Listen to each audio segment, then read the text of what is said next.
No, but we'll give it a go. So, ladies and gentlemen, good greetings, good morning, good welcome to the improved short starter. Pleasure to have you all there. Anyone knows Scattershot works on Eye of Winter? What you do is, my friend, you go on the skill, then you click on the skill, like you go on the support, and you click on the skill and you uncheck show recommended gems, and it shows you every gem that works with the respective skill. Okay?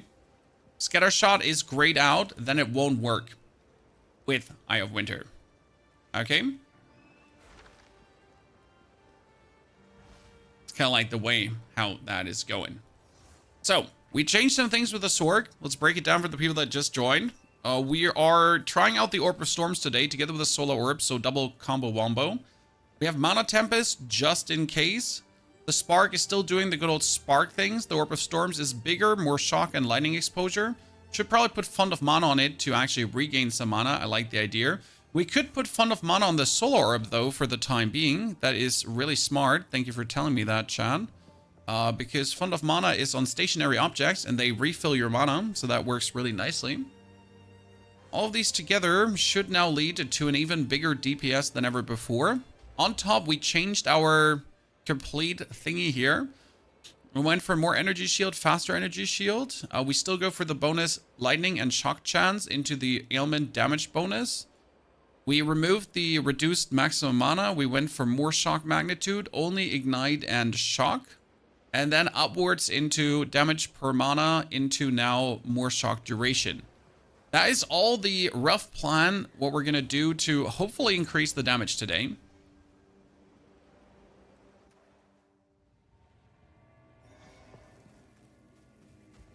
And it should lead to increased damages. Main source is still just doing firewalls and sparks. So that will not change. That is just too decent to ignore. With the difference that we added the Orb of Storms, because the Orb of Storms is a bonus shock and DPS application that helps us to overwhelm our opponents here. I gotta get used though to the Orb of Storms being cast on my location, because you can't, like the Orb of Fire, as you can see, I can put down there, right? When I cast the Orb of Storms is always nearby for some reason. But it adds so much nice DPS already that I think it was a mistake to not take this earlier. So that was definitely on me. When I made a mistake. Luckily, we're early enough to remedy that mistake. Let's do the Fund of Mana just to see how much damage I can truly put out with everything. And that worked pretty good. Our mana regeneration is also higher because we changed some things. So everything is kind of like feeding off into each other, which is nice. Yeah, this is especially on elites. You notice how the Orb of Storms is just straight up increasing my DPS tenfold here when I fight like anything sturdier. So that's amazing. But it's pretty much adding on your, let's say, 800 DPS we have right now. It's adding like another 300 DPS on top of it. Just like that, just because the Orb of Storms is there. That's a fantastic increase in damage. I'll say that. I'm trying Orb of Storms and Ranger. It works nicely with Lightning Rod. Sure, you could probably do that. What a crazy thought. The only problem is probably distance, because you maybe don't want to be like inside the opponent.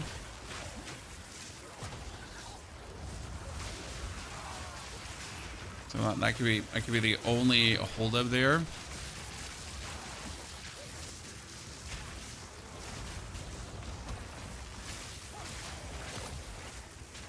That being said, I've been playing with my Ranger inside the opponent's butthole the whole time, so it doesn't count.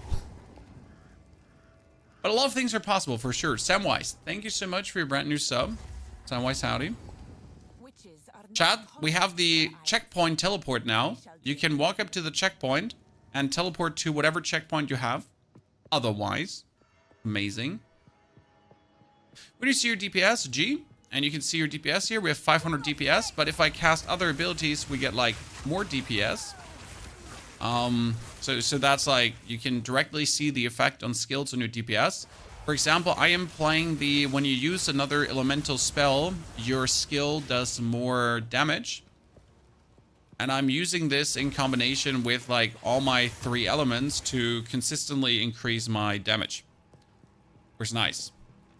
So yeah, in your skill window, sorry. G is your skill window. Okay. You're watching back in the Hearthstone days. Well, where have you been, sir? I hope you're good. You haven't stepped on a Lego, and that's why you've been in hospital for like the past 6 years. That's the reason why we haven't seen you. Right? Surely. That is the story that's being told to the authorities. Okay, let's find a boss to see if we do more damage, because that was my main attempt right now. We've been pretty much doing enough damage for any rabble, so that has never been the problem for the whole playthrough. But I felt like towards the end of Act 3 that we're slowly like feeling the lack of DPS, and we wanted to add another layer of DPS to the build. And I do believe that with the Orb of Storms we have achieved that plan. Oh, we're dropping materials and everything like crazy. Thank you very much.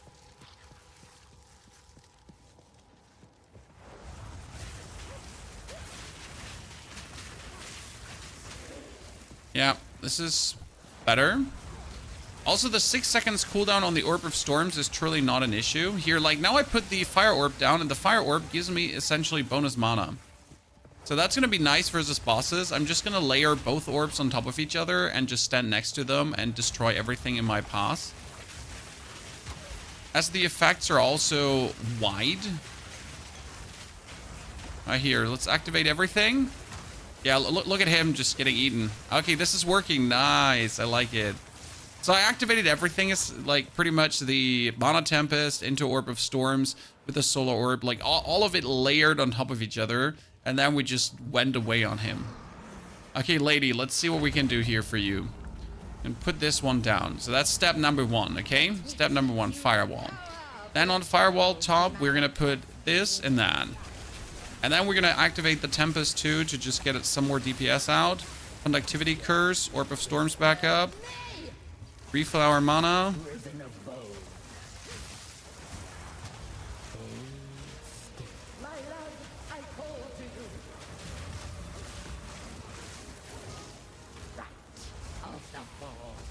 I like how we're just ignoring her whole damage scheme.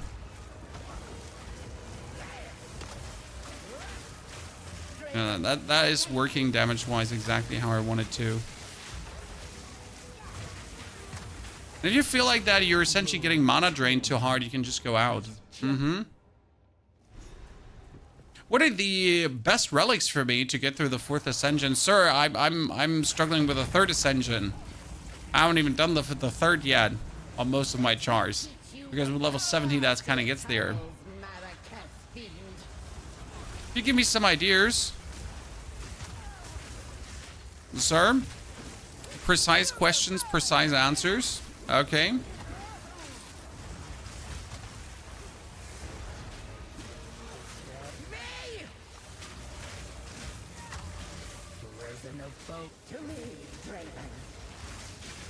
To me, Draven. Ow. Need to every now and then actually avoid abilities on the enemy. No, can't just AFK stand around.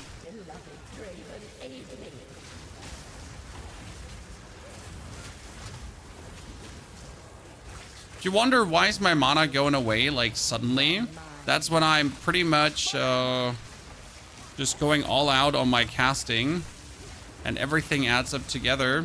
That's when I like activate the ultimate DPS super boost. Yeah, this is way more damage. We just took this to a next level. I'm really happy with this, ladies and gentlemen. It worked out. Plan success. Okay. Oh, you're 88 with your witch and you're going to give it a shot. Oof. I mean, I would probably go mostly for like maximum honor and maybe some honor resistance, because they fixed actually how the honor resistance applies, so it should be correctly applying now. That you take less honor damage as you then take damage. And that's probably the biggest thing to do. For the people that are watching since yesterday, you probably noticed the uptick in DPS there. So happy times. So what do you need, sir? Are you interested in a blood mage theory? I have seen so far only one single blood mage work. And that has been like someone that was actually not using any blood mage stuff. So it was literally like someone that was playing blood mage without any of the blood mage stuff. So yeah, that's that.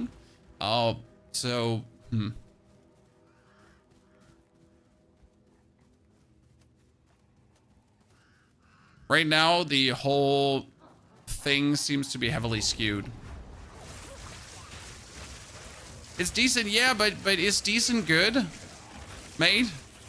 Like, it's decent, sure. Like, decent sounds decent, you know? This is like, you haven't convinced me yet, brother. Because decent doesn't sound like I need to do it. Decent sounds like, ah, man, sure, maybe, or maybe not.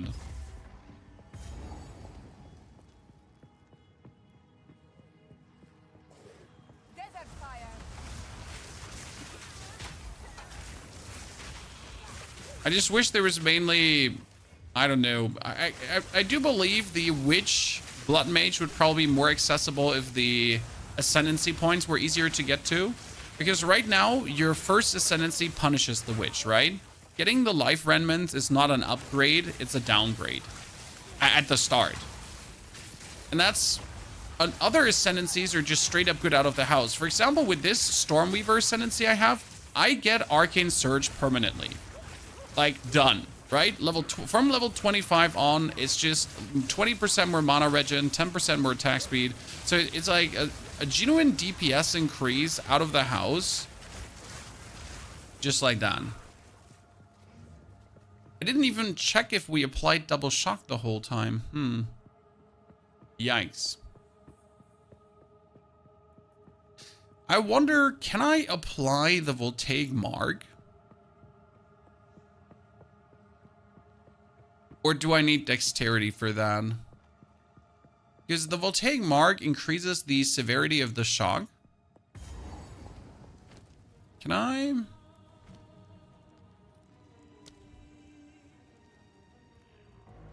You need 106 dex for it.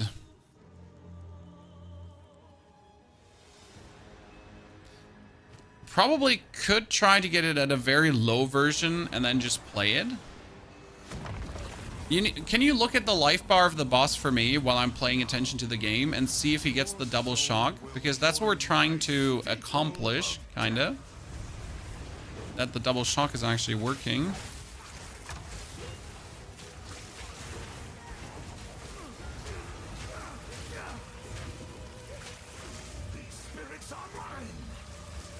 Raven, could you please walk back into your shocked state? That would be appreciated.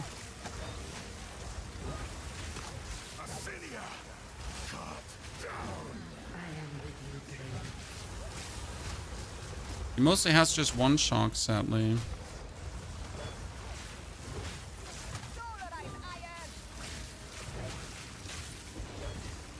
But we're just spamming him so hard.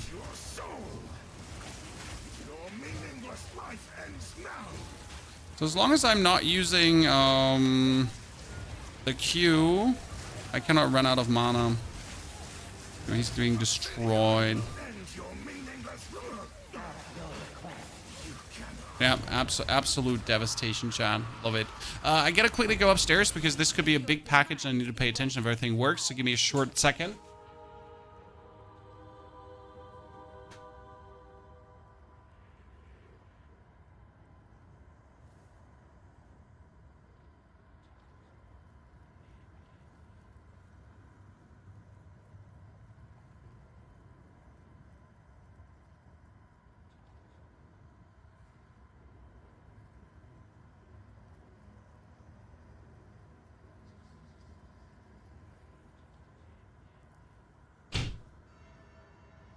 Okay, hi.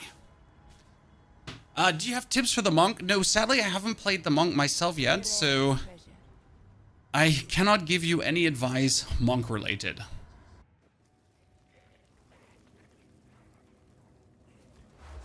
Do you think if they just remove the cost for health and remove the mana cost for the mage, for the blood mage, I'm not sure what they need to do to kind of make it feel better. One funny thing I thought about was, could you put all the curses into one aura? Yes, you could, but the problem with all the curses on one aura is expensive. It costs 60 spirit to have a curse in that aura. So yeah, expensive. What is this? Graves. Isabel. And Lackey suffering. We need more shock. This doesn't make any sense. They're dead. This is only level 8. Let's upgrade our Orb of Storms to 12. Orb of Storms. Chain. Thank you. Let's Orb of Storm to 12. Okay, we'll put that on. An activity curse.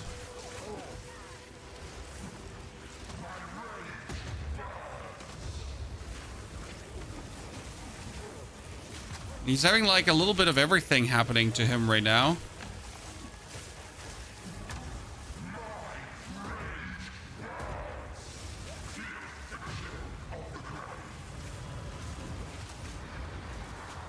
Gotta look out because his stupid attack is like a bit...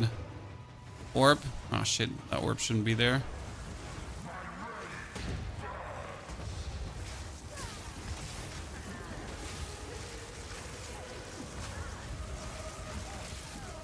Taking like significant blasting damage though.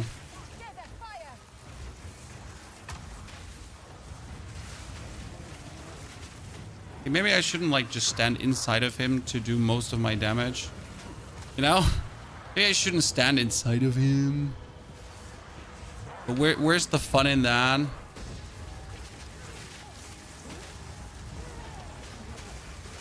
And when we activate like the super DPS, he just goes down. Like, did you see him get chunked, guys?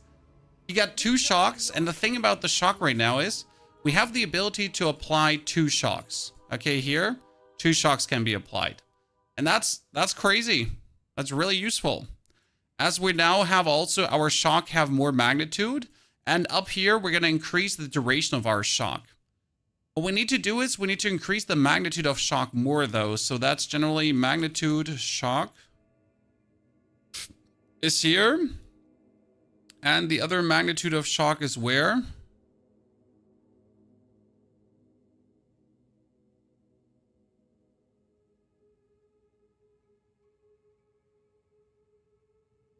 That's it. So that's the only increased magnitude of shock I can find, at least in this area. Transcendent Life Flask, okay. That was pretty good. Thank you, Dag, for your Prime subscription. Appreciation. More magnitude of shock on the bottom right. There was one at the top. Wait, where did I miss that? Magnitude of shock. I mean, there's this one where we're gonna go for increased shock duration and magnitude of shock. So that's one we're obviously taking. Bottom right, you're saying. Yeah, but bottom right is unachievable. Oh, yeah, sure. Obviously. Yeah. This one is unachievable, though. We're not going to go all the way down there for some shock magnitude. That is not in the cards. Okay, fire, lightning, ice, everything. Try elemental sorcery. And then extra crits. It's like, try elemental sorcery. Ah, extra crits, dead. We need some more energy shield. We need better gear. Yeah, like Monk has an obscene amount of magnitude. I understand that, but it's not the obscene amount of magnitude we can use for our build to get more powerful, right? Okay, bring Count Lackey's ring to Una. Una gets him back on her feed. We're gonna talk to Renly. Renly, you get nothing of interest for me. Well, see, like, this is just better than what I have. It's just straight up better than what I have in terms of energy shield, as we're just trying to juice up the energy shield further, because right now it's frankly spoken sad. This also does have 75 max mana. That is very great too. as we're trying to get more mana, because more mana is more damage. That's surprisingly huge, I'd say. Yes. So if we are to... Let's be unreasonable and transform this into a rare. And that was robbery. Great. How can I have to salvage you little shit. And salvage you little shit. Then you can upgrade the rest of the stuff. Sorry, please. It's beautiful. Take that. We cannot put the flask on because we're not level 50, Chad. We missed the mark with a level 50, so we cannot use this. Okay, the improvements are 100% working, so that has me happy. What do we need? We wanted to go for... yeah, the helmet is supposed to be turned into a rare. Why are we not buying stuff, chat? Oh, that's actually pretty simple. Because I just don't like trading. I'd just rather, like, make my own items and just have fun with it. You know? I think that's, for me, personally, just better. So we just increased our mana to 800. And currently we're getting 3% more spell damage per 100 mana. So just getting more mana like that is godsend. Chef's kiss. Amazing. What do you think? That's why we're mostly just, you know, going that way. That makes sense for you.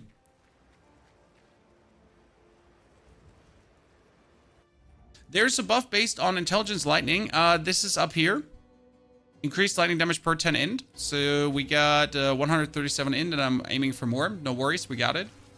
That one is going to come very handy. I get that already on the list of things that we need to go for. It's my next big node we're trying to achieve. I should technically go for more defenses, but the thing is, I survive. You know, most of the... Okay, I said I survive. Right, I survive most of the time if I play... if I don't play completely reckless. So I just always refuse to go for more defense if there's more damage available. It would be smarter, but smarter isn't what I'm aiming for, as we're not even playing hardcore, so who cares? But if I die a single time, I'll just mince back and then just like play a bit more careful. For mapping, that's a bit different, but for mapping, that's another like 20 levels that I have under my belt to improve my character and not run into these issues, right? Oops. So that's like... Crafting is a headache in this game. No, I don't think so. I think crafting is like pretty straightforward once you have dabbled a bit around with it. That being said, the sad part is that it's often just way simpler to go into the trade and just buy yourself an item for the amount of exalts that it would cost you to craft. And that's truly like upsetting to a degree, right? Don't engage with the crafting system. Just go into the trade and just buy yourself. Like if you do want to trade, that is. Like again, there's a lot of people, myself included, that just don't wish to trade. Like if it can be avoided, I'll not engage the trade system pretty much, because it requires me to go on their website, search for the item I want, then talk to the people, hope that the people are actually adding you to their friend list and responding in time. And by that time, I've already leveled up another 3 times and not even bothered about that. So it's kind of like, whatever.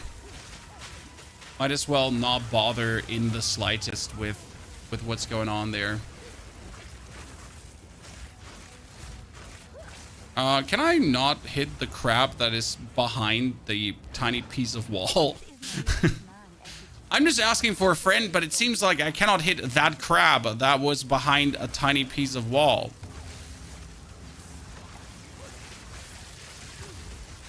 Oh wow, they just swarmed me and hit me. I wish the trade system was an auction house. Well, I'm totally with you. I wish the trade system was in the game, so we did not have to actually go somewhere else. Because going somewhere else is just a nuisance that I don't wish to engage in. Always. I mean, who wants to actually leave the game they're playing to achieve something? Just seems weird. It's interesting, but I noticed that we're every now and then missing our frost orb to like slow these nerds down. right? Usually I would be taking the Frost Orb for these situations to like give them a little bit of a slowdown, and then just have them overwhelmed in time.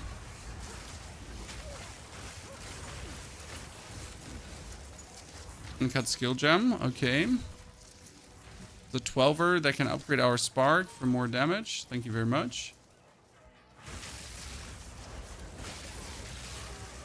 I love the currency exchange. I think the currency exchange personally for me is brilliant. That just makes me happy. I click on few buttons and I get the currency I'm looking for. I don't know why the currency exchange is frowned upon by... Okay, now we're just dying more than I'm actually expected to ever die. So the currency exchange is like... I don't understand why it's frowned upon by so many people. It seems so weird to me. It's like they hate it for no reason. Because they rather use their exalted. I guess it's because they're rather using their exalted to actually trade than interact with the currency exchange. So I can understand that to a degree, but again, that's only if you're actually trading. Wait, am I level 50? I can no, I'm not level 50 yet. Still one level too low.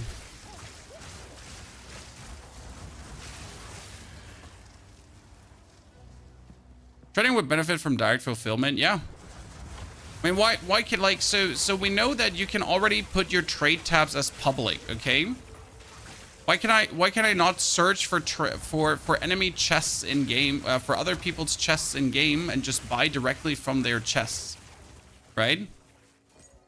You set your stash to public, then there's an interface in game where you can just access the stash of a person, and you can just buy from that stash. Where's the problem? Okay, we need to find the bird. Currency exchange is trading inside the game without having to leave the game with game mechanics that are just very easy to do. Yes, currency exchange is trading inside the game. I think it's really easy to understand the difference between currency exchange and actually trading, where you have to then tab out, go on a website, interact with people, and so on.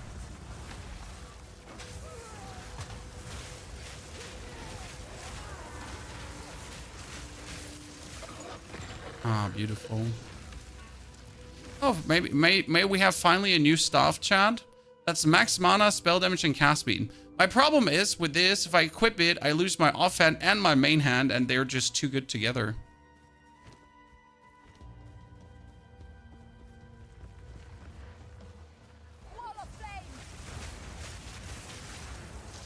Okay, let's play a bit more like we're supposed to play.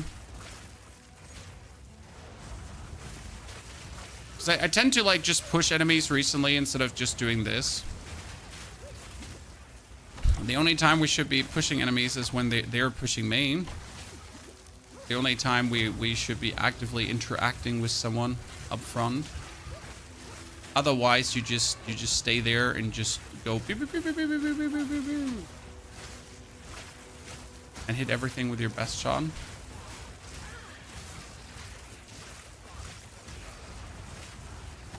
Oh, hello there, Mr. Birdman. How about you just walk into my Orb of Storms Tempest shebang? I'm still not a fan of Tempest because it's just simply rinsing you dry so fast. Okay, like the amount of hits you're doing without even trying is not okay, lads. Oh, that's an elite! I just noticed! Leave me alone! You're forcing me to play the game! You're forcing me to play the game! Okay, there is no... actually, that could be the perfect hiding spot for the dude. We're gonna actually still find the Crow Bell. And then we can leave this godbedarn area with the stupid spiky turtles. I think they're turtles, right? Surely they're turtles, Chan. Maybe you should not stand in poison field, sir. I did not come here to take your advice on something so obvious that's obviously not standing in a poison field. I would never do something like that. Only beginners stand in poison fields. And noobs. Luckily, there was, like, I was not standing in a poison field because I am neither a beginner nor a noob. And I was only being poisoned because I was stuck by poison stingers. So please, sir, like, pay attention to what's happening on the screen.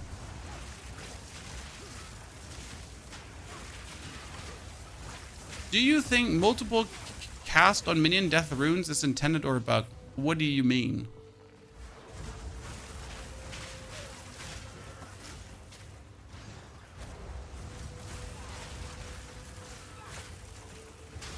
Oh, well, so you're not here? You're somewhere on the other side? Oh, yikes. Here was me hoping to, like, just find the crowbell this fast. Now I gotta be, like, doing some parkour here. Hardcore parkour!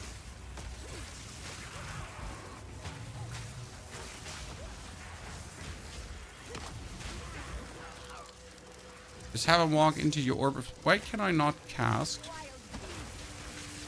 It's like, so, I don't know if you haven't had that sometimes, but like I've gotten a jam in my shooting where I could suddenly not cast anymore. He's probably up there then. Either like to the left or to the right of the entrance. That's where I have usually noticed him, but never anywhere else.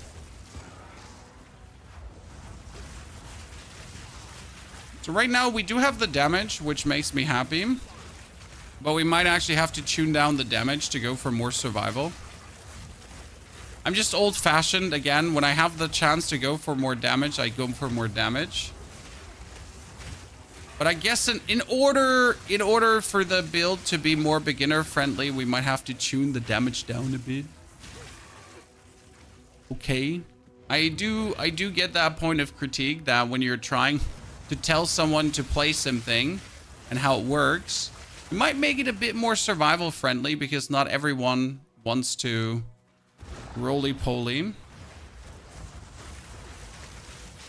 And there's just like 3 to 4 easy survival nodes close by that we could get. But then I get my shock later. I mean, I don't actually use any cast on stuff. Okay. Like, you can have 3 times cast on death with the same spell each. Okay. Interesting. I'm not playing any cast on, so like any question regarding any cast on stuff is lost to me. Because I don't interact with that mechanic much. I do believe that most of the cast on stuff that is right now in the game is probably prone to some kind of nerf. So, like, just be aware of that when you're interacting with cast on shebang. That you'll probably just hit a wall soon. Mm-hmm.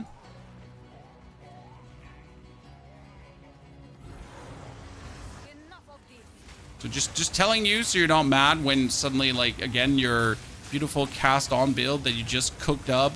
It's like, nah, oh, double shock chat, 30%. Oh, wow, he's going down. He's going down. We chunkadoodled him. You notice that? And yes, we get so much mana regen that my mana is, like, if I just cast and don't add, like, the Tempest to it, I'm infinite.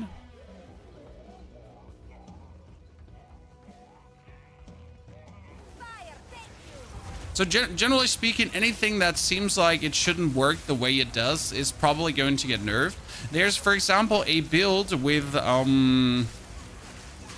there's a build for Shock right now where you can use Conductivity to do absolutely incredible damage. And that's too much damage. And there's a 99.99% chance it gets nerfed. Now, obviously, it's cool to play something like this for a few days, but just have an eye on these kind of things. So what node could we take, Chad? We have taken here the faster recharge shield node. We have taken here the shield node, and we have taken here the more faster recharge. You could take here another 30% energy shield. You could take increased energy shield and gain maximum energy shield as additional stun threshold. And I do believe that that is actually a good one. It gives me first and foremost more energy shield, but it also gives you energy shield as stun threshold, that you're not being like staggered out of your spells so much, as far as I understand.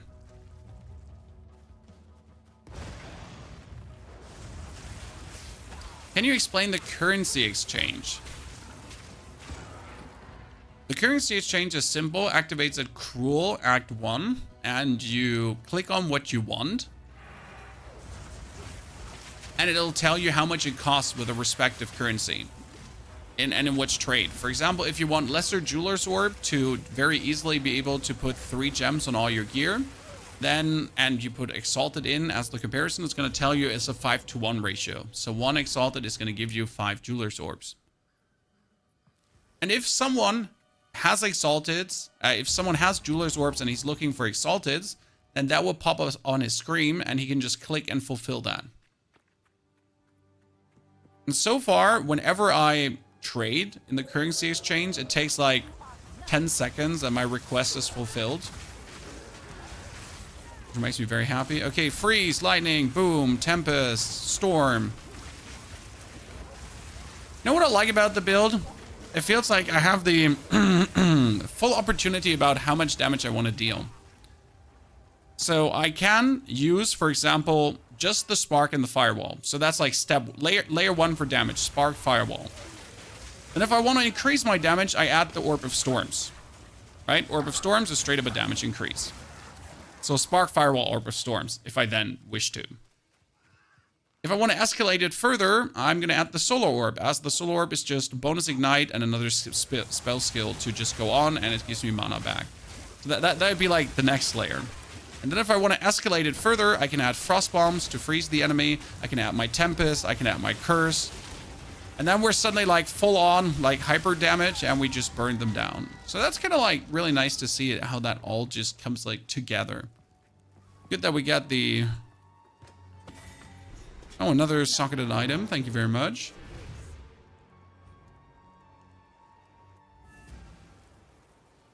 So, what did we do?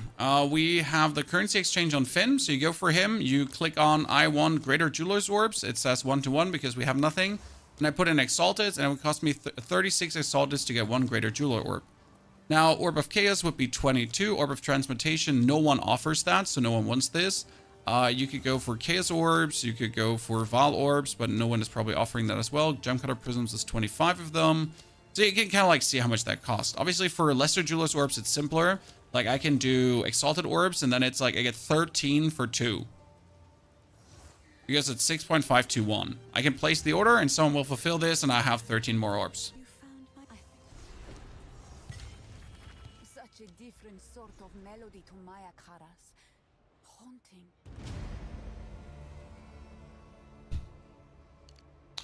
Yeah, I'm happy with how this is currently. And if we wanted to go stupid, you would have to choose Eldritch Battery, all energy shield, 2 mana, okay? And then you would have to go for Mind Over Matter. That's usually how mages get more tanky. But I don't wish to, like, I don't want to yet bother with that, correct? I have never played Mind Over Matter so far. I don't want to break my mind trying to figure that out. That would be 76 more mana, which actually is useful. We need more mana in general on most items, or on a lot of items.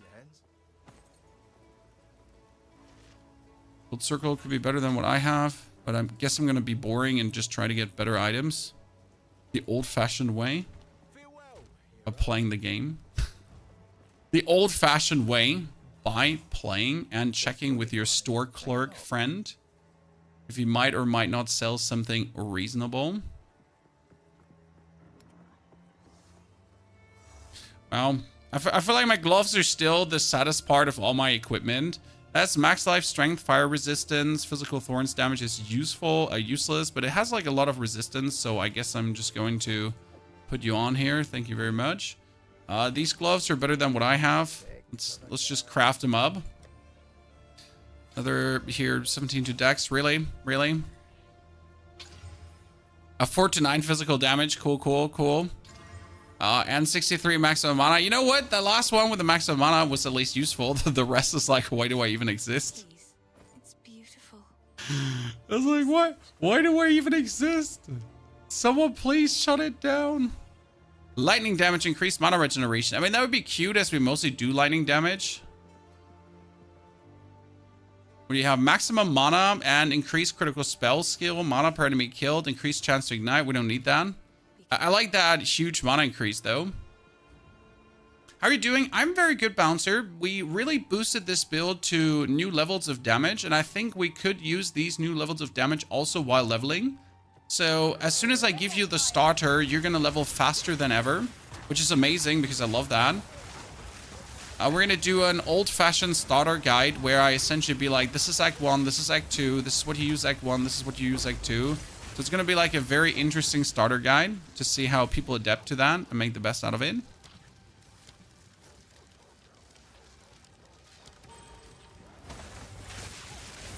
I wanted to actually get it out today already, but sad problem is they brought out the patch notes today. I'm sorry, Chad. They brought out the very lengthy patch notes, which were amazing. I don't know if you've seen them. So I gotta say, GGG just literally keeps killing it with all their updates. It's nice. There's still like a lot to do, but we're making progress. So it's not like this 1 step forward, 2 steps back that you're used from other developers. I'm sad to have to say that often. It's like, it's literally 2 steps forward and that's it. And maybe, let's say, 1 step back for the people that get their builds nerfed. Even though, I don't understand Path of Exile players, chat, because I hear the cries for, we want a balanced game. This needs to be balanced and so on. But every single time a very OP, like absolutely busted build gets nerfed, it's like, wah, my busted OP build got nerfed. I'm so mad. How?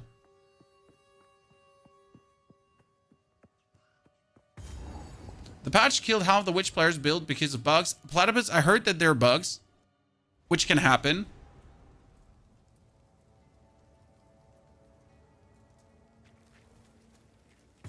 I cannot control this much. It's 2 different kind of groups. Nah, it's the same kind of group. The same kind of group is like, we want a balanced game, but at the same time, please don't nerf my OP build. It's like the notion of balance goes out of the window as soon as their precious golden super broken build gets nerfed and they actually have to play the game. I feel like people want the hardship of PoE, but they don't want the hardship of PoE at the same time, right? They cannot decide how bad do you want it, how hard do you want it. Montgomery, good to see you there, Montgomery. I hope I did that correct. So far, not a single patch. It's funny because I'm not playing OP builds, okay? I play good builds that are fun to play that don't use any OP mechanics. And so far, no patch has nerfed anything I do and everything I do get buffed. Maybe don't abuse broken mechanics. Like, step number 1, maybe do not abuse broken mechanics and then you don't have to fear patch notes. Crazy thought.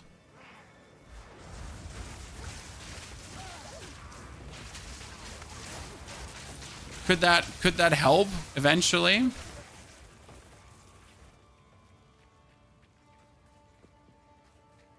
There are ridiculous prices for skill changes that got nerfed at least a bit.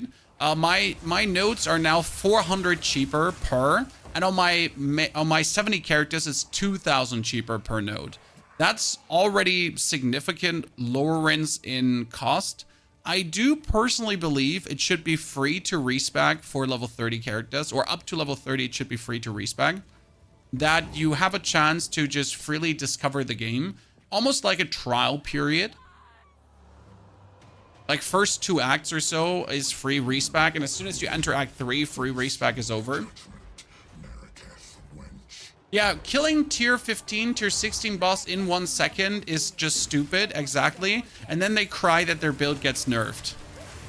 It's like, oh no, I can't do the hardest content in the game anymore in a millisecond. Wah. Like you're never supposed to do, sir.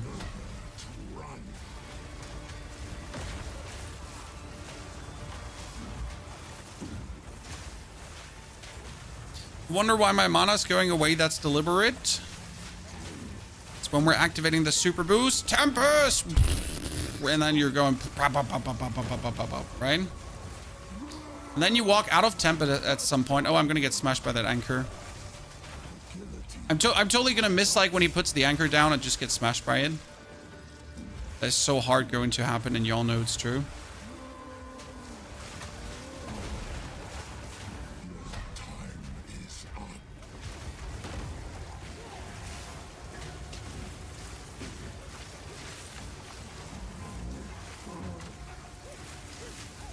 Okay, my double cursing is kind of working, so I'm happy about this. Yeah, that's good. Orb of Transmutation, Gargantuan Mana Flask, thank you very much. And he just get absolutely manhandled, so happy. Let's free her. My only nerf is being able to change build entirely. Absolutely. Sometimes you say Dankeschön. Is there an inside joke? Well, I'm German. I'm allowed to use the Dankeschön.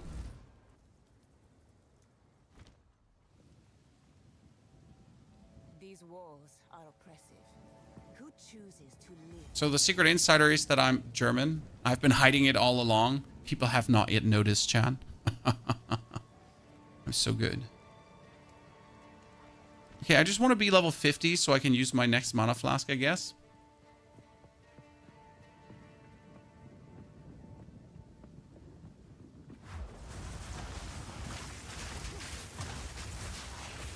I guess the main problem with all these nerfs is probably the mindset of having to hunt like the next broken build every single time.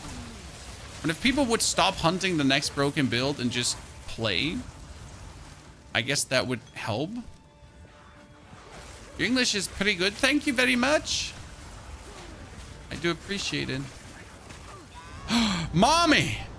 I mean, seriously, I don't even know what she pooped on me there. I'm sorry, chat. I didn't pay attention and just got one hit by a rare. Could you ask me something in German? Well, I will answer in English, though. So you're going to be like German, and I'm like English. Why do I do that? Because I want to bully you? No, the main reason is actually to have people be able to follow the conversation. So we have like multi-bilingual conversations throughout the stream, then more confusion galore. So I do read your German question, and then I'll give you the English answer. And you'll have to put it together somehow. Because I'm evil. Pretty much. I put down this... How do I say this now? Put down all these fancy circles. But at this point, I kind of just want to go back to play one fire circle because it's blocking more vision than it's useful. Like, as much as you want to use it, it's like, but it's blocking my vision. Oh, I should totally teleport back to refill my life flask. There you go, you're frozen. I have to put frost orbs in instead of the...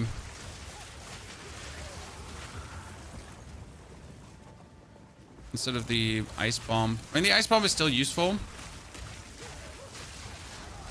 Frost orbs were just so nice at keeping people away from us. Hopefully the cost of respecking will go down further no matter the level. Yeah, I mean, like, I'm a big fan of respecking just being for free. Because I don't see a single reason to punish a player for trying out things. Like, we have enough money sink. You have the gambling as a money sink. You have, like generally buying stuff from the vendors and selling stuff to the vendors. So you have your money sinks in the game. Like, you will lose money regardless. You won't run away with infinite money. I just don't, like, in any singular way see why you shouldn't just be able to respec for free. Now there's gonna be that one person that comes around the corner and says, but your choices must matter. There needs to be a consequence. Yeah, my choices matter. If I pick shitty skills, I'll die. Then I have to pick new skills and try to find a better way to experiment with. Like, if I suck and I don't pick up enough defense, then I'll die. That's the consequence. The consequence shouldn't be like I pick up wrong skills. I need to pay to get new skills, and then I'm like stuck because I can't pick up new skills because I don't have money, and then I die and I can't actually farm more money because I die because I suck, and I can't pick new skills because they cost money.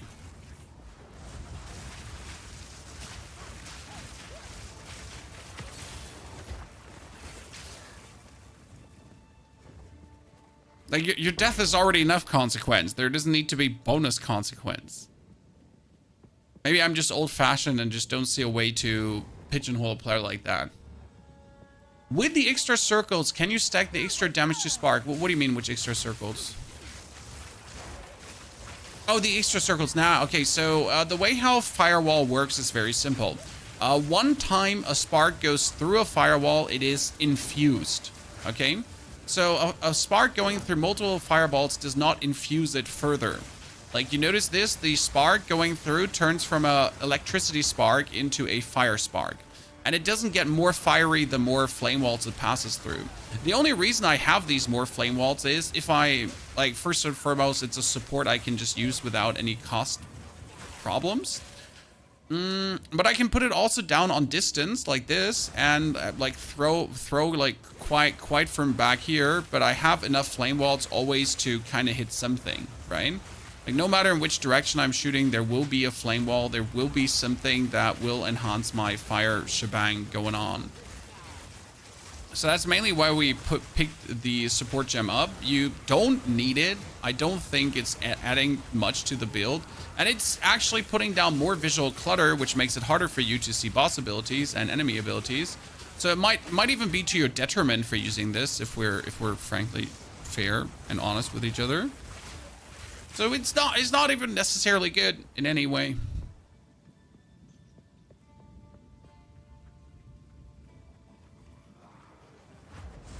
So, if it, like, this is a favorite argument that I've seen. So if respecking becomes free, it might be too easy to respec before a boss fight to have an easy boss kill. So what? So what? Where's the problem? If you truly feel the need before certain bosses to then just go here and respec, that's a problem for 2% of the player base. I'm sorry. This sentence, like, but what if respecking is for free and before a boss fight I'm just quickly like redoing my things to have an easier... That no one is doing that. Maybe the 2% of the player base, maybe the 5% of the player base. But the 95% of the player base is not going to do this. They have a hard time figuring out one passive play. You know? So I get the argument. But it's like, it's a non-problem, right? It's a non-issue. It's an issue for people that spend too much time with the game, and that's not meant in a hurtful way. But it's like, literally, this issue does only exist in the head of a very few players. And the rest will never notice this. I'm bringing back the topic of being able to pause the game this year, okay? A hardcore player complained that this is not okay because in a boss fight, you could stop the game to understand what's going on, and then you resume the game, and then you stop the game and resume, and somehow you could get an unfair advantage over people that don't do this. Yeah, this problem exists only in the head of a very few players. And it's not a problem. It's like a fantasy that doesn't exist.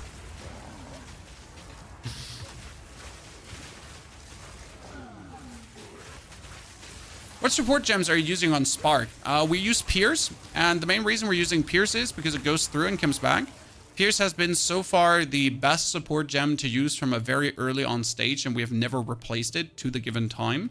Maybe in the future. Then we got Rising Tempest, because if I use... Okay, so this is 626 DPS. I use a Fire spell, I use a Lightning spell, and I use a Frost spell, and my DPS just goes up. So if I use 3 different elements, I just get 36% bonus damage on that. Oh, well, 3 different elements plus the actual shock element. So it's like including the shock. It's a triple stack. Kind of nice. Works really good. And the last gem that we're using is Arcane Tempo for more cast speed. I've recently put that back on because it felt like Would be stupid to not get the 25%.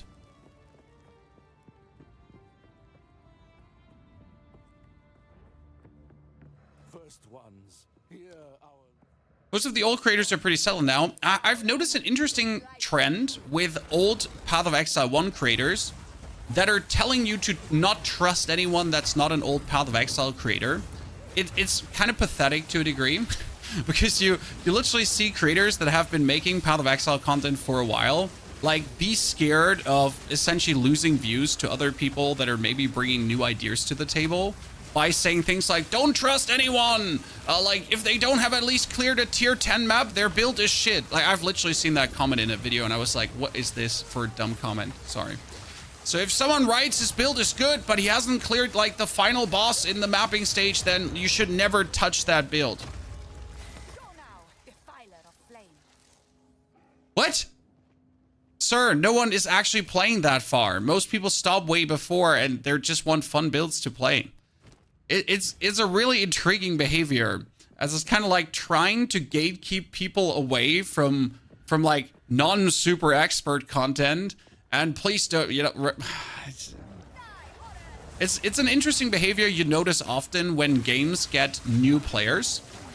This is something I've seen over the years, like with new Battle Royale games, with obviously Diablo 4 coming that way too, that the established creators who've been making content for years, they're kind of not okay with when like new creators to the genre suddenly get more views or steal their views. Yeah, you need super expert endgame content to reach level 30, exactly. You don't need the best lightning spark build in existence that is broken down to the mere mathematical point that has the perfect virtuose piano player combination of skill keys to press to do the most damage.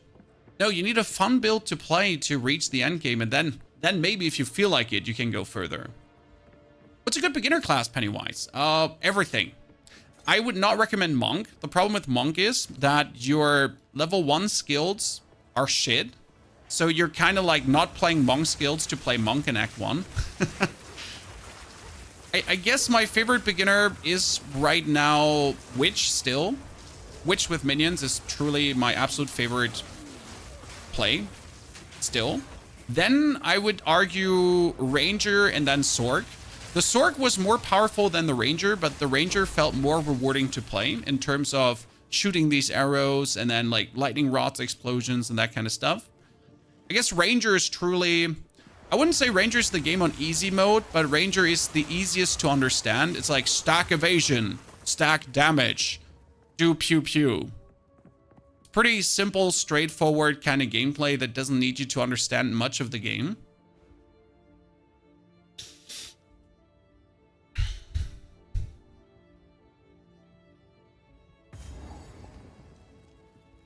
I play a low-level monk with a two-handed mace. That sounds great, though, Grindhouse.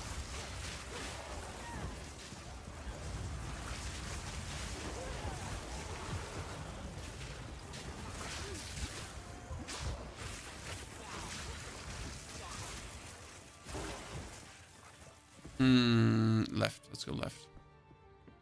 Which was a rough starter for you? Well, have you not watched my Witch starter, Fearless? We made the optimal Witch starter. Your minions will die at some point. The main trick with minions is to actually use your command minion skill. For example, versus the Count Geonor, the Act 1 end boss, you have a button to make your minions walk somewhere if you then want to, and if you then want to actually use it. And that button allows you to just move them also out of certain danger zones to then have them survive more. And I see a lot of people just not utilizing that often and then complaining, my minions die so much. Well, sir, if your minions are standing exactly where the boss every single time does his main explosion, yes, then they will die. I mean, who would have guessed? And before you ask, yes, there's a skill where you can move your minions, a skill, a button. You can set that under your settings. But your minions will die, yes, and then you do Firewall into Raging Spirits to do a lot of damage as well.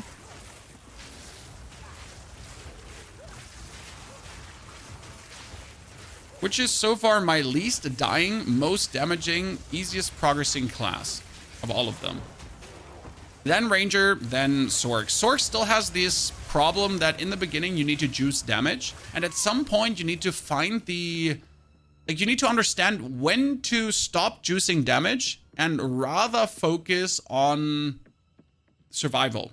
Right now, I'm ignoring that.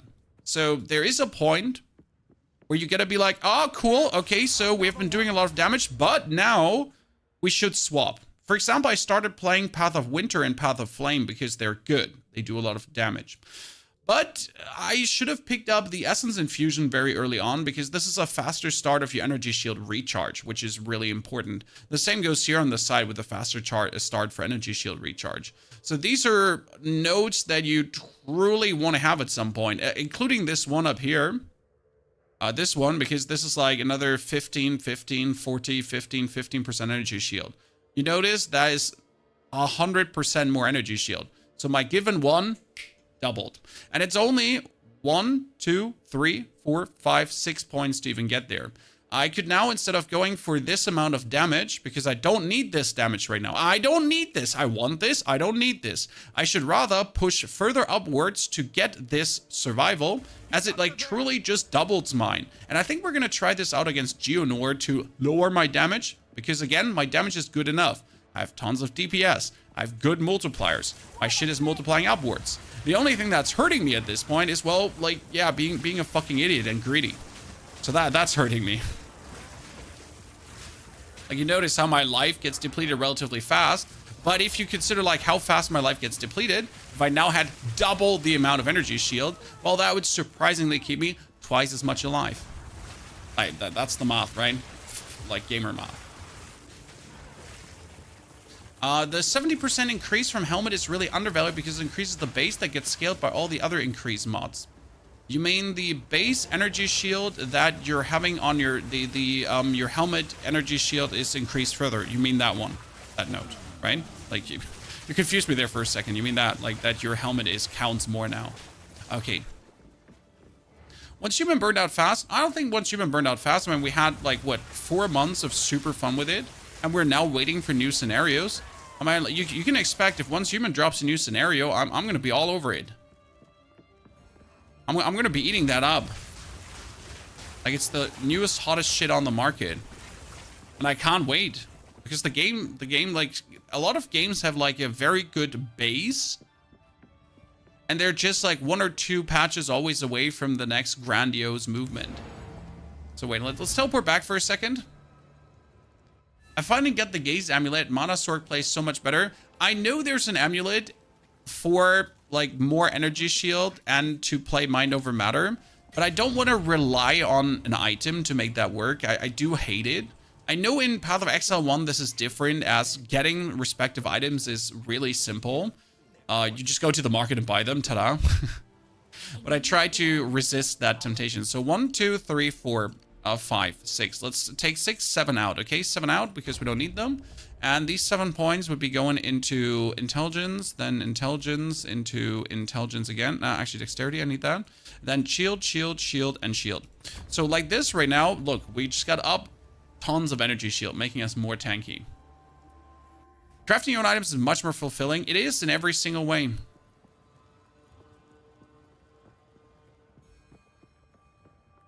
I don't fault anyone for buying, especially, like, you're here to have fun. And if buying broken items and making your progression faster gives you more fun, then you should do that.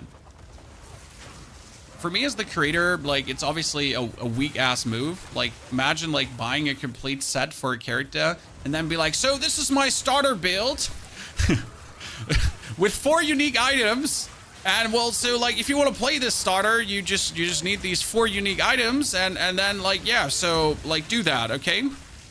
Yeah, and it's cheap. It only costs you 20 exalted on the market. Like just use your 20 exalted, you little shit.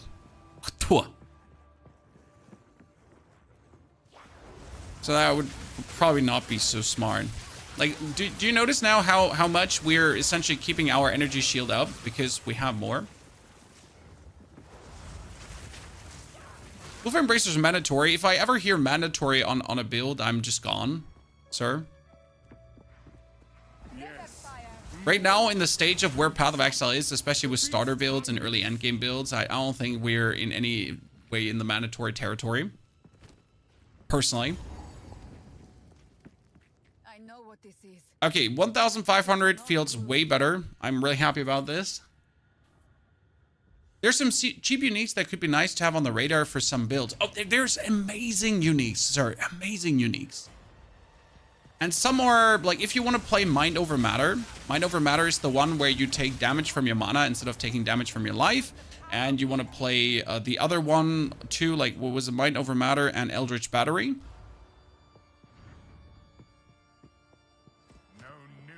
I started Monk and so far it's been the easiest I've gotten through so far. Dahlia, that's good to hear. Because the main complaints have been Monk hard, send help. Okay, put all the orbs down. Look how he's chunking, chat. Gianor getting wrecked. Put the Tempest on. Ball of super awesomeness. Dash out of your kind of Tempesty energy field. Freeze him again. Don't get hit. Curse him. Orb of Storms on. Firewall up. This is truly the easiest it has been in a while. Sorry, Count. Count. But you're being absolutely sent to hell. Fireball and everything up. Oh, sir, you jumped out of the, like, this is not cool. You cannot go out of, like, the killing field. I create a certain killing field and you're supposed to just stay in there and take it. Uncool, brother. Can you imagine this mini chat?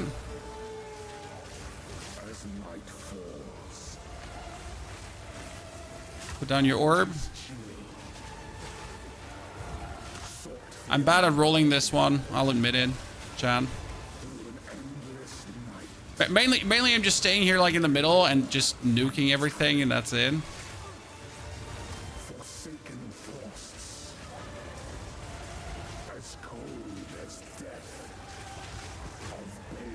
Okay, we got it. That was the last jump he does, because if he says like off blah blah blah winter, then we all know he's kind of like chilling frost my ass. Oh no, let's not get hit by that. Ah! I will take out your heart and savor each bite.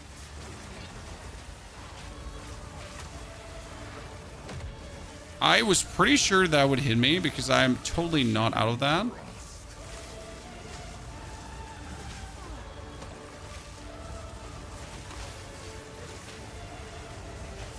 I will take out your heart. Will you though? I mean, not get hit by that. Yeah, this is probably the easiest we've ever had him so far. I mean, you still have to, like, with a sword, to press a few more buttons than with the other classes, but I think I'm fine with that. Yep, GG. That's a nice one. I love that. And Crowley actually gives you a stack of corrupted blood when he hits you in the frost fog face. What? Didn't notice. The madness. It Boop. consumed my being. Boop. Boop. Boop. I gotta say the orb is great. Why are we playing the orb, chat? So the solo orb is really funny because we put Fount of Mana on it. Funds from supported skill grant 40% increased mana regeneration to you and your allies. So this one, with a greater area of effect and 10-second cooldown, just sits here for 10 seconds and gives me mana when I run around. So if I then spam out, like my mana regeneration just is increased here from 86 to 103. It seems like so useful to not do.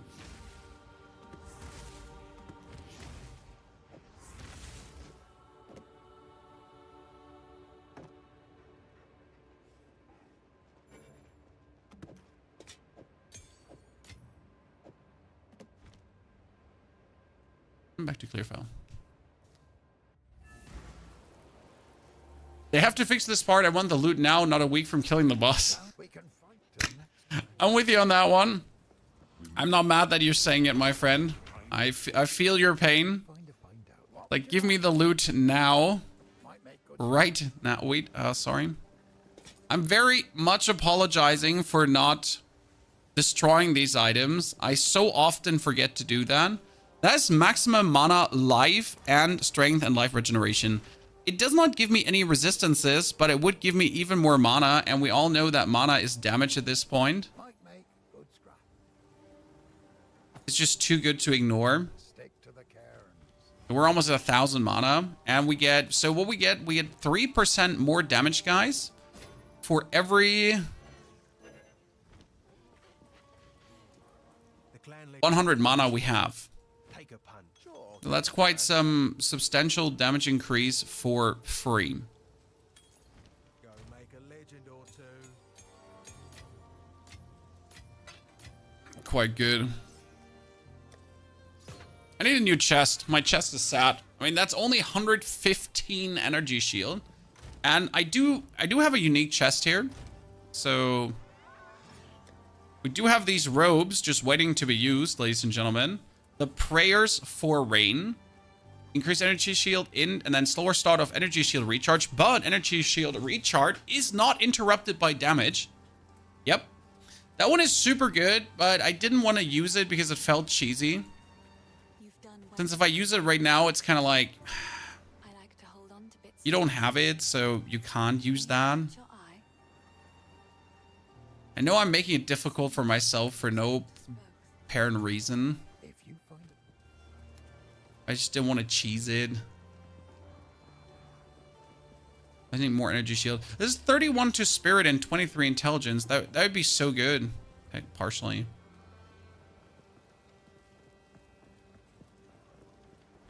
That'll give me more energy shield.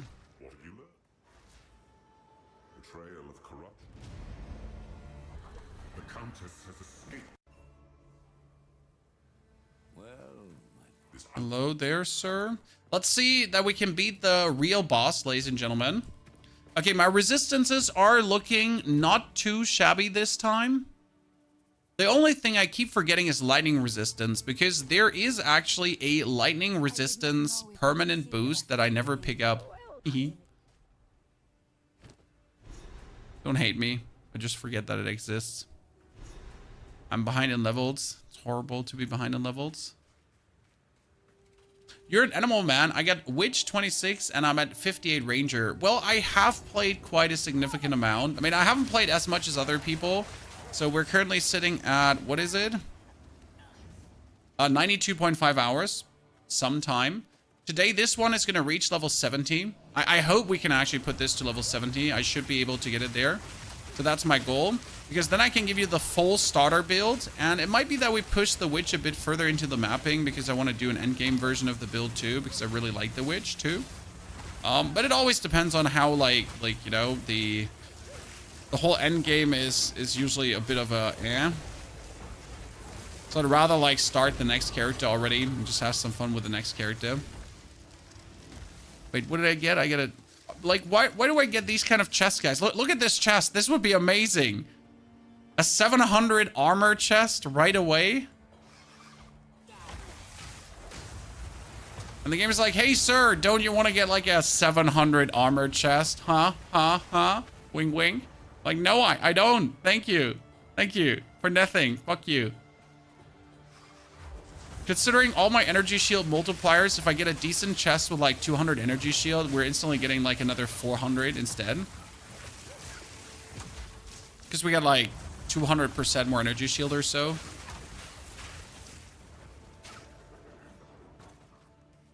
Is Red Cage good for ranger leveling? I have used it and it was insane. So yes, it was really good. Do you think I should increase the maximum energy shield and pick up the first jewel? Probably, right? Seems like stupid to ignore that jewel slot, as jewels are amazing. Are you solo self-found? Yes. I am not playing in solo self-found because I am a content creator and I need to keep my options open for maybe trying out some fancy things on the side. But I play as if I'm solo self-found. And the currency. I don't know. Does the currency exchange exist in solo self-found? I don't actually know. I don't think so, right? So yeah, the only thing I use is the currency exchange pretty much.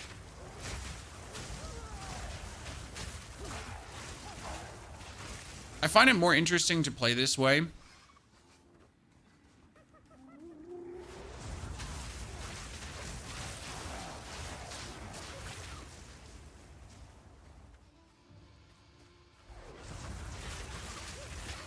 And it's not because I'm too pride to trade. I'm just too lazy to trade. I'm just too lazy to trade, Chad. So I'm solo self-found by laziness. I don't know if that's a good argument or a bad argument. I really don't. I don't. No. It was funny. I watched a YouTube video and the creator said, my gear is okay. It only cost me 100 exalts. And I was like, I have 10. I understand that people that actively trade have more currency. Okay, don't get me wrong. But it was just funny to see how out of touch it can be, right? It's like, this only cost me 100 exalts. It's like F tier gear, right? Like it's just not even anything good. I'm like, okay. Like I have 10 exalts. Like cool. Like yeah. So yeah, good F tier gear there, sir.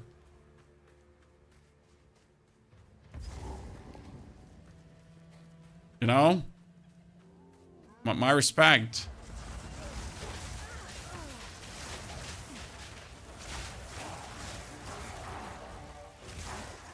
It's not even just trading the broken respawn bug. Yes, obviously there was a way to cheese the system. Not my point though. It's just more the interesting comparison to between that is not a lot to the reality of things. So I'm just gonna kill these because I really don't want to face him head on. Pony, you're so cheesy. I know. I hate his two hyenas with him. Neil probably has 4,000 to 5,000 if he plays the game. Dude, if I ever need exalted, I'll just ask Neil. And he's going to be like, how many? It's like, only 2,000, Pony? Like, no problem. I just farmed him this morning. I made this, like, this easy trade. Oops, he just one-hits me. Okay. I made this easy trade and just got it all.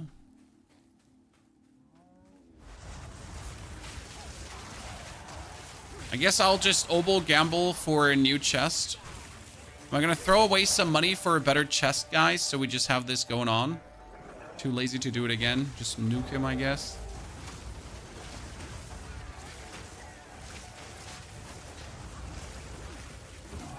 Well, Wrathbreaker's like one weirdo. By the way, 90% of his problems get solved by just walking into him. I know it's annoying because he like hits you with his other abilities, but if you just walk into this guy and just live inside his booty, this usually gets rid of most of the pains that he could inflict on you. He's also getting melted, to be fair.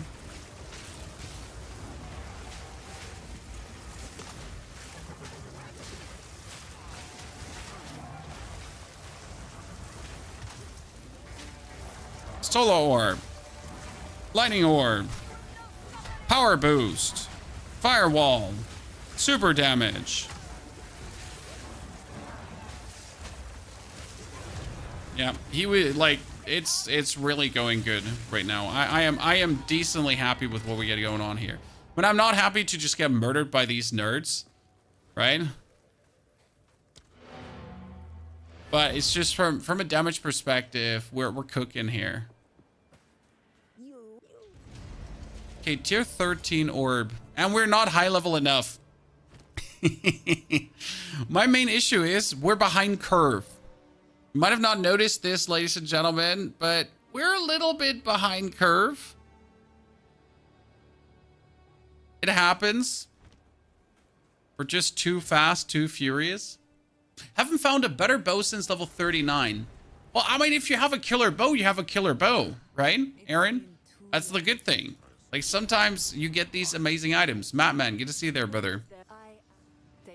And let's see. Oh, no, I actually want to keep this armor. I'm also mostly not using my equipment from other characters, but, like, some stuff just needs to be kept because it's too good to throw away. I cannot just say no to certain things. Let's see if Shambrin has a new chest. Nothing. I mean, at least it's an advanced robe. I guess if I upgrade an advanced robe, it could be something amazing. Should we YOLO gamble, Chad? YOLO gamble! I mean, see, that's instantly better than what we have.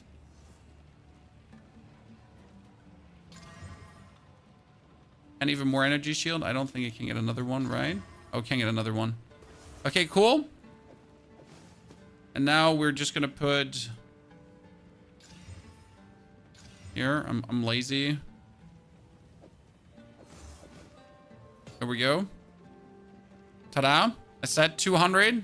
There we go, 200. Who goes there? Browse, I shall put this to use. Take care. And we're up to almost 2,000 energy shields suddenly. Guess that was a good choice. I am a son. Is it better to make a new character when making a new way, or is it a waste to respec? No, you can definitely respec. It's just, how do I put this now? I usually treat it as one build, one character. It's just because it's annoying to move things around.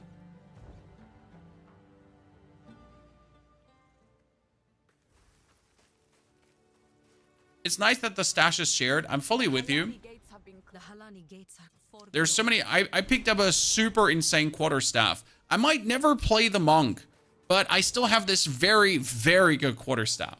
Zaichi, thank you for the 70 centuries support, Zaichi. Good to see you there, partner. Like, some of the stuff on my trade tab is just like, you know, there's just very good things, very good bows also. Like a very good quarterstaff, a very good one for level 51 though. Some unique items I don't need. But I have them in my trade stash, but I don't actually trade. They're there, but I don't actually interact with people, like, adding me. I guess I don't even know why I listed it in. Which class do you enjoy the most? I personally started with a minion build, played down until 75, and now started Invoker Monk. I like my minions the most. They even get buffed. So my minion build get buffed, Chad.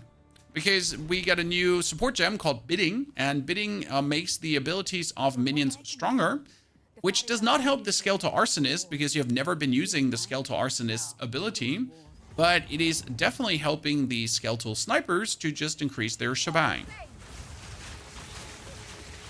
Stupid flies, I hate you.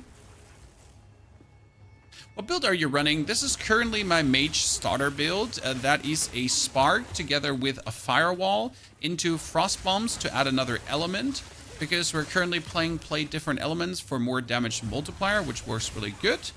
Then we're adding the Orb of Storms for more shock and bonus shock, and with a Stormweaver we're making our shock be double, which means that you're going to put on one shock that does give you a 30% damage increase, and then you're going to put on a shock that does another damage increase.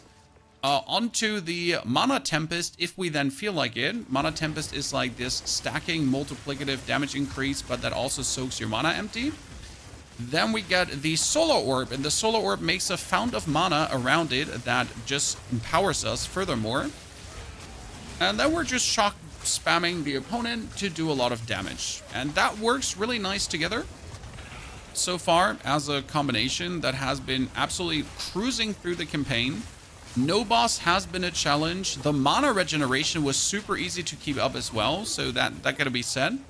You often fear that you're running out of mana, but due to the way how we have set up our passive skill tree and generally have been trying to play, mana has never really been the problem. Especially the Fund of Mana trick is quite nice. You just put the Solar Orb down and it really gives you like another 20 mana per second more. And like, you notice how my mana is not depleting, so I can actually play and have fun. And don't worry in boss fights that I might run dry. The only situation where I run dry is if I use Mana Tempest, but that's also meant to run me dry, as it's like a insane damage boost.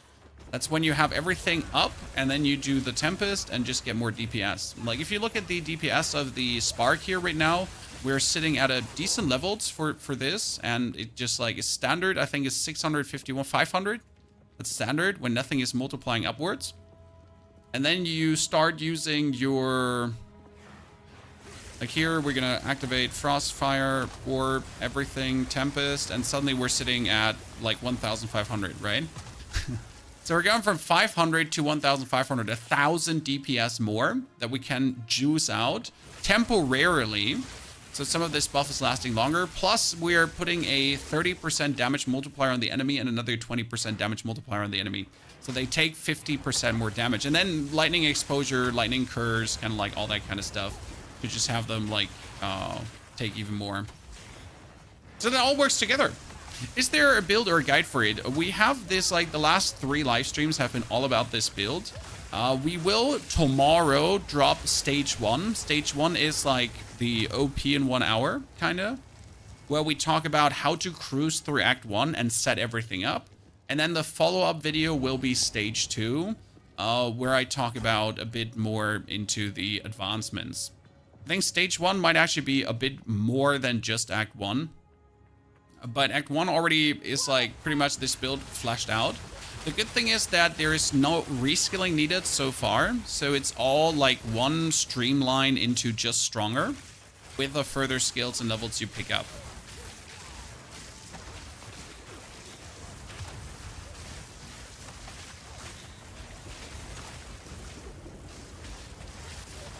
Maybe I'm going to also put everything in one video, but I got to see how easy that is possible. Like a full like 1 to 70 kind of video. With everything you do. Could be a thing. Do you get level 2 gems just from playing the game? You mean level 2 supports? They start dropping in Act 3. Before Act 3, there's no level 2 supports. And before Act 2 Cruel, I think you're not getting level 3 supports. I feel like the level 3 supports are too late. Because you are, again, done with the game. And then the game is like, oh, hey, you're done with the game? Here's level 3 supports. If you want to play the end game. Ha ha ha ha ha ha ha ha. And you're like, well, that's really kind of you. But I'm like, I beat the last campaign boss. So I'm actually good. I'm fine. Thank you. So that seems to be like it should drop way earlier so you get more playtime with this. Because you don't get much playtime with it.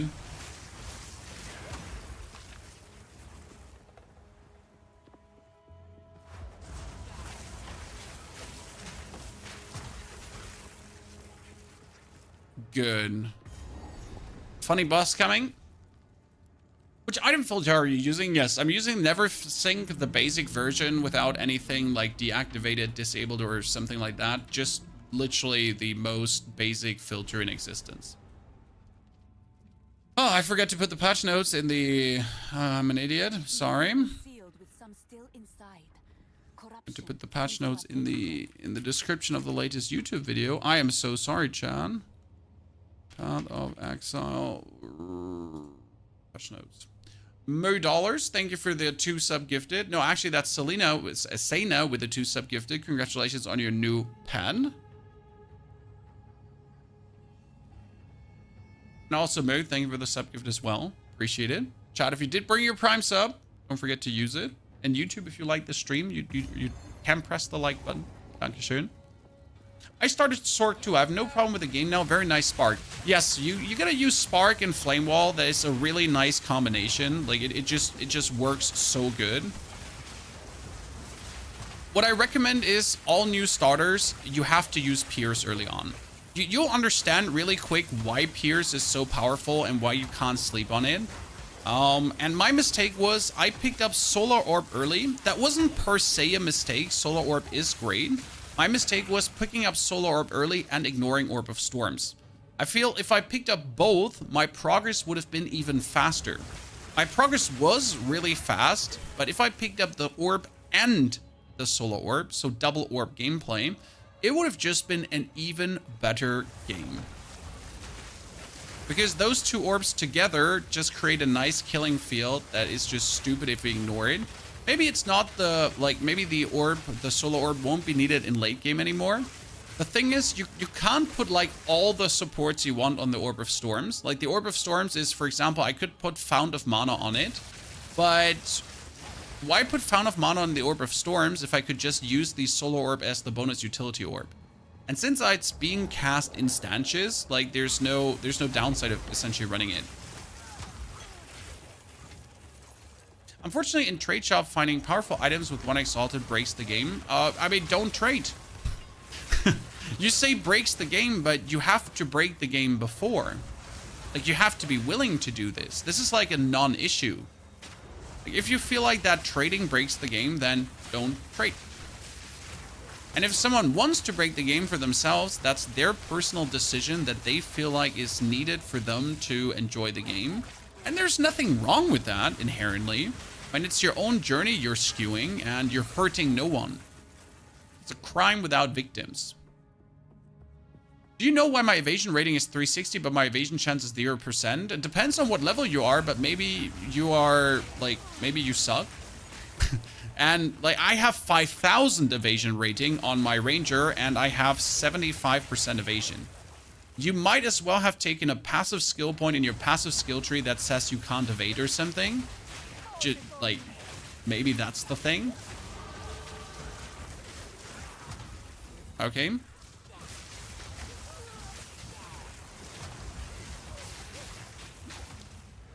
Good. We've taken all of this. We don't need the... Okay, this is 70% increased from the helmet. 70% increased from the helmet would net me how much more? Yeah, that wouldn't be worth it right now. I wanted to go for the jewel socket because the jewel socket allows me to put on some nasty jewels. I don't have any nasty jewels. I don't know where you get nasty jewels, by the way. I've yet to see one. The last two, like, I'm going to actually show you my jewel and you're going to be like, what the fuck is this? So I got one that had a 20% bonus energy shield. And I was like, that's so cool. Wow, I love it. And I tried to craft it up. What happened was it got like 2 modifiers for minions. And I looked at it and I was like, what, why? What have I done to you to deserve this? I thought we were friends, you know? Like, are we not homies in here? And it's like, no.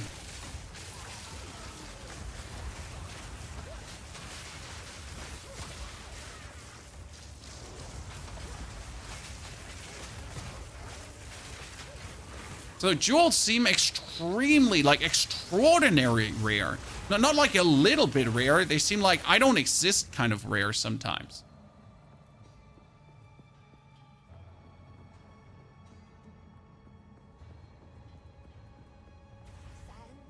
We found it, ladies and gentlemen. Let's go. Next boss to Noog. Hello, lady friend. Put the orb down. Put the other orb down. Freeze the... I don't know. Is it male or female?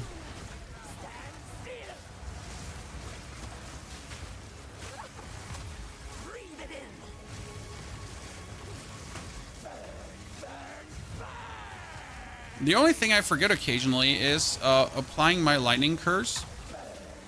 You know, as I'm like going crazy here. I feel like due to our damage, we skipped like a couple of phases on her. Oh, we staggered her. I'm not sure if that staggered her completely out of that phase. That's my problem. Then we froze her. Oh, this is mean. No, we didn't. We didn't. No! Don't hit me! Don't hit me! I'm innocent!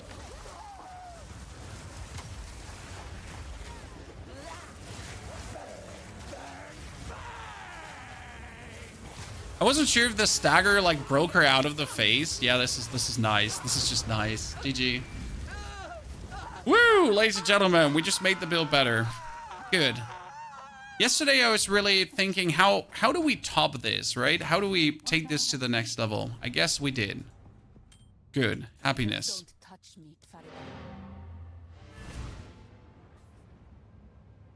Have you done your second ascent yet? Yes. I did my second ascent with level 41 on this character. No, 42. I lied. It was really simple because mage OP. 14% increase in lightning damage. The problem is the leech physical attack as life. Otherwise, the lightning... Is this probably a good monk ring? I don't know. I mean, I like my 2 rings. There's like fire resistance, max life, maximum mana. Like, I could probably get rid of the 1 ruby ring I have. Because the other one is like elemental resistance and everything. So my rings aren't too crazy. They just work. That one is not good at all. That tonal focus has nothing to offer as well. Browse island. Sell this shit. And we're still looking for good gloves because our gloves are trash. Wow, those boots, they have 101 energy shield, while my boots just have nothing. Do I need to take these, Chad? Do I gamble for boots? Let me just gamble for boots for a second. Here, where are you, Risu? Let me get better boots.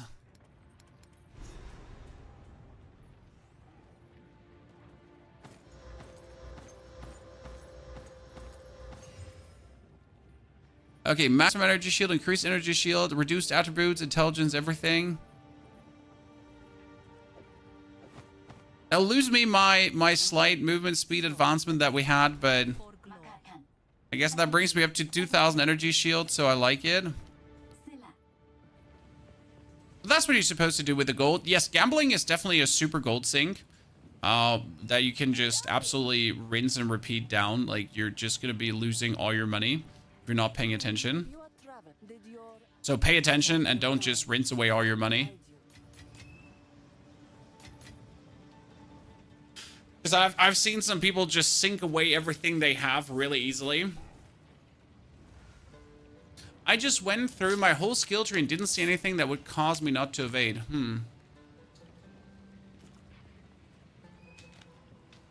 I mean, level 59 with 360 evade is not enough. Like 360 evade on level 59 is non-existent. Here again.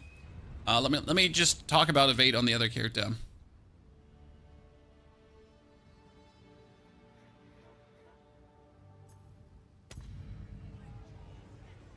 Wait a second. All right.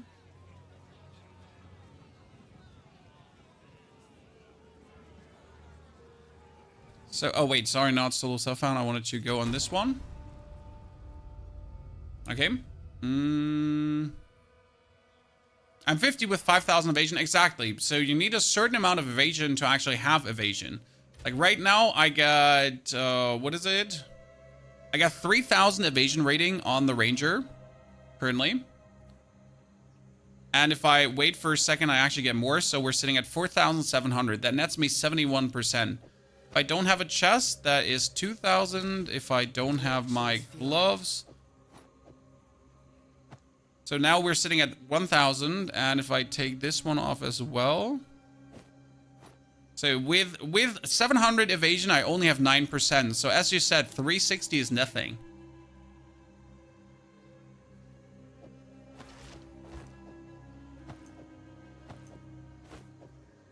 So yes, with 360, you might as well not have evasion.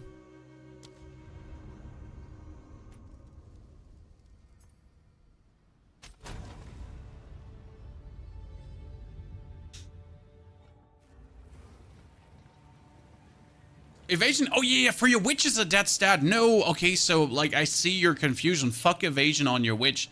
With a witch, you have two roads you can go down to, or you should probably go down to. And that is most of the case. Either energy shield or a mix of energy shield and armor is what you can employ. It depends on how you're playing the witch. So I've seen both from players. But most just simply stack energy shield. That being said, most endgame witches swords seem to just simply go for mind over matter and then to turn your mana into your energy shield into mana. And that's kind of like the meta way of playing, which I find annoying because I don't just want to go for mind over matter on every character every single time, like without question. It's like, oh, mind over matter, mind over matter. You know what? Mind over matter. Have you heard about mind over matter yet? Yes, mind over matter. Yeah. If I hear mind over matter one more time, it's like, what the fuck?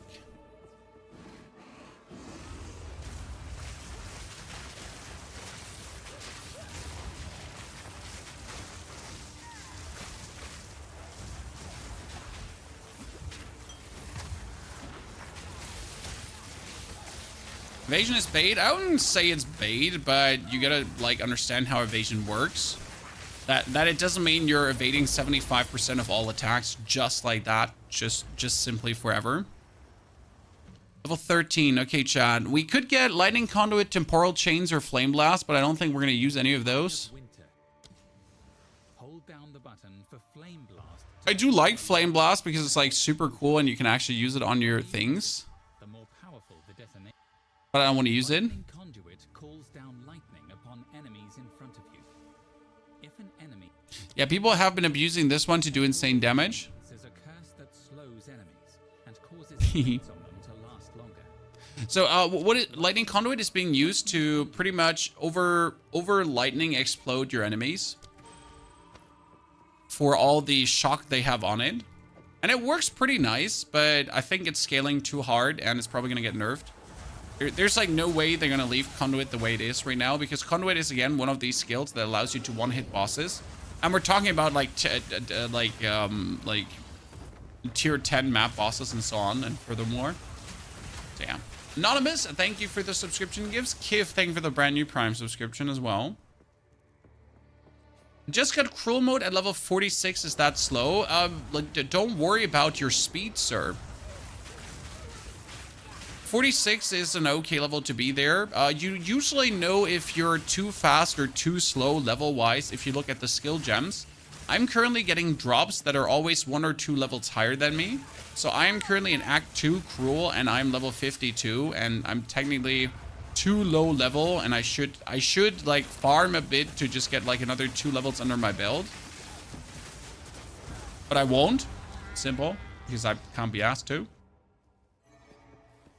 They nerfed Electrocute and Freeze yesterday. Well, they didn't nerf Electrocute per se because they buffed a lot of the Electrocute stuff as well. Especially as they also buffed the Electrocute supports and so on. So they technically nerfed Electrocute, but practically they actually buffed it, especially as they also made the Electrocution arrows stronger. Yeah.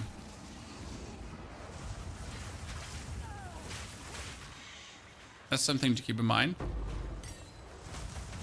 Oh, wait, you're Mana Siphon? No, don't Mana Siphon me.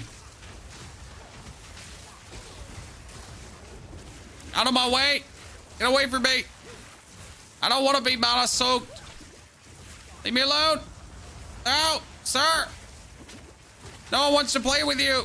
Everyone thinks you sting! Filthy mouth breather, Gollum!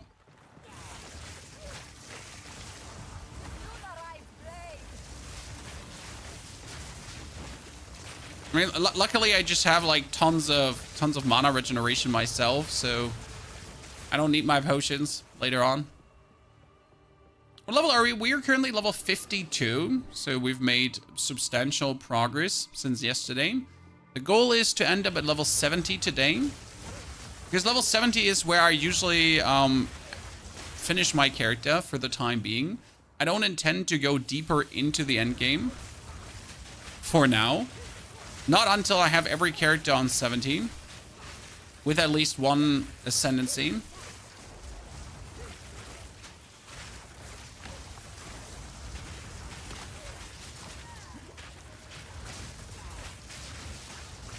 Good.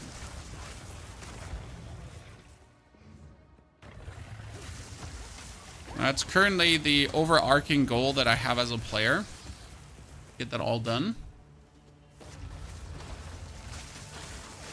A few other streamers are doing this too. For me, it's mainly that I don't enjoy the end game, so why would I spend time there when leveling is so much more fun?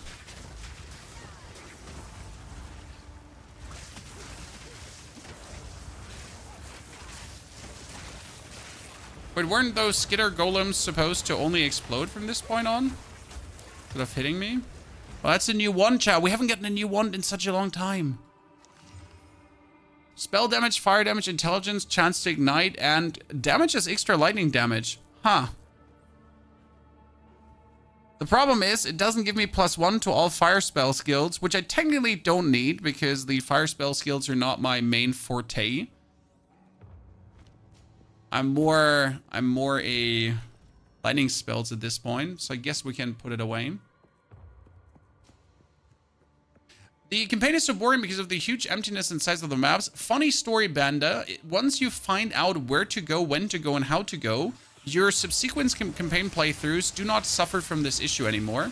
So the only map that is currently a problem is Aragot and when you enter the Drowned City for the first time.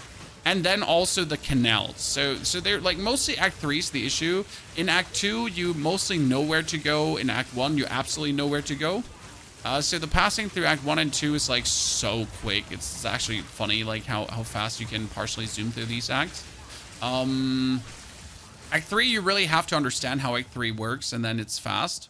That being said, I do ignore in Act 3 like the bonus permanent lightning resistance boost. You see that on my witch, that my lightning resistance is right now the highest, but it will in the end be the lowest, as well I miss out on 20% lightning resistance permanent. Thoughts how to spend upgrade resources while you're going through the campaign? Use them as you have them. I mean, don't hesitate to upgrade your gear whenever you feel like you're getting stuck. So I like to very often use my gems to make rings. Like I make rings and jewelry early on, always upgraded. So if I find a good amulet, if I find a good ring, I'll turn this into a magic or a rare item straight away. Because having a good set of rings and a good amulet will always give you the best progress or the best power boost early, as it's just like straight up mana regeneration, flat damage increases, resistances, bonus mana, bonus life, anything. It's just good. Balbala, I don't have to kill Balbala. Let's ignore that. I recommend wearing items that ground rarity percentage. I'm sick of rarity percentage. I hate that it's in the game. Any game that has rarity percentage is annoying. We've actually had that discussion in New World, if you remember. And it actually got taken out of the game because it was so pissing stupid. I hate having to have a set of items with rarity percentage to have farming gear. I don't want to have farming gear. I'm sorry. Okay, chat, let's use the new checkpoint feature.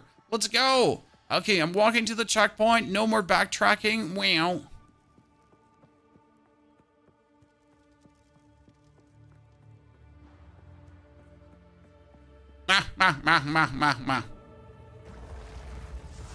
You clearly haven't watched my latest YouTube video if you haven't seen this before. There was an update this morning in case you missed it. Yes, I know the updates are pumping like crazy.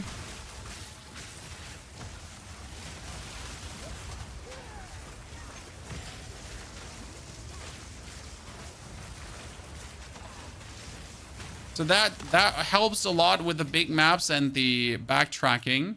I'm happy how seamlessly they put that in because it's a no loading time feature right now. If you are in the same zone you are in, you just teleport, but there's nothing. Just walk to the teleportation, click on it, done, zip. It works so seamless, it's pretty damn good. As if it was intended to be in the game.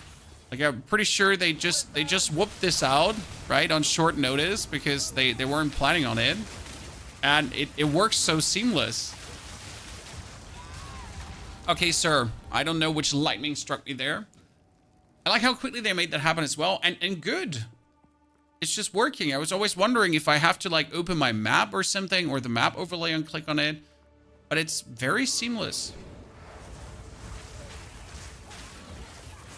I'm confused on how to get more damage in an SRS build. Minions, the Raging Spirits are scaling with minion damage because they're minions. So if you get percentage bonus of minion damage, you're also scaling the Raging Skulls.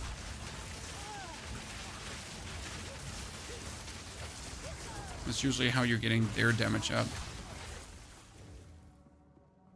You have a list of PC parts. I'm not sure if exclamation mark system or PC still shows my current system or if it's outdated. At this point, it's been a while, but I run a full AMD system, AMD CPU, AMD GPU, the whole package. All those 7000 series shenanigans.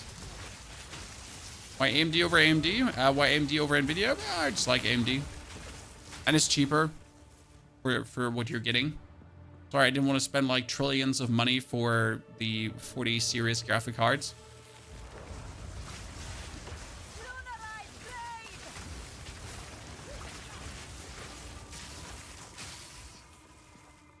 Okay, sir, I kind of want to advance into the next region. I can't seem to find the, thank you very much, the Halani gates upwards. I got a 3090 at the moment, but an 8-year-old i7. Yeah, you need to upgrade that i7. Dead Marrakech. That is truly something that's holding back your graphic card in this case. I mean, the i7s weren't not good, but they weren't also not that good in comparison to a 3090. Come back when I open the gate.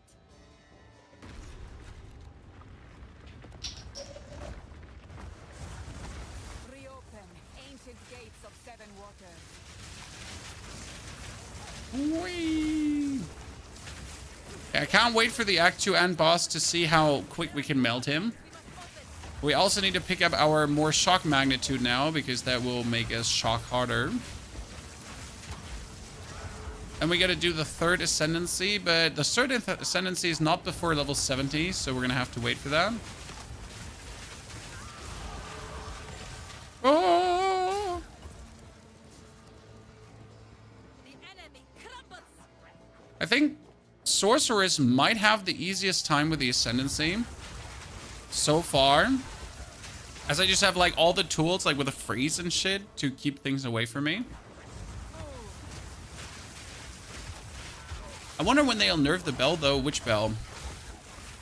I mean, they're currently only nerfing stuff that's heavily broken or was never intended to work that way. Oh, like I know people like to make a big fuss about nerfs, but like so far on everything they have nerfed, they have a good reason to. Because often skills were never intended to work the way they do, right? And then nerfing that is not even nerfing this. It's just like fixing it so it fits the vision of the game. And like, sorry, cast on shock was never meant to actually do what you're doing with it. And people are like, I am so mad. Like, how dared the developers like try to stick to their vision of the game that they have coded? Like fucking lunatics. Could you please just leave my OP build untouched so I can keep one-hitting bosses?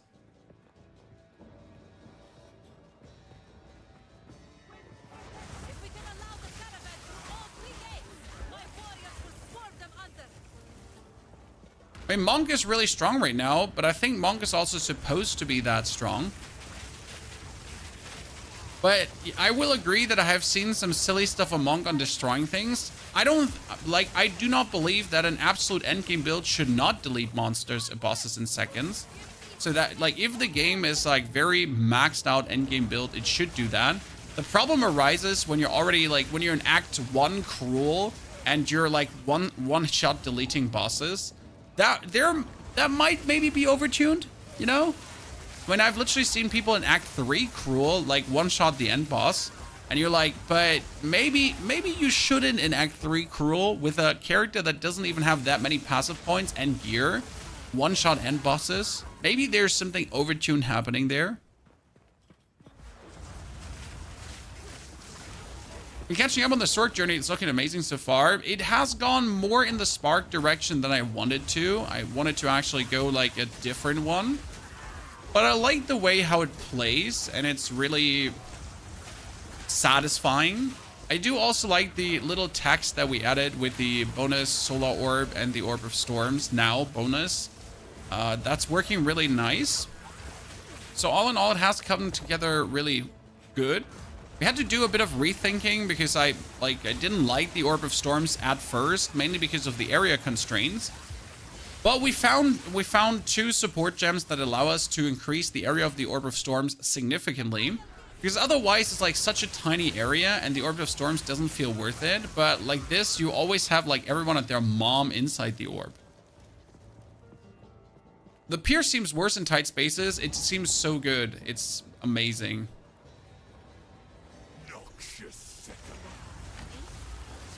Okay, we're gonna put this one down and the connectivity curse, and then we're gonna activate our super damage boost, and then we're gonna go all out. I shall dethrone you, Sekama, and leave you to the sand!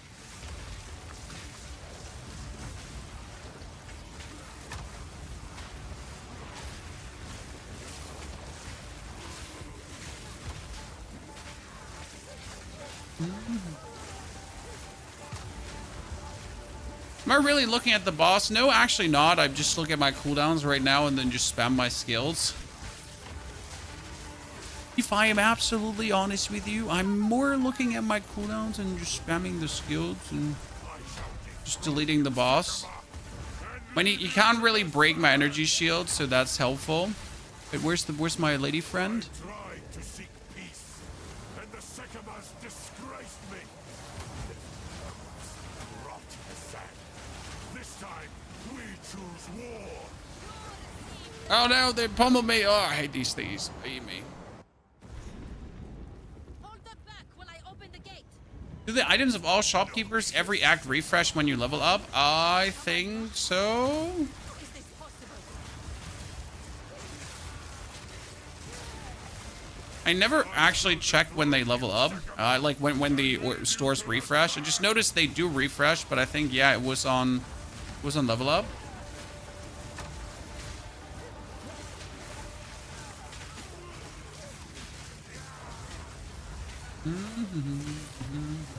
Put the curse on. I'm surprised how much we're still freezing him. At times. Oh, look at this. Shock, shock, shock. And the Sycamores disgraced me. Rot the sand. This time, I didn't want to stand in that ability. I actually stood in my, like, I drained my mana ability, and I just died to it. Like, I just drained my mana. That wasn't my intention. Okay, we're done. Cool, cool. Make haste. Oh, I never noticed. Look, chat. The beast is actually leaving. What? He conjures the very sands Have you ever seen that? I've, like, it had taken me, like, now 3 characters to notice that the beast is being pulled away there. Brookham, good to see you there. I'm happy that we can provide you with good information. Trying my best. Need some. No need to rush. Okay, remove that. If I could get this one to have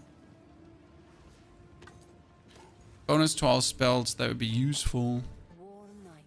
Okay, 13 is going to be the Orb of Storms. Then 13 is going to be the Arctic Armor. Then 12 is going to be nothing because we don't need anything.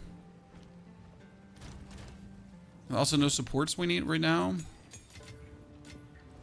I hear. Put away. Take your time. Goodbye. Let's talk to the Halani Gates. Wait, why would I still have to travel to the Halani Gates? Let's like go back.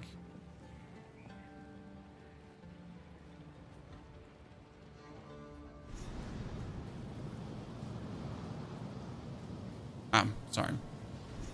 This is no natural I forgot to walk to this situation here. sorcery. Let us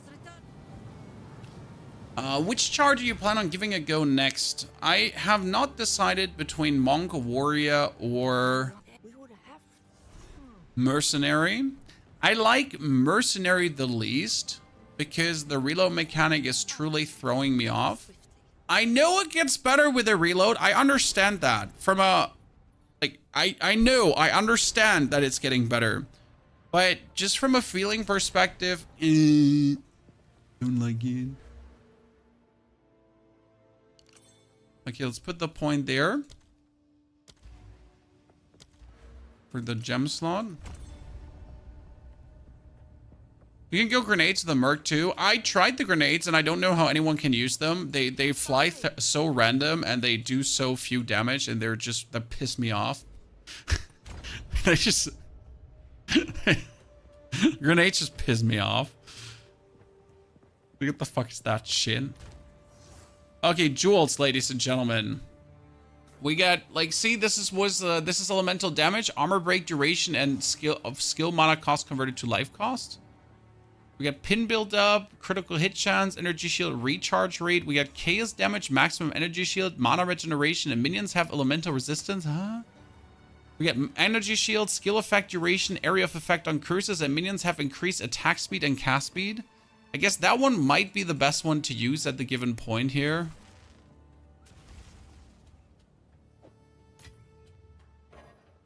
Okay, doesn't have more space for more mods.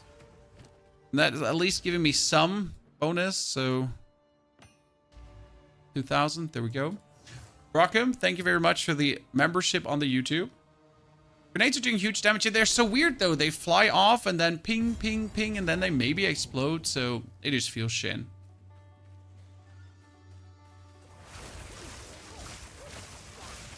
So I understand that it's like, it just might just feel lackluster in level 1, but it felt so lackluster in level 1 that I really couldn't be bothered. Like so lackluster. Not just like a little bit. It was like, what the fuck is that? Like in every regard. I forget that this area does not care much about lightning damage.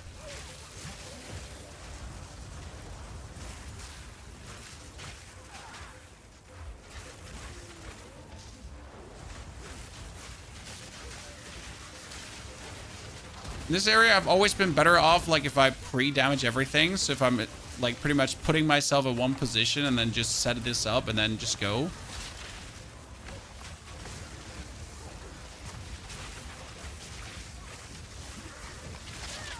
Oh no, I hate the lightning strikes from these lads. Why is the Circle of Fire better? Well, what do you mean? The Circle of Fire right now adds another 50 damage or so to my sparks. And my sparks are doing like 1 to 100 damage. So you're just baseline improving their DPS by launching them through the Wall of Fire. It is the freest DPS you can get for any skill in the Sorcerer department. So it's not a question of if the fire skill is better or good or anything. Like, it's just free DPS. And since we're igniting our opponents, we're also getting even more DPS because we choose to take a skill that, or we choose to take a passive skill point that when we recently ignited an opponent gives us more elemental damage. And as we always recently ignite opponents, we always have that damage bonus, and surprisingly efficient. Why do you use the circle support? Oh, that's very simple because I hate the wall. I mean, the wall is just some tiny thing, but with the circle, it doesn't matter from where I actually choose from anything. It just bounces through without, like, hesitation or any problem.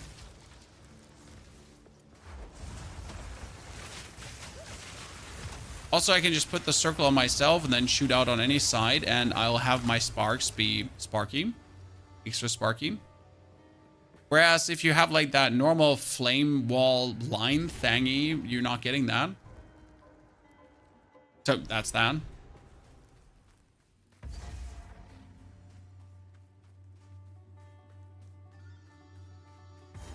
If you have the wall, like, you get to like choose where you're essentially hitting through, and you get to position yourself. I don't want to bonus position myself. I'm just click the button and then shoot.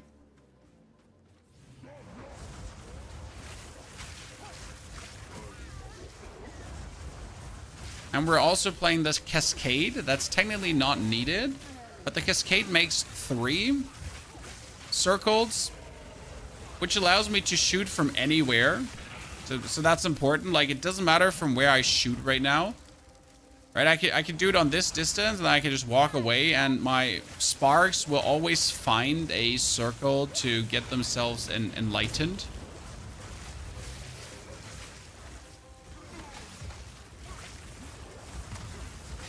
Great, I hate you, stupid zealot. The amount of times I've been like weirdly one-hit by that guy is too damn often. What's the little blue orb around you? Permanent Arcane Surge. I am a Stormweaver. I choose the skill Permanent Arcane Surge, and that Permanent Arcane Surge skill allows me to, well, permanently have 20% mana regeneration and 10% attack speed more. It's quite useful and, frankly spoken, super powerful. So you would be stupid to not take it. And my next skill points would also give me an improvement to Arcane Surge. And that would be for every 15 mana I have, another 1% improved Arcane Surge. So with 1,500 mana, you would have like a 100% increase, and I'm actually really good there. And that would straight up then be 20% attack speed and 40% mana regeneration bonus, which is kind of good. Does the dual string bow basically double the DPS? Yes. I'm not sure why they're not really showing the dual string bow as double DPS, but it says the second projectile, and the second projectile would mean that everything you do does double the DPS, technically.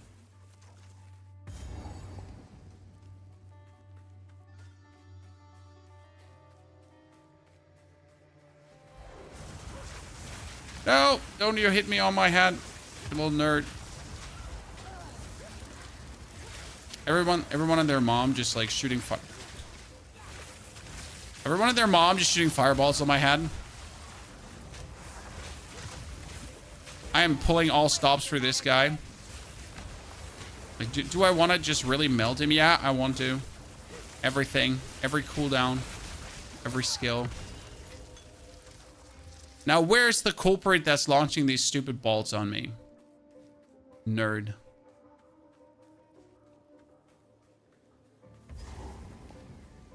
Good. One of my favorite bosses incoming, chat. I don't know what it is, but I love that you can double damage him pretty much. Right? You get them happening here, and they're like locked in together with you in this little area. Now I'm putting my Orb of Storms down, and it's like hitting both of them. So we hit them both with the fire, we hit them both with the lightning, we hit them both with all the sparks. Right?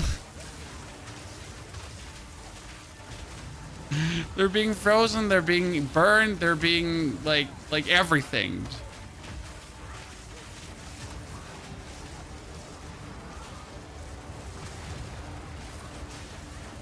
Absolute madness.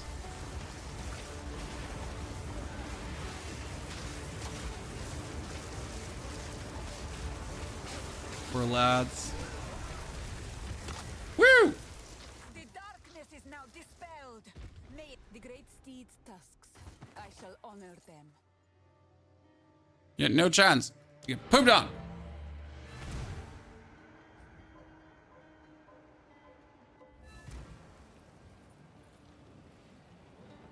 How can I Who goes there? My I hope it looks good for you, chat. What you see here. I'll unburden you. You're enjoying the vision of utter destruction. That's a lot of heal. Removes 15% of life recovered from mana when used. Yeah, no, we're not doing that. That's a lot of heal, but no. Goodbye.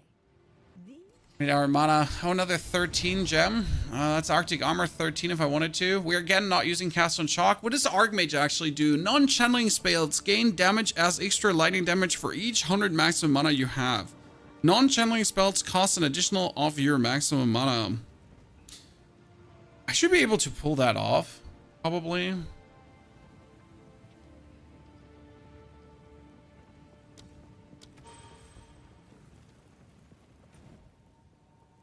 Please show me your passive skill tree. I'll show you mine if you show me yours. I'm talking about your prime sub, okay? Our passive skill tree is currently bonus energy shield into more mana and bonus energy shield, which works really good. Then we're going over for shock. We're not connecting them in the middle, so it's like over this triangle. As more shock and chance to shock, as that helps a lot. We want faster energy shield again into elemental ailment bonus damage and a higher chance to inflict ailments, which is also really important. We get more energy shield into the gem. Then on the side here's more energy shield and percentage more intelligence for more mana. Into more shock magnitude and more mana regeneration if we have shocked, for damage if we ignited, and damage if we shocked recently, which is actually a really nice bonus. And then we're also going for the more spell damage for mana, then mana cost, and right here we're gonna go for the lightning. What level are you right now? We're currently level 53. Goal is always to reach level 17 with every character so far. Will the skill tree change a lot? How are they going to add 6 more characters with more tailored abilities?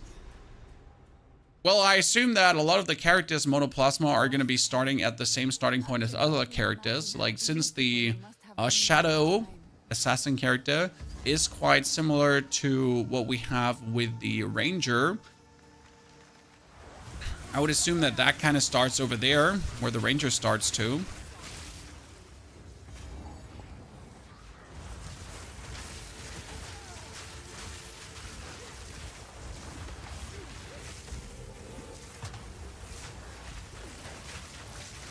Oh, there's some explosions going on here.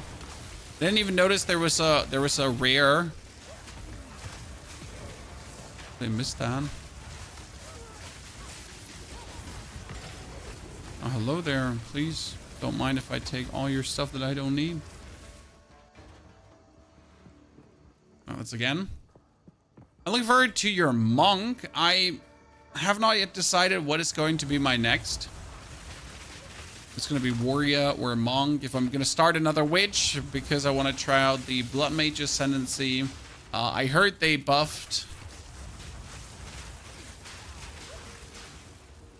chaos damage. I would really like to do a poison build as well at some point.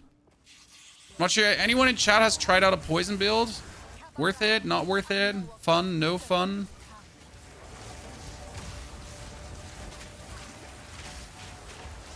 Oh, the amount of effects instantly made my game lag. Sorry, chat. We're doing a little bit too many particle effects.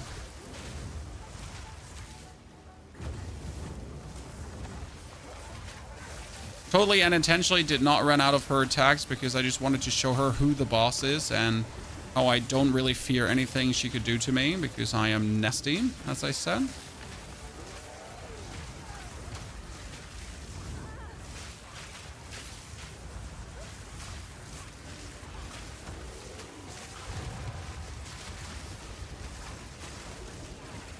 Destroyed.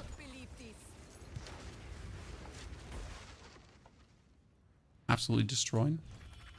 So now that we have our bonus energy and everything, you could technically go over here to start the energy shield faster again. So that would be the next energy start node. But, and we could also aim for more cold exposure, fire exposure, lightning exposure, as we're actually doing cold, fire, lightning exposure. So this is also nice. And then each type of elemental aim at more damage. Also increased chance to ignite, freeze, and shock. They are not bad, and the duration of ignite, shock, and chill on enemies is increased. So this is like the double duration here is kind of like what you want to have, and the exposure increase. So everything but the Stormbreaker node is probably what we want to have because 20% more duration is nice, but we can't go for this. So we have to go here for the side nodes, since that would also be like a ton of intelligence plus. Intelligence plus is nice, and 60% increased energy shield, but slower start of energy shield recharge, which is a bit shitty, but getting another 75% energy shield is quite nice. So we might want to actually consider going for this. I did second trial Sycamus and didn't get any ascendancy points. Is it because I'm cruel? No, you did not break your character, but there seems to be a bug. Maybe your trial of Sycamus wasn't high level enough? Like, the second trial of Sycamus needs to be level 55? I'm not mistaken completely.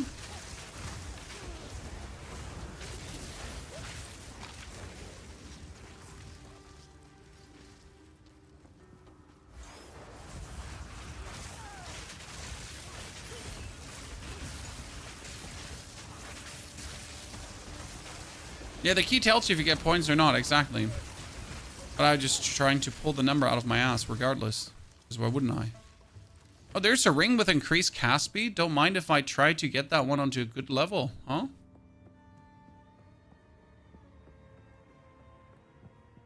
You couldn't find the cruel entrance to trial. There's no cruel entrance. You teleport just to the Temple of Sycamus and put that thing in.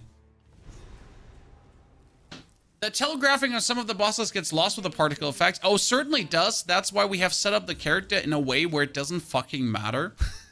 Well, my best way to say it is, like, the character's just set up in a way where I might not give a flying fart. Oh, 35 spirit plus, maximum life and energy shield. I know that this one would go down very well.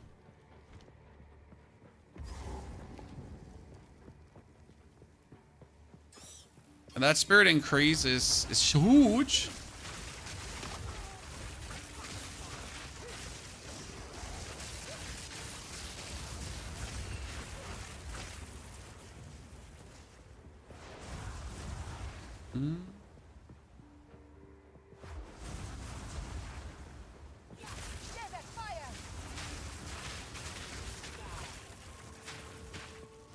Oh, hello there, Ninth Treasure of Cash. I'm surprised we actually found you this simple.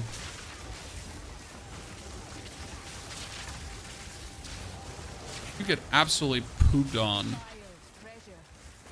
A ruby! Thank you very much! There is an abuse where you could farm that treasure many, many, many, many times over. Not sure if that one is actually fixed. Okay, where was the second area? I lost my vibe for reading this. This is probably the only time, the only area where you could lose time if you forget like how this one is layouted.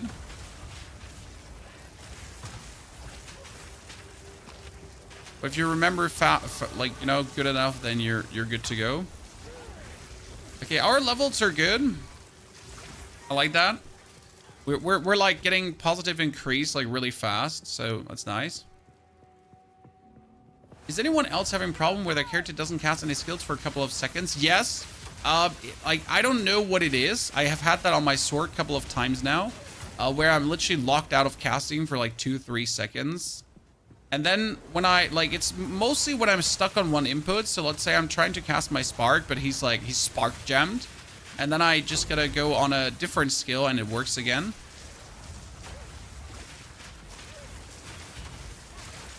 That's usually how it works for me.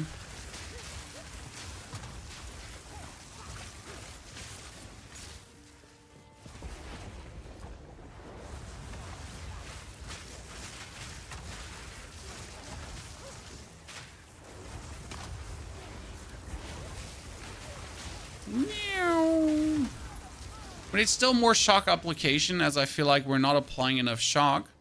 If anyone has an idea how we could work in our shock application, I'm all for it.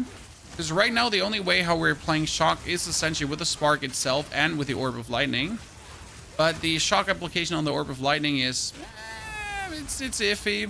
It kind of works, but it's unreliable at best.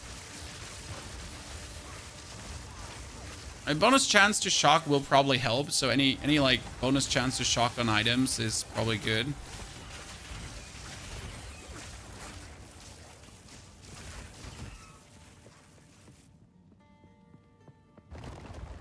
Well, hello there. Nice to have you all push into my backside.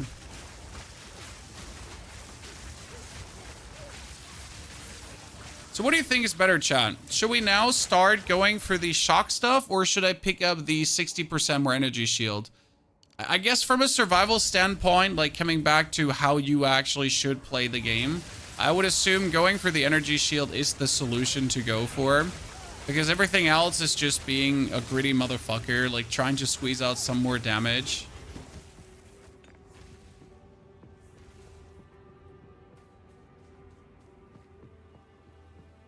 Would it help in a build guide, ladies and gentlemen? That's my question. So you obviously want to see the whole path of building in a build guide, right? But especially for a starter build, would it help if you start with a level 0 passive tree and just show the people like, this is level 1 to 10, this is level 10 to 20, and so on? Would that be a good way of displaying it for you, that you understand when to take what and which passing is better? Because I feel like often you look at these skill trees and you're kind of like, okay, cool, so now I see the complete skill tree, but like that doesn't help me. Like, this is useless.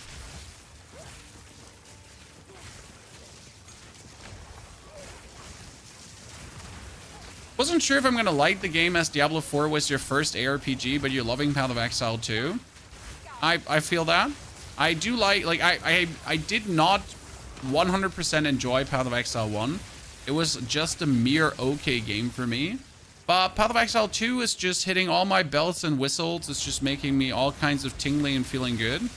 So I'm with you there. It's a well done game that does things very good. That with a few minor tweaks and twerks is going to truly excel in what it does. So I can't wait to see like everything that's coming in the new year too. And especially how long they're going to take with the new classes, because we're having like 12 damn classes. I mean, obviously classes will have redundancies and they'll kind of feel the same. I'm sorry, there's just not so much different things you can do that 12 classes all will feel completely unique. Still, I'm expecting greatness.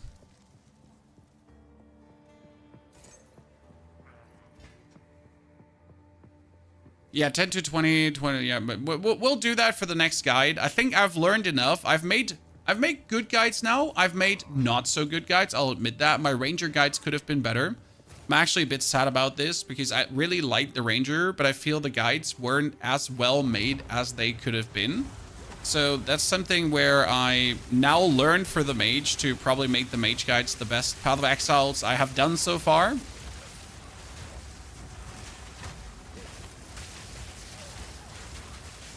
It's gonna be good.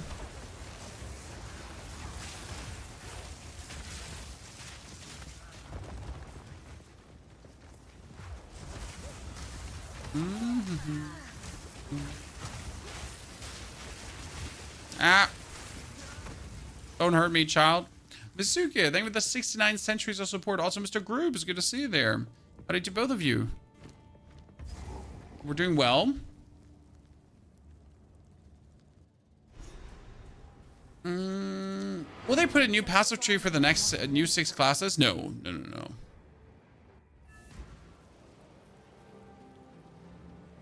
A step closer to late. Identify. 13. Probably getting my spark for more projectiles. Thank you.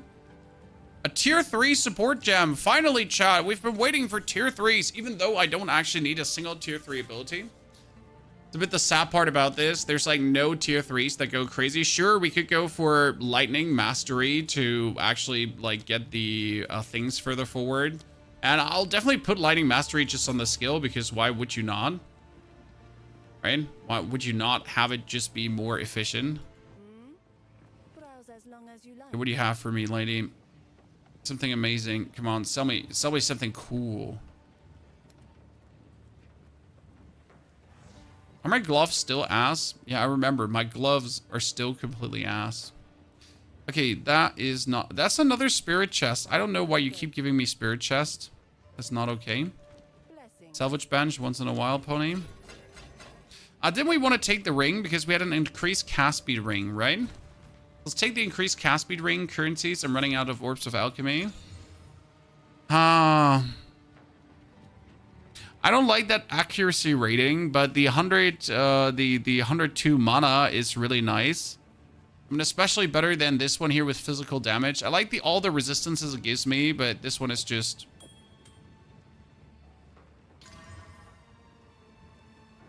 nice.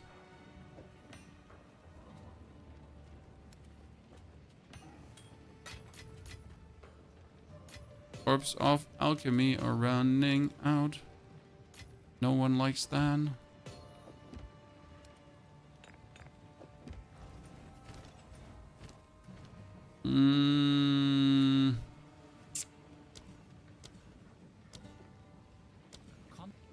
Connectivity. Don't use it much, but here we go. Nima, thank you for the Prime subscription. Nima, thank you for the Prime support. Love to have you there. We need to go for the stash. Currency, jewelers, G. Get our connectivity a third one, because connectivity does actually have a... Go check what was it called again. Connectivity has... Was it Focus Curse? No, it was... Heightened Curse, yeah. Curses just have increased effect. Just make it more...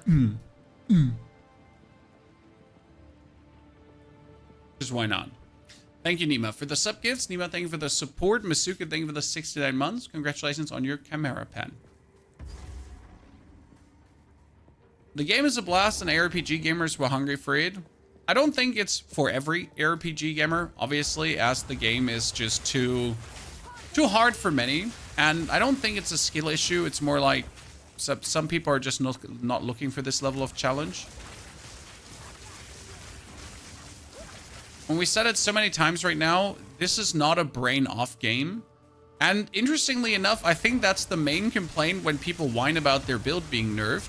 Because they found a build where they, in endgame, can turn off their brain and play like good old Path of Exile run, where you didn't have to think during gameplay and just press buttons and that's it. Sorry, that was how you played Path of Exile 1. And they were looking for that, you know, dopamine feeling in Path of Exile 2 as well, to just play like relatively brain dead. Yeah, you gotta actually, you know, play the game. Say it's similar to Diablo 2. No, I like, it's truly its own thing. They made something that is... I made the mistake of staying in the middle already once. They truly made their thing that is what they want it to be, in a good way.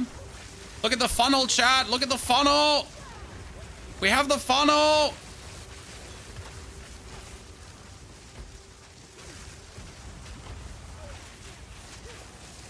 So I would say it's similar to Path of Exile 2.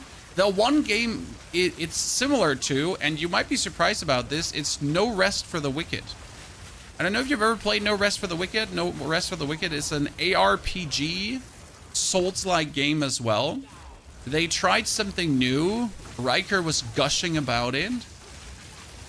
And it truly was an extraordinary experience, but from a level of difficulty feeling and hardship, this game truly mirrors No Rest for the Wicked in that regard.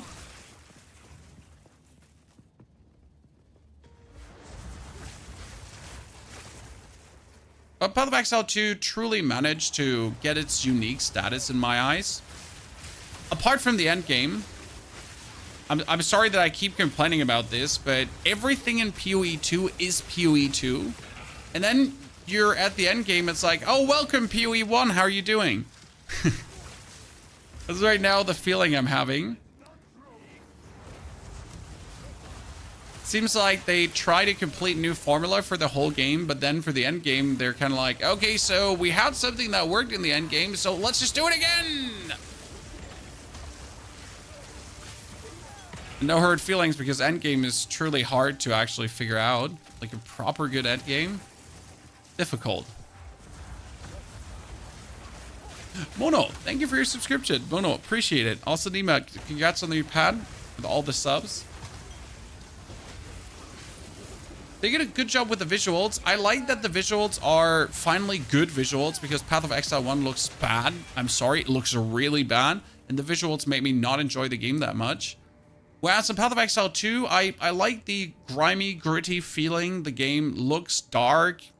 It's nice to play. Animations are satisfying and on point. I'm still, like, I have my problems with Energy Shield, because Energy Shield always makes me feel like I'm not taking damage. And then when my Energy Shield is depleted, I'm like, oh shit, oh shit, oh shit. But it's like, I am invincible, I am immortal, I have Energy Shield, this is so good. And it's like, oh, fuck, fuck, fuck, fuck, fuck, fuck, fuck, I'm dead, dead, dead, dead, dead.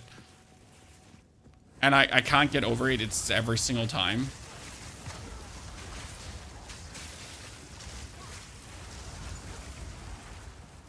It's me by surprise. So yeah, the only issue, I guess, me being bad at the game. But already now, we are currently sitting at level 54. Nothing has really changed much with the build in the recent levels. The only thing that we picked up new was Orb of Storms and Mana. Oh, what is this? I have never been here.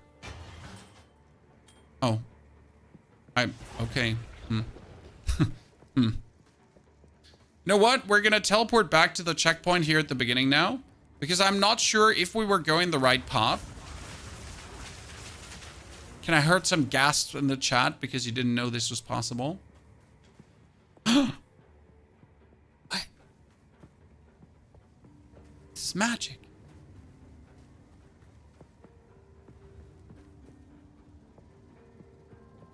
Yeah, perfect. Look, look. No backtracking. Chat, the feature is working. This is Act 2 cruel right now, Brandon.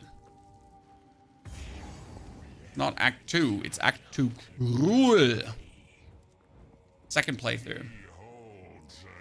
How do you have PC loot so big? It's a loot filter called Never Sync, and I don't know how to apply a loot filter on console.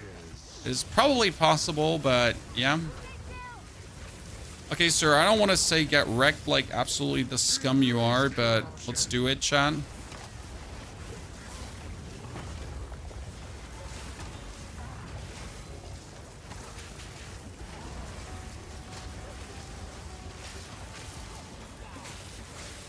Just stop using my Q so often. I feel like I'm overusing it a bit.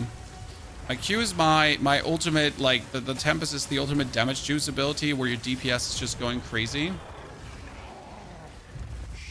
Almost 2,000 DPS at this point. You get absolutely defaced. Who is this? Sup, lady? My opposite. She looked like she gave birth to a... what was it? An alien. Chest burster. I would like to ask if I could be inspired by your build. I see that I have a build plan for X1 and 2. Will you be creating a planner? I will be creating a planner. Yes, there's 100% a planner by tomorrow. So probably can't deliver it today. Today we're trying to push this to 70 to see how well it translates into the mapping stage. That's my plan for now. And then for tomorrow, you're going to have the fleshed out starter build. As we're also trying to get our path, like I want to essentially get my last skill points to know that I can lay the skill points out the way I want to lay them out.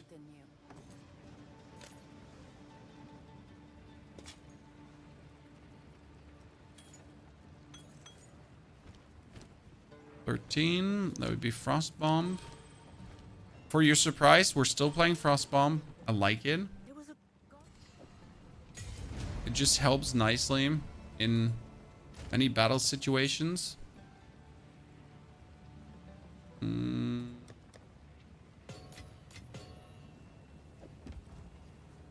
Now we need to go to the Valley of Titans, to the most annoying boss, chat. And raise your hand if you feel so too. It is not because the boss is hard, because the boss is not hard. It's because his targeting is shit. You fall off the arena. Like he can't get hit in certain phases of his battle for no reason. He's just an ass wipe. Is max level 70? No, but from level 70 on, you're like in the mapping stage. I think with level 70, you can roughly do everything up to like tier 6 and beyond maps, kinda.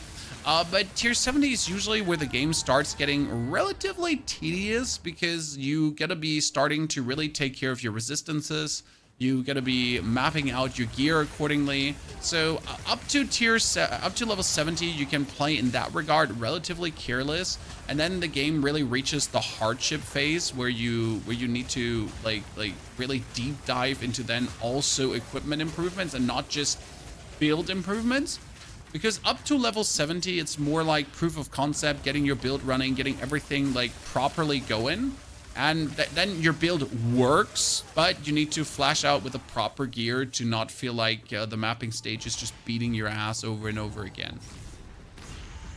And for me personally, that is the most boring part of the game, like just fine-tuning your equipment. I mean, I could take a few Exalted in my hand then to buy myself the proper equipment that gives me like the resistances I need and whatsoever, and then essentially enjoy the end game. Or I could bang my head against the wall to like get into the mapping more.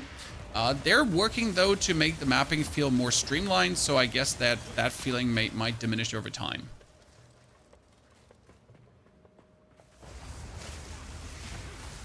Do skill points stop being earned by 100? Yes, there's a limited amount of skill points you can get, so it's not like that you'll ever be able to completely take everything you want in the path of building. I would say like the most reasonable thing is, and that's why I say level 70, there might be 30 more skill points coming, but you're not getting them easy. From level 70 on, leveling is also slowed down significantly. So up to 70, you're leveling up in a reasonable pacing. And then afterwards, it's kind of like, oh, a slog fiesta. So I recommend, again, like by level 70, you should have your path of building laid out. You should have reached the nodes that you need to reach, because then reaching bonus is going to take a while. Like right now, I can say realistically, I'll reach my shock nodes at the point where it's going to get interesting. That being said, I've played most of the time without these bonus shock duration nodes and whatsoever, but I also don't need them for these challenges right now So the shock nodes are great and the bonus lightning damage will be great, but I'll need that bonus lightning damage and such to later then completely escalate.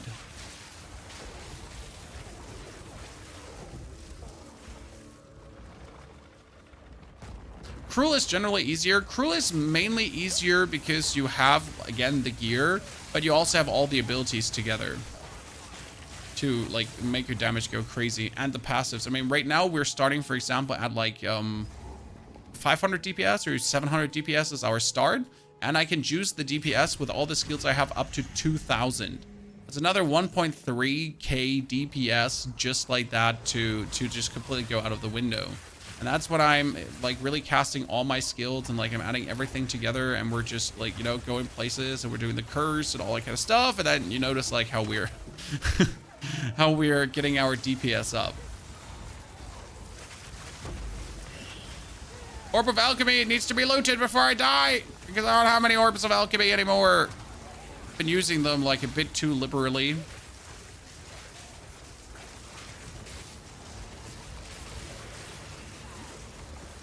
So that's how we're rolling.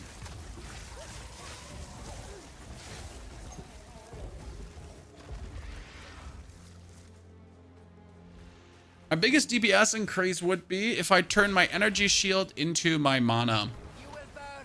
Because right now we're getting bonus damage multiplier for every 100 mana we have. If I would now turn all my energy shield into mana, well, that would be fantastic. And then there is also a amulet that would then turn your mana back into energy shield. Was it an amulet or a belt? I don't know if it was an amulet or a belt. So you get like a lot of mana, and then you would get energy shield in comparison to the amount of mana you have, kind of. That's how a lot of mind over matter players are doing it. Can you salvage runes you have put into the gear? No, runes cannot be taken out again. I don't agree with this. Like right now, I wish the runes would be able to be taken out and put back in. It just feels unnecessary to have us like refarm runes over and over and over and over and over and over and over and over and over and over again.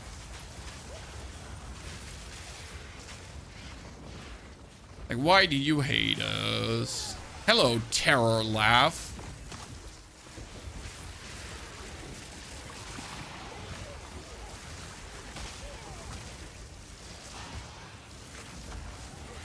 Walking Goliath.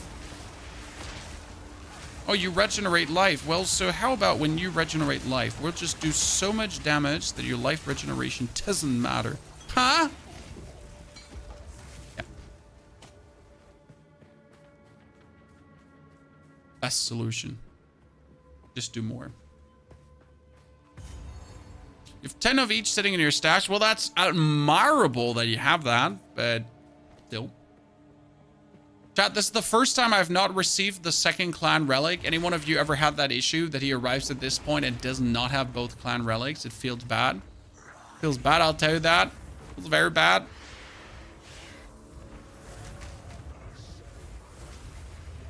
Oh, sorry. I should probably just fight some things, huh?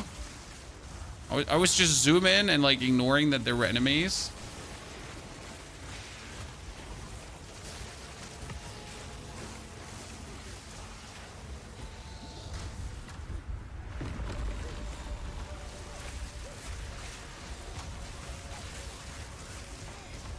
Get away from me. No mana draining. No mana draining.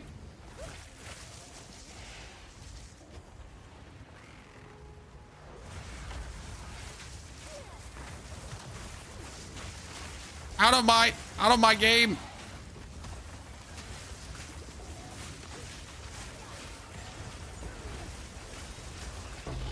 God, I hate you.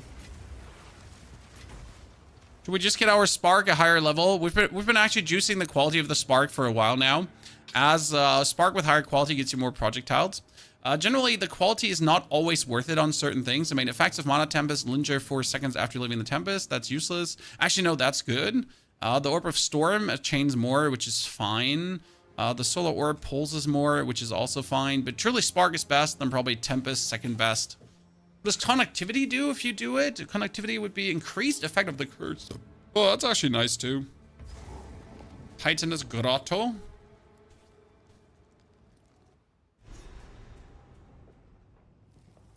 In the Spires of D-Shard, doesn't matter if you wake up the sisters on the ledges. I'm not 100% certain, but didn't the sister on the ledges also give you a permanent buff in resistance?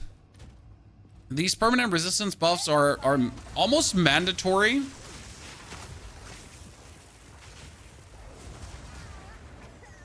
Because let's be fair, if you don't have the permanent resistance buff, the penalty is quite extreme. I'm not going to say they're overdoing it with the resistances, but like all my characters arrive in the endgame with 0 resistance. I'm sorry, I don't know if you're different or if you're just the better gamer, or you're like Giga Smart Super Mech Brainiac. But I guess most casual players, me included, casual player, will feel like that. You're just arriving in the endgame. It's like, cool, so I have no resistance. And if I move a single piece of gear that's even giving me a little bit amount of resistance, I'll just be left with minus resistance.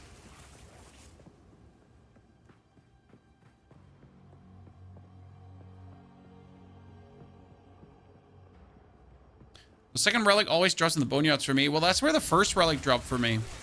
Or a relic.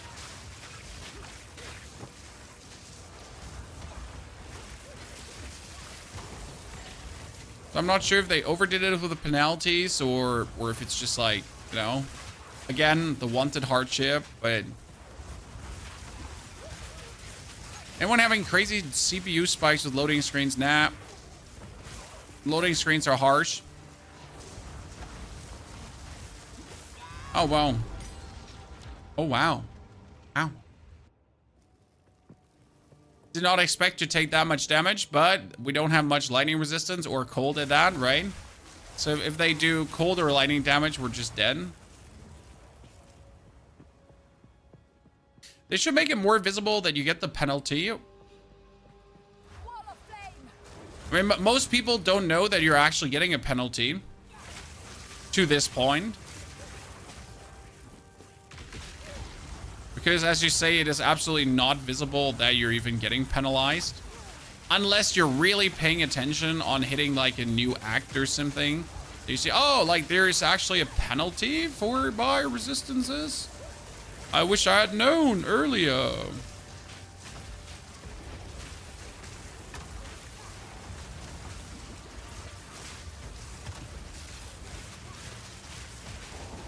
Oh, you have an enhancement off body and mind and your lightning resistance. Well, you know what? That lightning resistance can eat my ass, brother. Because the only thing I do is lightning damage.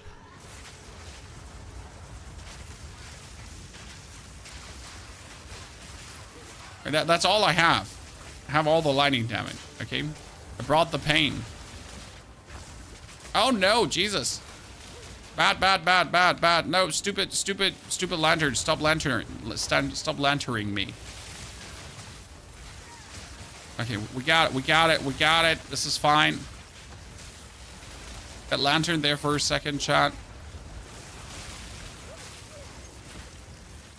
We're better. Did you see the side quest with 10 light resistance, Act 2, Nightmare and Hard? It really hard to see the quest. Which one is it in Act 2? I might not have it. I might have it. I'm not sure. No, I might not have it. I do always the fire quest in Act 1. I do the frost quest in Act 1. So these two I definitely do. I know I'm missing one quest in Act 3 because I'm just too lazy to do it. That's for sure.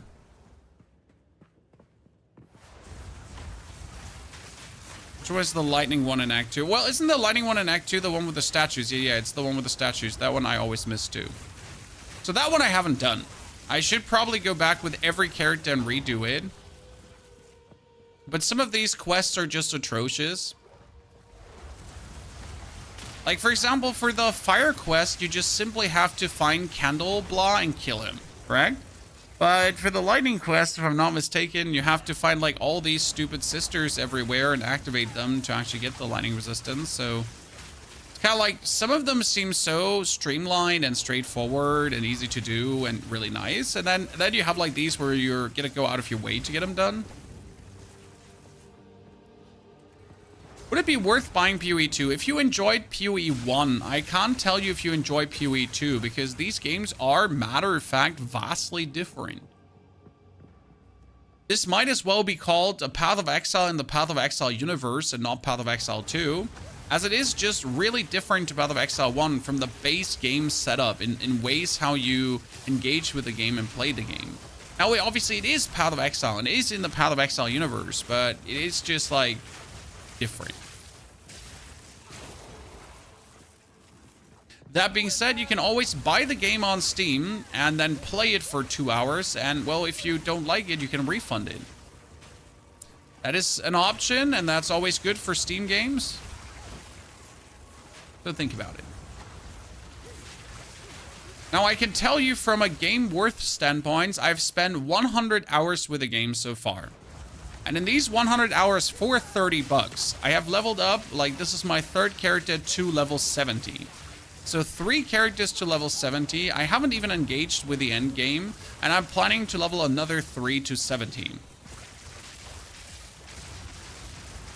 So that is the amount of game enjoyment I've already gotten. For 30 bucks. Now, if we're going for the $1 for every hour of game time formula, I am stealing money from the company. Right? I mean, for 30 bucks, I'm only allowed to have 30 hours of fun. If I'm having more fun than 30 hours for 30 bucks, then I'm costing, and I'm bad for the company. Because I'm occupying their server without paying for it. Rusty and Doozy, thank you for your subscription and support. Fabster also, dankeschön. Oh, holy. And when you level up more, there's 6 more coming. Exactly. So when we're done, we're leveling these 6, there's 6 more coming. Now, Rusty, no, I appreciate you, sir. Dankeschön. Okay, let's see how stupid it's gonna be this time.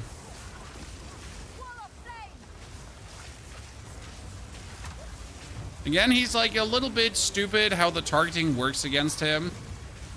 So it can be somewhat of a challenge to properly damage him with a lot of abilities. Like, a lot of abilities just simply don't correctly work when you try to hit him within.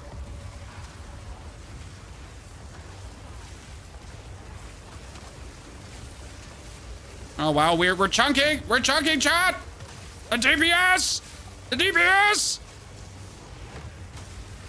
More! More! Oh, shit, I made a mistake. Sorry, I was DPSing too hard.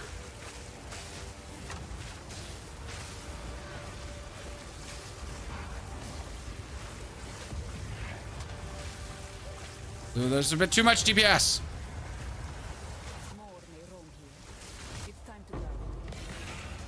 I am the chosen one. The chosen one. Build is working like wonders right now.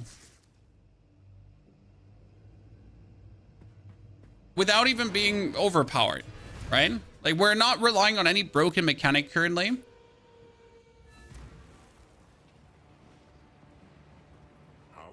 Which is important. This ruby is beautiful. You only bought the cheapest pack while you will earn a lot of money from this game. I thought streamers will be more supportive of GGG. I don't see where these two things have anything to do with each other, sir. I don't want to buy skins because I just don't buy skins, you know? And I might earn money from the game, but I have, you know, I have a family, I have children, I have bills to pay. You know? Like, I have a life that's not gaming. I mean, I do support the company, don't get me wrong. I bought myself some stash tabs. I got myself a skin, too. But I don't see why I should buy a $400 supporter pack. I'm sorry. There's just no world. That has nothing to do with me hating the company or not wanting to support it. It's just me not wanting to buy a, let me check my notes, $400 supporter pack. You know what I'm going to do with $400? I'm going to put that into my child's college fund. I'm going to buy some stocks.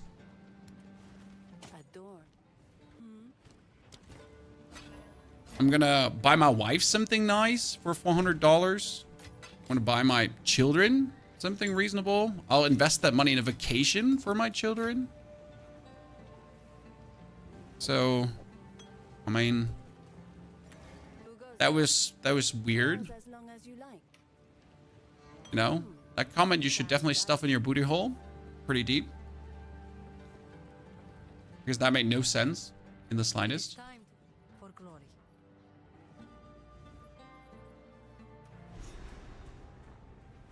Yeah, also the game isn't making you money. Exactly. I mean, it's nice that the game is out there, but the money, you're actually making me the money. It's your fault I'm making money. It's not the game's fault. Enter Desha. You have your orders. So it's your fault.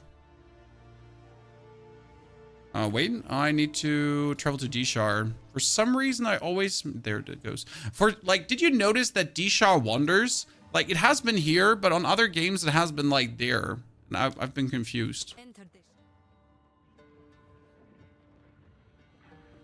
Your support by exposing the game to other players. I bought the game because I've seen a lot of other streamers my first ARPG. Thank you. What's the most new player-friendly chart? Witch or Sorg? Time to protect I don't know if anyone in chat wants to disagree, but I think Witch or Sorg is currently, for me, the most user-friendly characters. I mean, Sorg is a bit more demanding in a gameplay perspective. Technically, Sorg gameplay loop is fire, right? And that's it.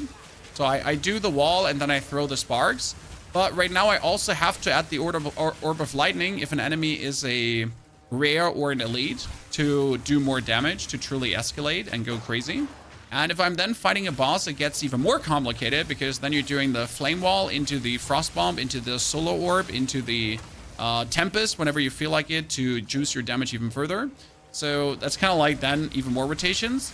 And for example, on the witch, the rotations are vastly easier because the witch is pretty much spam the gas bomb, explode the gas bomb with your flame walls, so put the flame walls down. Then in between, apply Curse of Flammability, so that's also something you then do. But the gameplay demands on the witch are vastly lower than for the Sorg, as the witch also does have people in front of her to tank for her. So yeah. Me as a witch, I just firewall into gas hour. Exactly. That's what we said. Is the loot grind and crafting in this game fun? Yes, yes. It's very random with the crafting, but I have to say, in between, I've made killer items. Like, I literally took an Orb of Alchemy to turn a normal item into a rare item, and the outcome had, like, just, you know, your face just dropped because it was so amazing. Other times you did it, and it was like, what the fuck is this shit? But I'd say that the, oh my god, I just did this moments outweigh the, what the fuck is this moments. Like, you're literally, I made this, right? You're sitting there, I made this. I created this item. I am the chosen one. That's the moment you often get.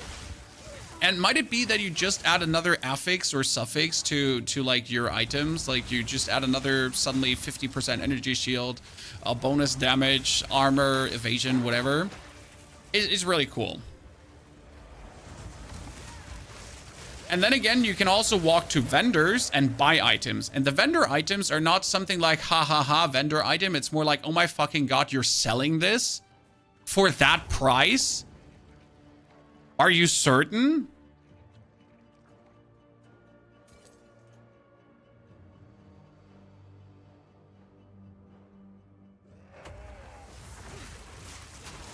What did I just do? I summoned one of them instead of both.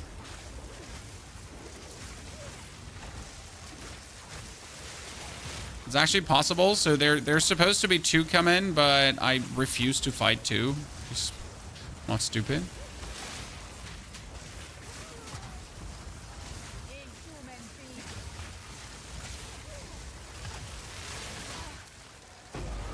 Kill number one. And then kill number two. Oh my lord, I'm so happy that we didn't fight both. I mean, imagine like I fight both of these. They're trying to hug me while he has temporal bubble. Temporal bubble, by the way, creates like a temporal bubble that slows down everything, me included.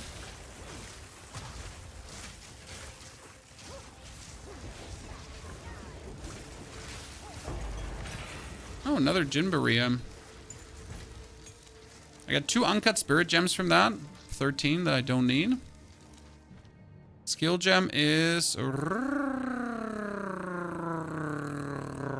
nothing, surprisingly. You'd have both of them down, most likely, but why risk it when you can, like, work around it? I feel like, I'm not sure if this is a bug or intended that you can call out one, but it would be so grinding gear games to be like, if you're stupid and running right away in, you get fucked. But if you're actually applying your brain for a second, trying to, like, walk in a meaningful way, you might get out better. So again, not sure if that's intended. Is that like something they don't want to happen, or is it like a noob a noob trap pretty much? Oh look, we just walk in their boss area kind of thing.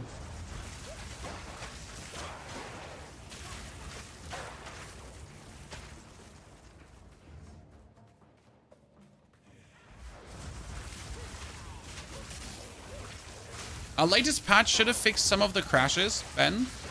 Obviously, depending on your PC, you could still run into issues, but I think like a lot of the crashes already get under control. Not all of them. I don't know. Oh, that was on death. Really? All these on death effects just came like, just screw you. Screw you. Remove on death effects from the game, please. I didn't even know they had an on-death effect. So when they die, they poop out stings? That's what happened there?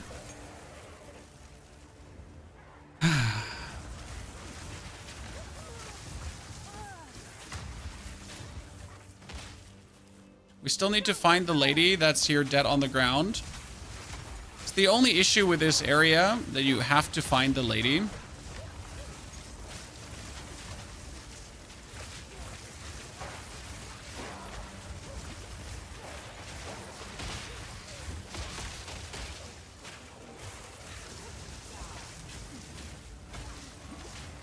Sorry. I don't know why I keep landing up in that menu. I'm just jamming keys too hard.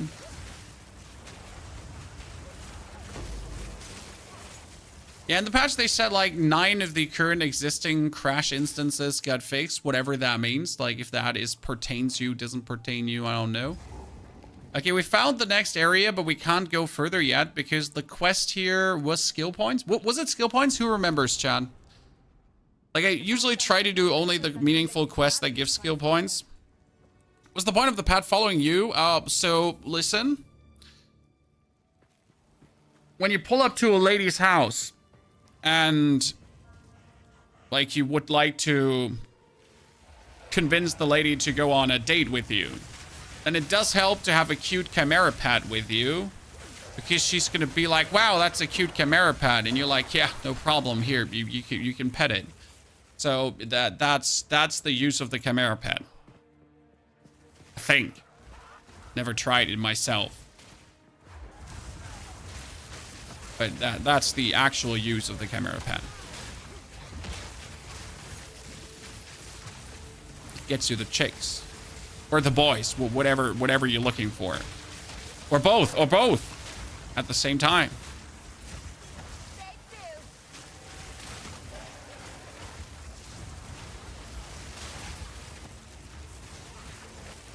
But if you're looking for any bonus use, that doesn't exist.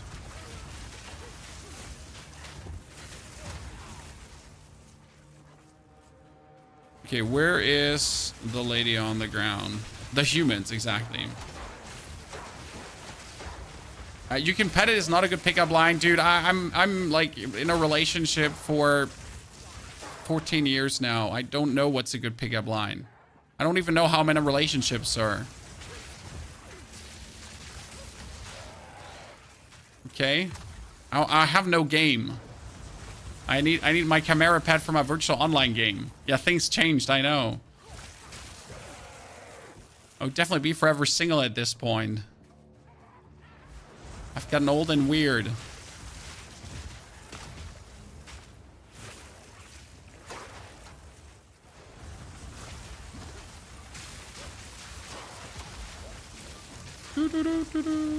So, lady that is on the ground dying, where are you? We're all old and weird, that is true.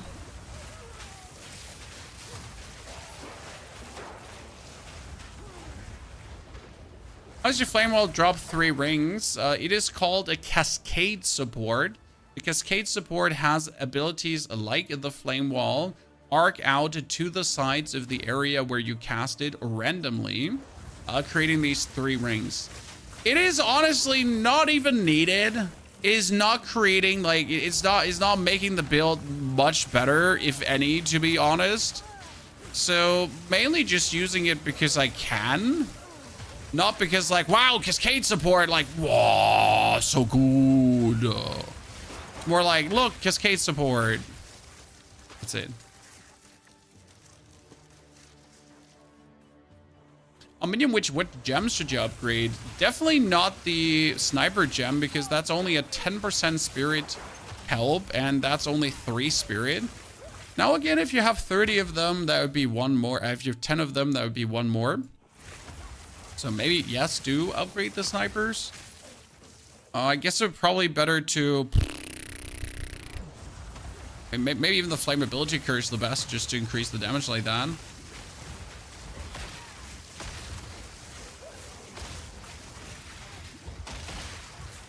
Okay, lady, where are you?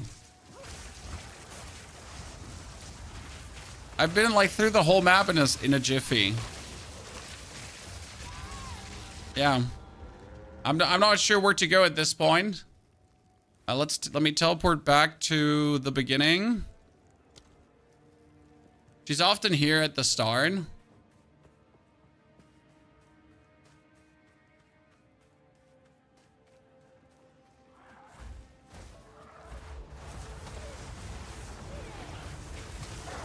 Well done, GGG. Can't wait to use this feature in Act 3, because yesterday we didn't have it. To make my Act 3 even more convenient.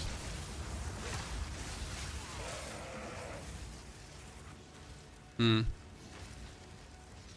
do you get the items to show a beam of light on the ground? I'm using a never sing loot filter. That loot filter just makes some things a bit more apparent. It doesn't weight the loot. It doesn't hide things. It literally just makes things pop a little bit more. Okay. Good. So we have seen everything, but I don't know if the lady gave XP points. I forgot. I could go back and probably check Act 2 if she gave XP points. It just irks me to not find her. I might have just run past her too. That'd be such a shame.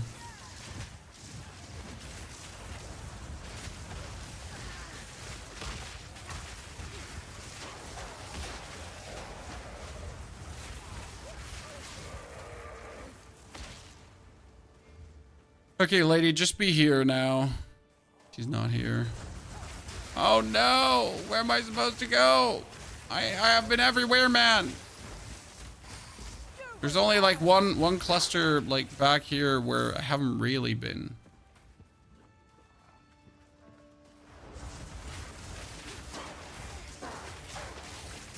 There'll probably be more sophisticated loot filters down the line. But I do not believe that you do actually need a loot filter for Path of Exile 2, at least not for the campaign. I mean, Path of Exile 1 without a loot filter was impossible, simply because of the links and everything. Like, you needed to not only look, is the item good? Does it have what I want? It was literally like, does it have the right colors and the right amount of sockets? Is this like what I'm looking for? Or is this not like what I'm looking for? There she is.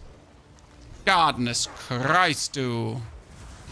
So that's where you really, really needed a loot filter. Also, more loot dropped, let's be fair. The amount of loot that dropped in Path of Exile 1 was already comical, because you were getting so much that's like, okay, why?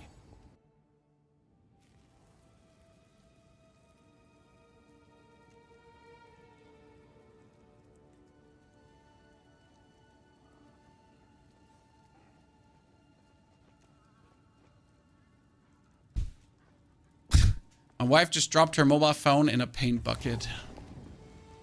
What am I supposed to say now, chat? I sent her a few dots.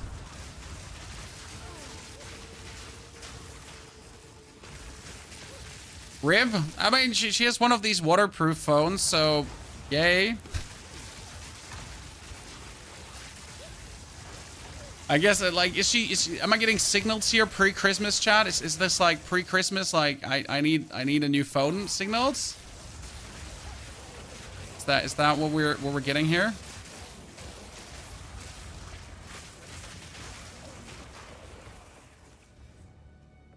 What's the most enjoyable build to play with? I would say that the Lightning Ranger right now is my, like, I like the Witch because I love minions, but the Lightning Ranger was the most enjoyable build, especially the Lightning Salvo Ranger, because the Ranger reaches a certain point with a lot of crit where you run around, you drop these lightning rods from the sky, and then you go twang boom, twang boom, twang boom. And that's like the whole play style, and it's so much fun, and you like you hit like big crits, and you see mobs and bosses just vanish half their life bar with one explosion. And the more crit you pick up, the more frequent you see these moments. And you're playing your very own dopamine simulator as you just literally go from like 1/3 hitting to 1/2 hitting to 1 hitting things. That's pretty cool. As you truly like witness how your build transforms from like more to more damage. For example, the Spark Witch here, it's doing crazy damage. We have a lot of DPS. But you know what the problem with DPS is? DPS looks cool when you chunk down a boss like really quick, like you see the life bar going down. But I'll be honest with you, nothing tops the feeling of shooting at an enemy and with one big crit seeing like vram and half the life bar is gone. That's just one of the...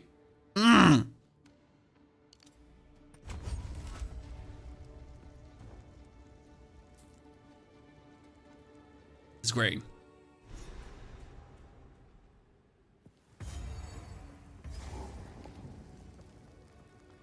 That's what monsters do to your life bar. See, and that's why you do that to monsters then. Yeah, DPS is like a little bit like Vroom, but I feel like DPS is not as cool as big crits. That's why I prefer builds with explosions. Now, that being said, I'm playing a build right now that goes for no big crits and like goes for that DPS Vroom. It feels good too. It just feels different good. Oh my lord, I just like, they just stuck me. We're gonna find your witch minion build on the YouTube. The YouTube has 2 videos about the witch. That is the witch starter build, which I would recommend to watch. And then there's the endgame build, which is like the starter build, just already advanced with more support gems in. We will actually have to change that one a bit due to the new bidding gem coming out. So there is a new gem that will now increase the damage of the witch furthermore. And I'll actually have to play around with that.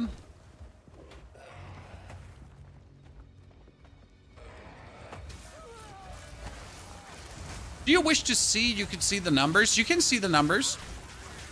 If you fight a boss, top right corner, you see your DPS, or you notice how much damage you're dealing. So that's kind of like the numbers you can see. No, I don't want damage numbers. Damage numbers would ruin the aesthetics of the game. Like, the game looks absolutely brilliant. Now imagine seeing like poor, tiny, shitty damage numbers pop up. Absolutely unnecessary. Damage numbers is something you absolutely obsess over. I mean, you have your DPS in the... Oops. You have your DPS in the left side. So, like, you have a DPS meter. You can see what you're doing. And this DPS is also reactive DPS. It's actually, like your buffs that you're getting in combat are being shown in the left side bar, which is amazing. So you can live find out if the things you're cooking are actually working and how quantifiable they're working. Because you might want to know, hey, is that 30% damage, like, proc even doing good? It's like all these multipliers I plan to multiply, are they even doing what I think they should be doing? And wow. Maximum energy shield, maximum life, increased cast speed, sacrifice 12% of life to gain that much energy shield when you cast a spell. Huh? If I had some form of life leech, I could use that.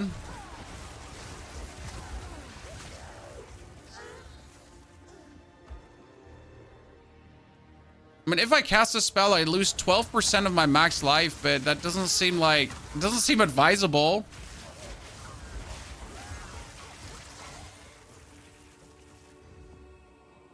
Right? I mean, unless I'm getting life back with every spell cast, that wouldn't work. Correct? Desert fire! Do I understand this item correct? Yeah, here, I'm just chunking down my life. But can I kill myself? I could probably kill myself.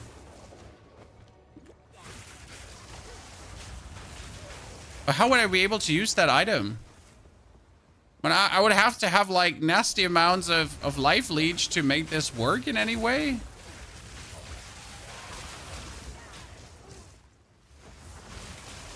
Like nasty amounts of life leech. But just like a little bit.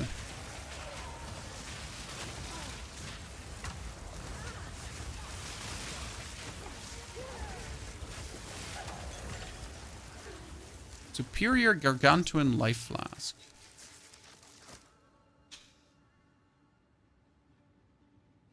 That item gave blood magic. Yeah, so maybe for blood mage it could also work if you're playing like, what is it called again? If you're playing the witch. I truly don't know. Oh my lord, that almost chunked me. Your periodic lightning explosions have been ignored. Ma'am. Welcome to the world of blood magic. Yeah, that it just feels bad. I don't like, my problem is I do not know of a way how I could effectively use these gloves. But maybe I'm just lacking imagination. I know, like, the problem is I know how to turn physical damage into life leech. So that's not a problem. Physical damage into life leech is easy. But turning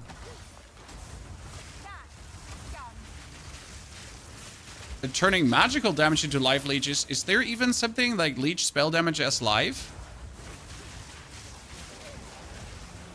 Do you think that a Thor warrior is possible? I have really not messed with warrior at all, so I cannot like give you any feedback on that. Yeah, blood mage has it, but that's about it. Is there any like leech?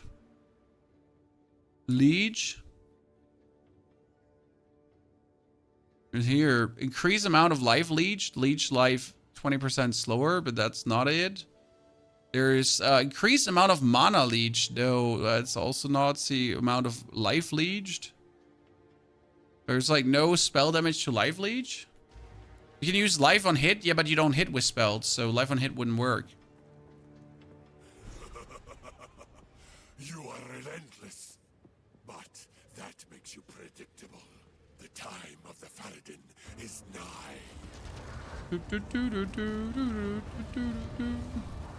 My favorite boss. My favorite boss.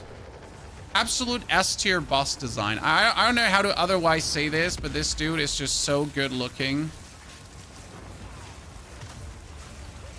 So top right corner, if you now would look chat for a second, there you can see the life of the boss and how he's being absolutely being taking like the DPS there.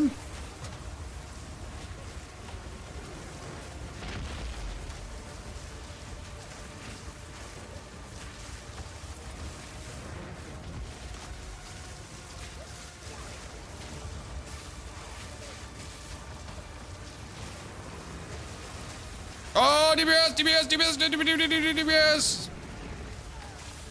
Oh, that was a nice one because he had like both shock curses on him, right? He had the curse, he had double shock on him, and then we went into our Tempest Overdrive mode.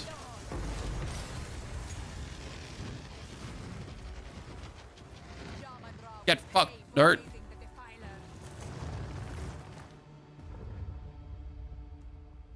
Good. Out of here. Many bosses are cool, some are tough, some are useless. I am peeved about how cool the Act 2 end boss is and how easy the Act 3 end boss is. Take your time. Anyone else? Or just me?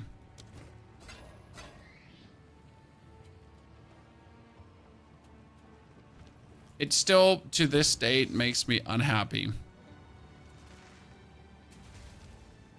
Oh, that's a lot of maximum energy shield on that one item. Truly. You found a when I have Ah, see, I knew it was skill points. I'm not crazy. I mean, I am crazy, but not that crazy.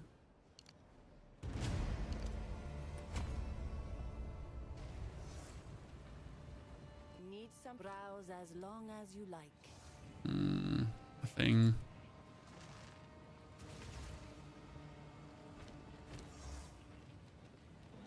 No need to.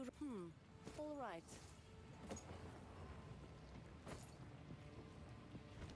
Okay, that was spirit gem, but no, that's a normal gem, but we have everything upgraded. That's a 14. And we can't use the 14 because we're again too high level. This is again where I like to say you notice that you're moving ahead of schedule. So if you get like gems that you cannot equip, then usually the game is telling you to calm the fuck down and take a goddamn chill pill.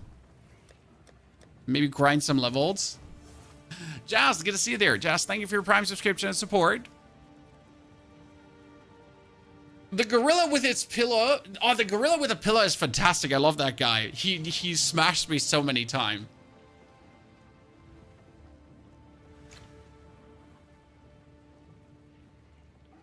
I got literally like that one on my first witch. He just absolutely smashed me. And then he smashed me again. And then he smashed me again. I want to improve the quality of this armor because I just want to eke out a bit more energy shield. It's like my main source of energy shield here right now. I'm a bit miffed that we haven't gotten a new wand so far because we would need a wand with bonus spell skills. Currently my offhand has +1 to all spell skills, which is insane. +1 to all elemental resistance. I mean, I love these rings. The 3% increased fire damage is a bit sad. So can I re-roll the one's like magic thingy? Or what? You cannot re-roll on magic items, correct?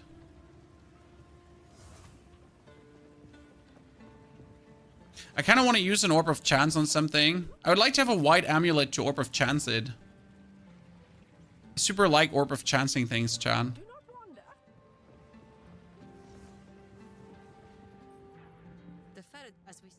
Okay, we're ready for the Dreadnought. Easy farm. There's also the Silly Tornado Bird in the Chaos Trials. We actually demolished the Chaos Bird. Then we died to an effect. But in our Chaos Trial, we killed the Poison Bird. And I was really surprised by it because the Poison Bird was lightning vulnerable. Dude got eaten by lightning. Okay, has anyone played the Dreadnought since the update and has seen how many more checkpoints there are? Because they promised us way more checkpoints in the Dreadnought, as this one was quite big. And people were complaining that they reach a certain stage on the Dreadnought and then they die because like they kind of like forget to add a little bit more more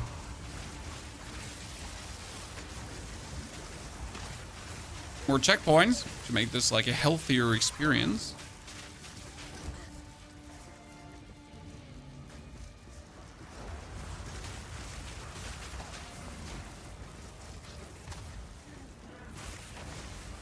Okay, Lady of the Energy Shield. Okay, let's activate Super DPS. Oh yeah, that's good. That's good. I love it. It's really a funny feeling to activate the Tempest and then just know that your DPS number doubled. And go out of your way to kill things. Fools. How's she shooting 3 walls? It's called Cascade Support. It works on many skills that put down things. It essentially stretches them out.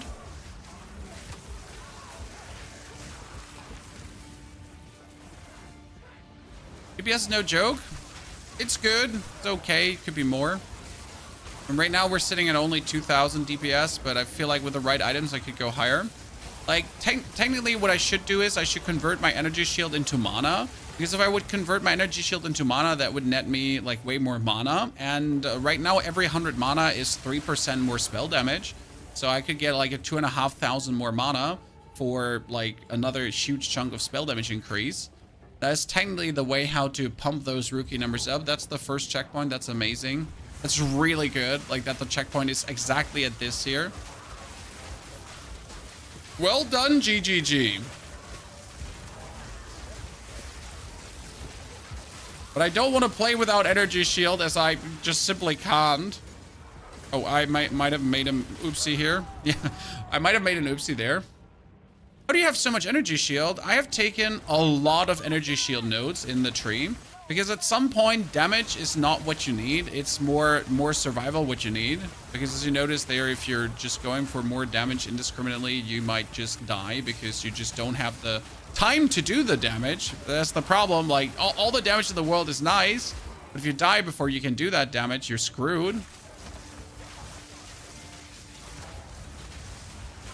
So right now, if you're going to the pass and I enter energy shield, okay, energy. Like we have taken here faster energy shield. We have taken the bonus in energy shield, and energy shield, okay, and more mana. Then we have the bonus here in energy shield, intelligence, and mana regeneration. We're going to the left side, energy shield, energy shield, energy shield, energy shield, and energy shield. And technically I could go for even more, but I don't want to go for that. The next node for energy shield would technically be up here, which would make our focus have more energy shield. Technically, you want to go increase the magnitude of non-damaging ailments you inflict. So we want to go for this to increase our shock, because that would make our shock more shocky. It's kind of like what we want. Yeah.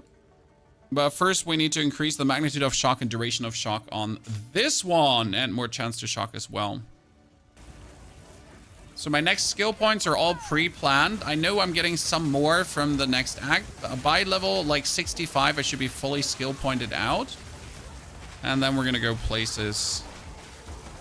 Also, this amount of energy shield is actually not a lot. My witch has like more. And technically, you want to turn your mana into energy shield. And then you want to take 30% your mana as energy shield. There is a unique. Does anyone know how the unique is called? Like I can show you the unique if I remember the name. I think it's called the gaze amulet. Is it gaze amulet? Okay, let's show you. Is it the belt? There's an amulet, PoE 2. Can you tell me what it was called again? Mana into energy shield. Then build. The staff. No, there's an amulet. Was it the gaze amulet? The everlasting gaze. Was it the gaze? The gaze was gain 30% of maximum mana as extra maximum energy shield. Okay, so you turn your mana into energy shield, and then your maximum mana would be then converted back to energy shield, and that works somewhat nice. This also gives you maximum mana regeneration, all that kind of stuff. So the everlasting gaze kind of works nice in the way how you want to play it. You want the fusillade staff? I have the fusillade staff and I decided to not use it.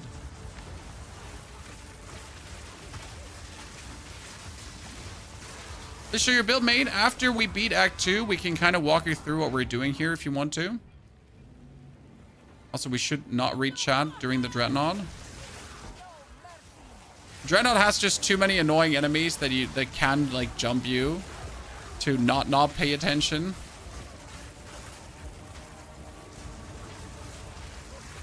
Need to look out that they don't jump me and I don't stand there and just take it like an absolute monkey.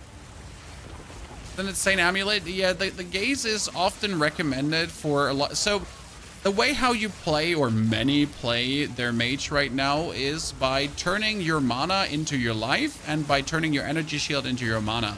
Then you take a lot of regeneration of mana and you create a situation where they can't even out damage you anymore. And then with the gaze amulet, you're pretty much adding another layer of defense by then vice versa turning that mana that you just turned into that energy shield that you turn into mana to just get a little bit bonus on top with cheese and cream. And that just adds like so many layers of defense that you're good to go, especially when you're then adding the like your energy shield regeneration starts earlier. And that truly just transforms everything into a very nice, good, lasting shebang. Now you're trying to jump me? How about no, because I just prepared accordingly this time. Nerds.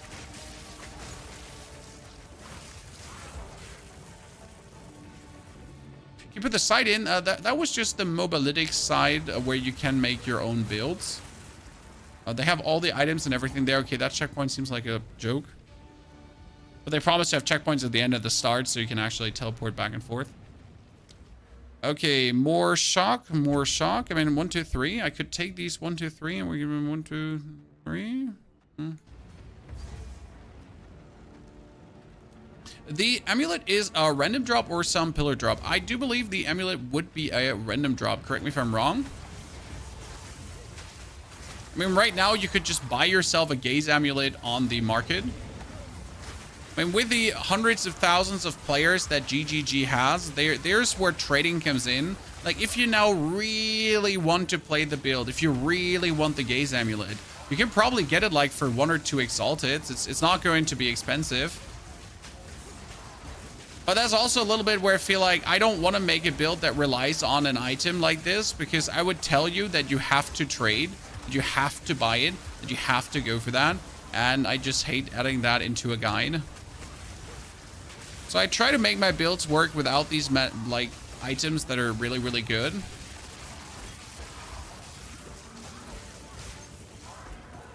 I know that Path of Exile players think different, at least PoE 1 players. They know that sometimes you just gotta trade to get something.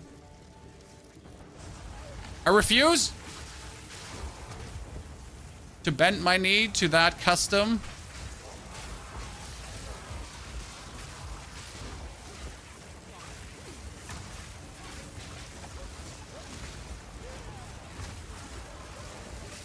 You're gonna buy the game, just watch your Witch Beginner Guide and I can follow it. Honestly, you're gonna enjoy the game. I think anyone that's looking for a good, fun challenge, not just some brain-dead gameplay, right? Good, fun challenge that will give you great boss fights. There's a story you can follow.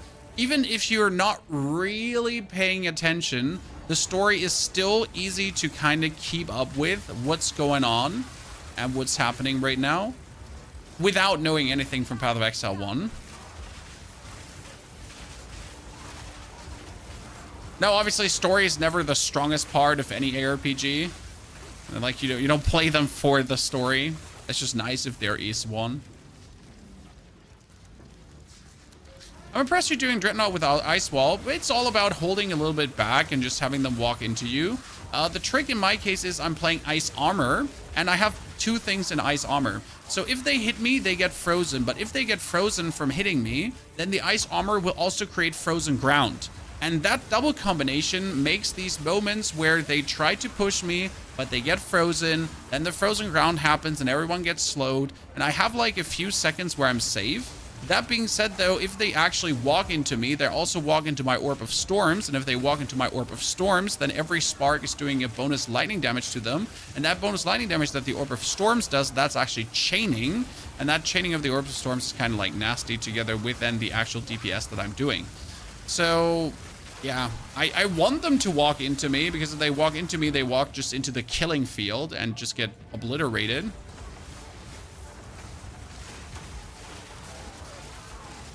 And in this killing field, my DPS is just incredible. So anyways, just good luck trying to out-damage me there. I mean, unless I get just hit by a bunch of ranged attacks, because that's what usually kills me. How do I die? If there's a bunch of these spear throwers that are actually throwing spears at me, that's what I die sometimes, like the Javelineers. But the melee guys, you just like literally funnel them, and the funnel kills them. There's no way I actually die to this. D4 story is pretty decent, yes, but you play it through once and then you never care about it again. I'm still not sure if I enjoy this gameplay loop of going through the campaign, but at least you keep seeing the campaign bosses, Chad. So like Path of Exile 2 and 1, like the campaign is the game. So if I want to beat the game, I need to beat the campaign, but that means I always get to see all the cool campaign bosses. Like in Diablo, you have this issue where you don't see the campaign more than once, and after you saw it once, you're never going to do it again because it's worthless to do again. And you're pretty much like stuck having to fight a bunch of cookie cutter bosses that are shit. You again. The fool under the hooded one's Now, Robert, you're over leveled. Yeah, I'm 58 only. I think I'm gonna end like around 63 probably, the whole thing. My king, take the power you were promised. Put an end to this nuisance. The Sigmar Dura. Bow before your king. Okay. The Medicare blood vows. My favorite boss chat in the whole game. I don't know what he has that makes him so cool, but I really like him. And that's why we're gonna just nuke him like he's never been nuked before.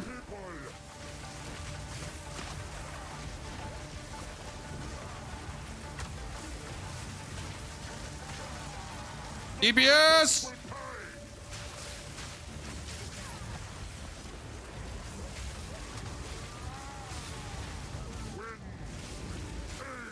Oh, we shouldn't walk into her.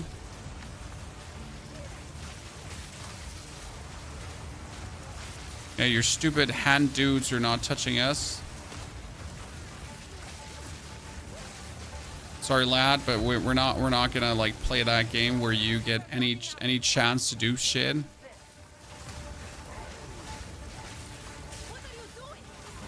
What are you doing? Oh, well, listen.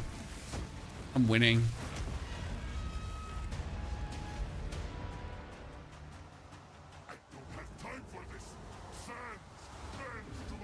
Okay, curse him. Orb of Storms, Fire Orb, Flame Waltz, Ice Bomb. Put down the Tempest. DPS. Deplete all my mana. Roll out. Restore mana. Tempest, Firewall, everything again. Stack it up. Curse him one more time. See that everything is on. Tempest. Oh, shit. Tower. Tempest. DPS. Do. Roll out of the Tempest. Orb, Firewall, Tempest. Lose all my mana. Forget to curse him. Curse him.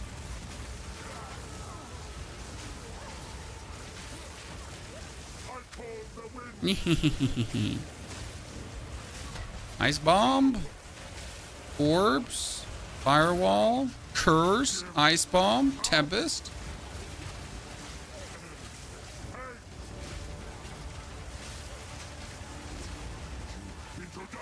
Yeah, you're gonna so profit from this upgraded version on your playthrough. Because I have played the unoptimized version. And you're gonna get like the absolute heavily optimized version. So you're gonna just love that.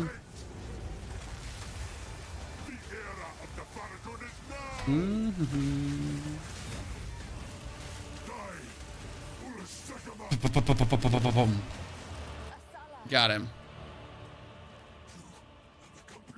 Nothing. Oriana will prevail, and the Faradin will rule the Vastiri. I can't believe how much content came out with this game in early access. Yep. And it's not even all the content, right? Like this is the early access content, but it's not even all the content.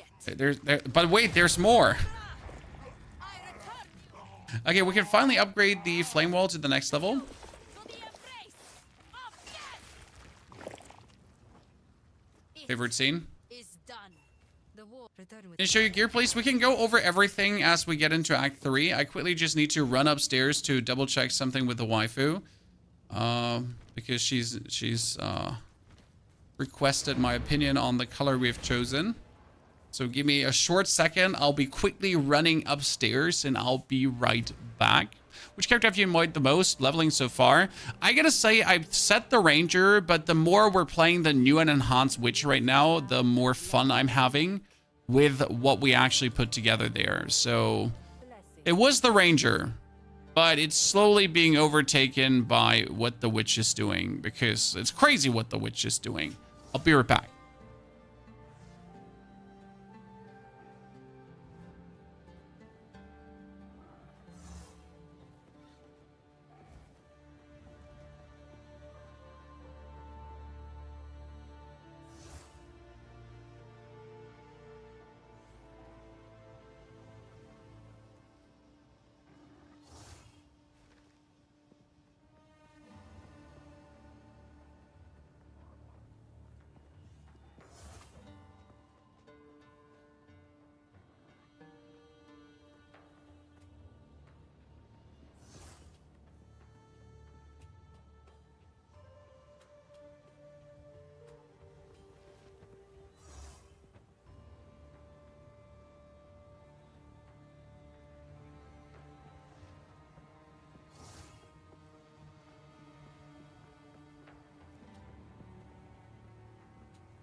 Dude.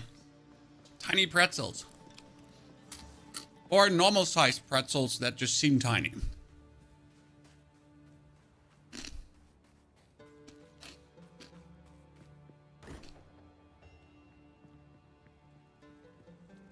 Come now, Shade. Discord and my link expired. Type in exclamation mark Discord, you get an updated link.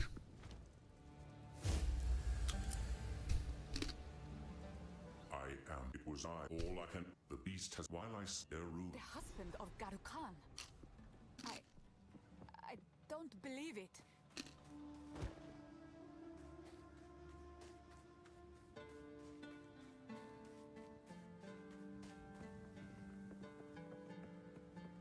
He hasn't played Witch with the new changes. The new changes are minimal. I don't know what you're hoping for that changes on the Witch. I mean, it's The beast has grown. minimal.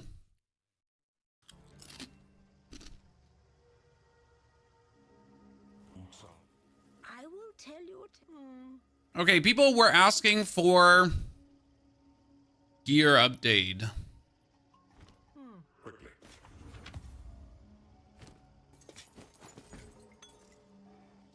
Increased life regeneration, damage penetrates fire resistance. Interesting. So, the gear right now, we're looking at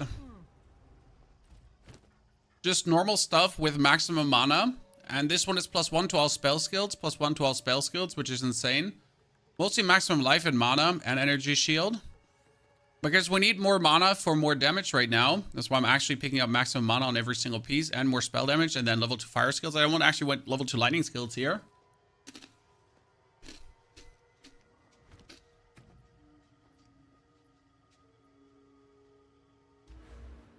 Our passive skill tree is focusing mostly on energy shield. A lot of energy shield. More shocking and more elemental damage.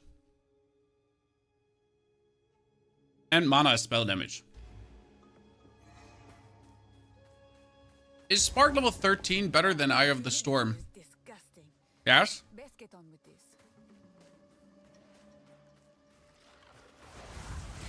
I mean, it's what Spark does in the combination of this build, because you're having the Flame Wall, and the Flame Wall is adding 44 to 64 damage to a Spark that does 7 to 125 damage. So instead of doing 7 to 125 damage, you're getting your damage up to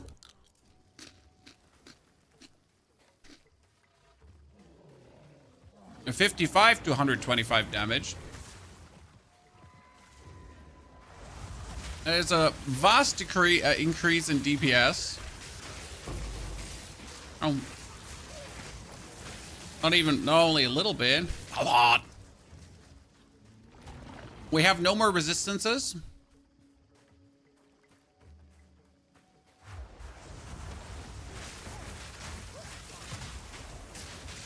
Resistances just feel sad in the game. You're just like, how do I get a mob pain?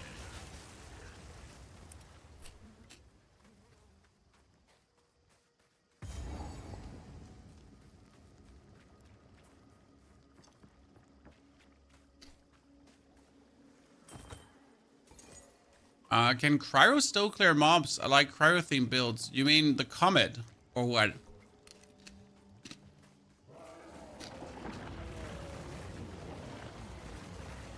So Frost is powerful, yes. And Comet is also still good.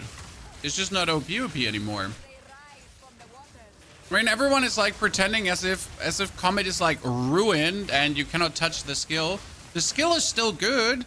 Only that you actually have to play the skill as it was intended to be played, instead of like having like a billion of those shitters drop from the sky like there's no tomorrow, and have it like overwhelm everyone, right?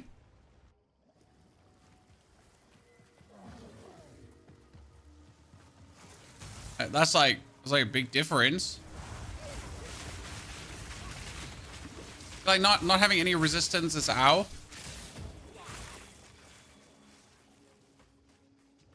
What are people otherwise going to complain about? Reasonable things.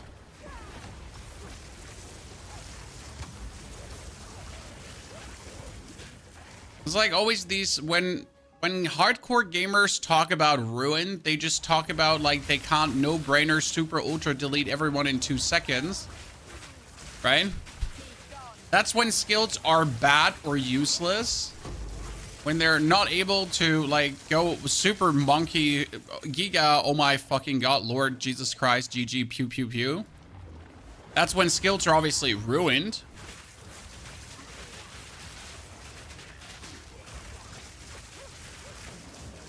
And they're not Deletion Supremo.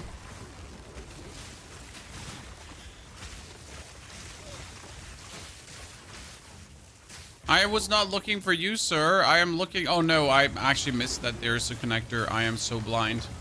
Well, let's just kill him then.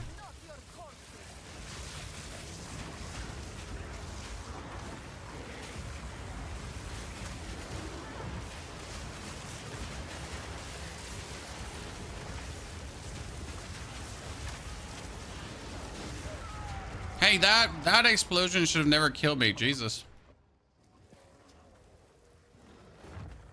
They nerfed Arsonist a tiny bit. Yeah, it's crazy to me. I mean, the nerf to Arsonist was an absolute reasonable nerf, and it had to happen. And anyone saying it didn't is just being ridiculous.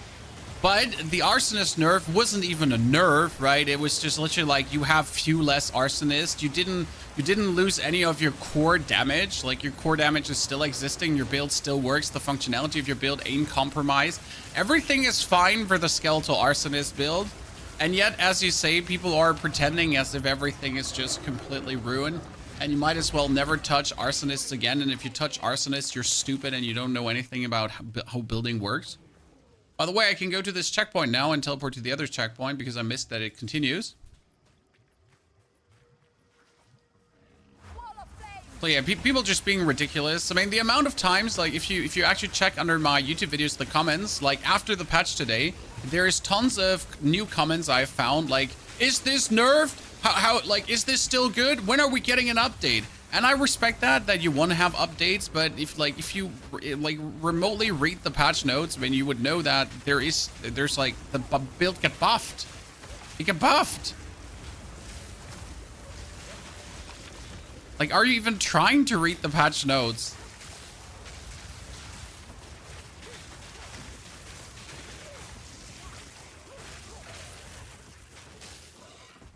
John, thank you for the gifted sub. John, we appreciate it. Howdy, partner. Good. Let's get Act 3 done soonish, because we have it 12 already, and we have another 3 hours left today for gameplay chat. And then I'm going to be working on the witch guide for tomorrow, so have an eye out for it. You're going to see the best witch build in existence. Number one witch, number one Sorc build. The Sorc build to rule them all. Like, play this Sorc build or you stupid. Like, you know, the usual titles. I also did not expect to get like one boop there by your lightning, poison, damage, fire, shebang combination. That was kind of nasty, sir.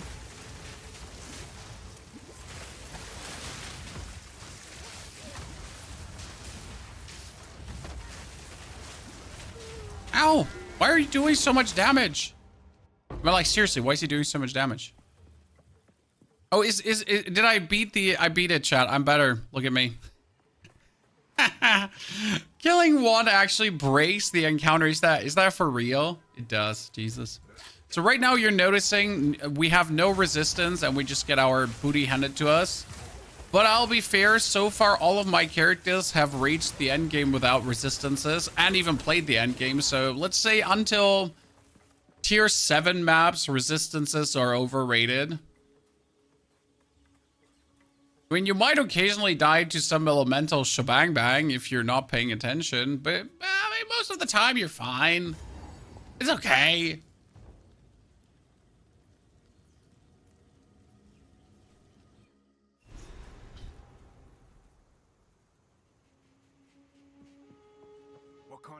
You cannot forever. Hello there. Hello, Madame Alva. This woman is Pleasure to meet you here. Okay, maximum energy shield, maximum mana, lightning resistance, and gain life per... Yeah, see, like, cool.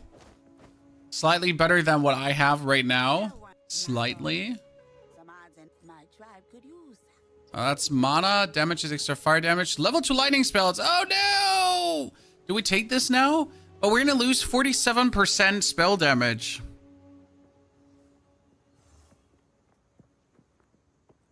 It's not even worth it. That's the problem. Not even worth it. Fuck you. Duck you, you stupid nerd. Not fools from their coin. Clever.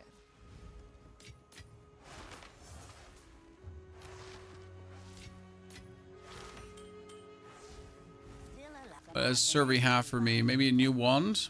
Something that's better than what I have? Nah. Or Oswald have for me? Okay, that is increased energy shield in and fire resistance. I mean, this looks great at first glance because it has a lot and we could increase the quality vastly further. Nothing that has my mouth watering at the given time. Oh, we can kill the dude now. The monkey, Chad. We can kill the monkey to get ourselves another 2 skill points. These are my favorite quests because they always translate into instant more power when you actually pick up any kind of skill book from something. Like 2 more skill points. That's 2 levels. That's amazing.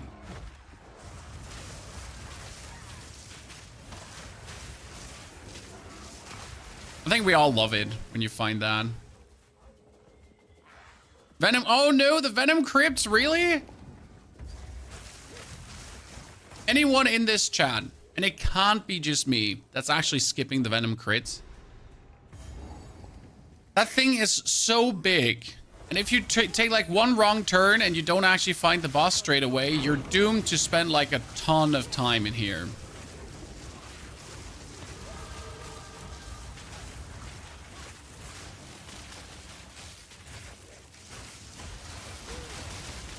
I mostly try to avoid like spending too much time in here. Also it poisons, which kind of stings.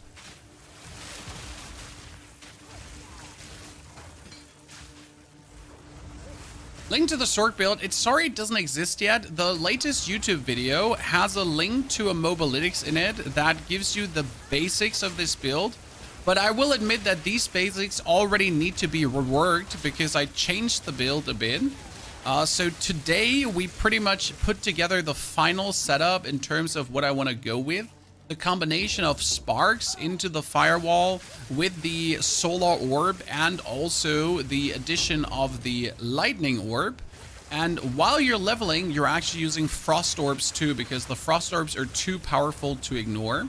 This is, for example, something you don't see right now. You don't see me using frost orbs. But for the whole first playthrough, I was using frost orbs and they were partially the tool that you absolutely needed to just completely destroy your opponents.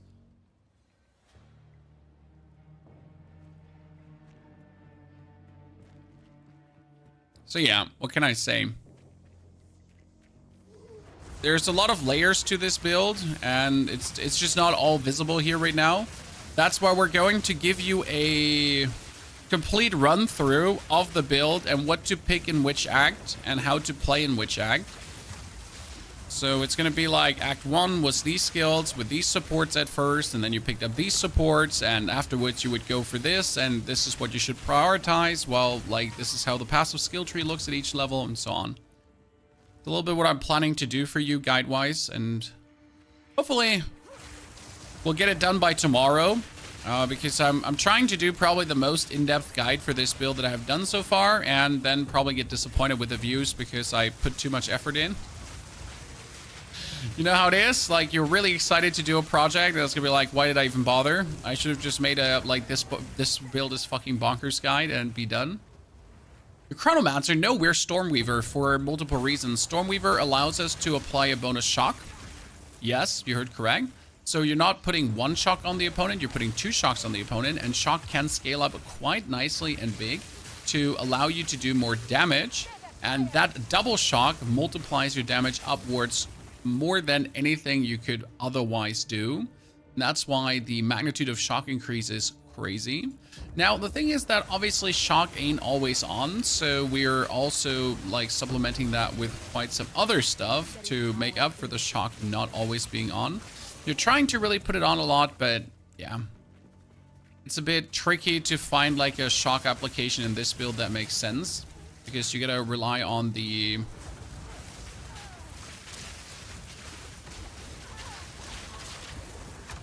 You gotta kind of... Oh shit, that was all my potions? Oh no, did I just get my potions joined under my belt? Was the add-on called for loot? It's the never sink loot filter. And now you might notice why I don't really bother with this area. Because I've been through all of this, okay? We've been through all of this and we still haven't found the end of the goddamn crypt. We need to go. I mean, I might have gone wrong, but that was all bonus, right? Like, all the way I've gone there was not the way you actually have to go. Because there's somewhere like a lady at the end, and I don't know what her buff exactly did again.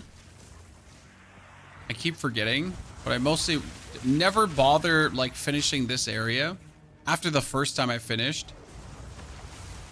Because it's your first taste of GGG just making two big zones. And it's poisonous too. Which is annoying.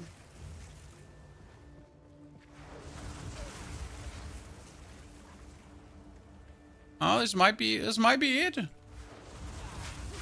So you go on Never Sink. That's the website called, and that's where you can get the loot filter that we're using. I'm not on the right way. I thought I was, but I'm wrong. It's not the way, chat.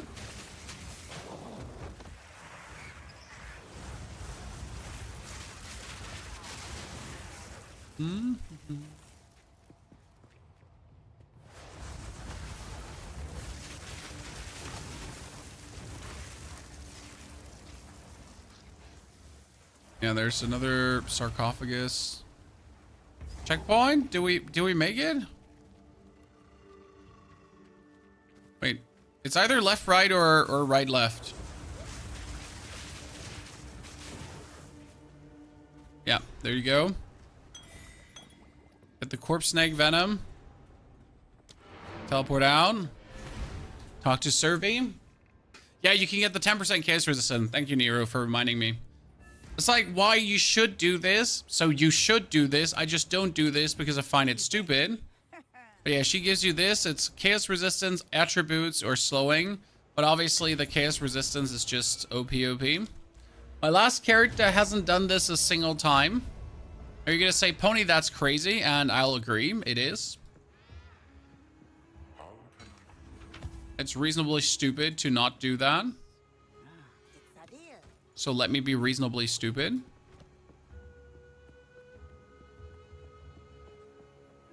So how do you get the loot filter, guys? Let me show you for a second for the people that have never done it before. So there is Neversink. This is like the person that does it, and he has his link tree. Then we go on his here. This is the Filter Blade website, Filter Blade XYZ.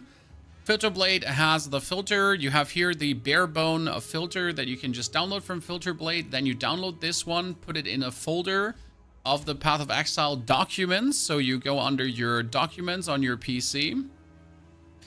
Then under My Games and Path of Exile 2, like this. Here, documents, My Games, Path of Exile 2, and there's the Neversink filter. And that one is then being activated under Game Neversink Light Filter. Done. Ta-da! That's how simple it is.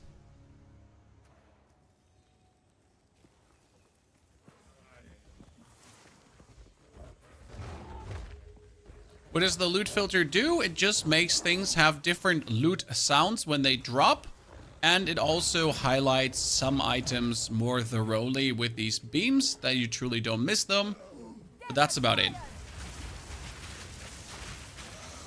So there are no custom settings for like, I want more of this or more of that. I mean, you could probably double with the files, but I have no interest. I just want the most bare bone filter in existence that just gives me a bit more loot dopamine. How about GeForce Now users? Yeah, you're screwed.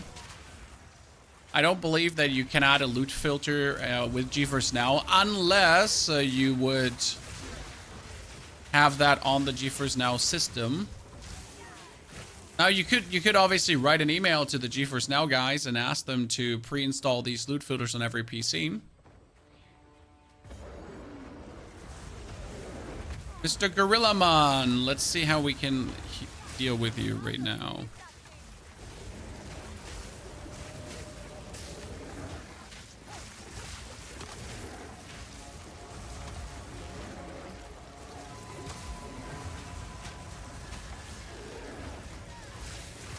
Oh, DPS, DPS, DPS, DPS, DPS. God, I like the Tempest DPS. It's funny.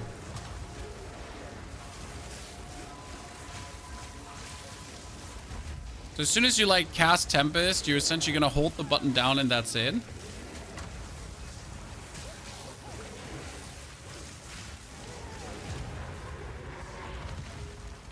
Never had a chance to begin with, sir.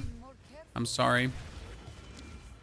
Okay, lightning and now chance to shock and magnitude. Then we could go 2% lightning damage per 10 intelligence. That's not that good. I mean, we have 200 intelligence, so I guess it's fine. Like, it's an easy increase in damage, and then we gotta go for shock magnitude.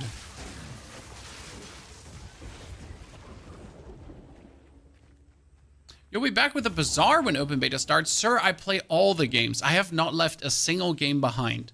Okay? I play all the games. I play Path of Exile right now.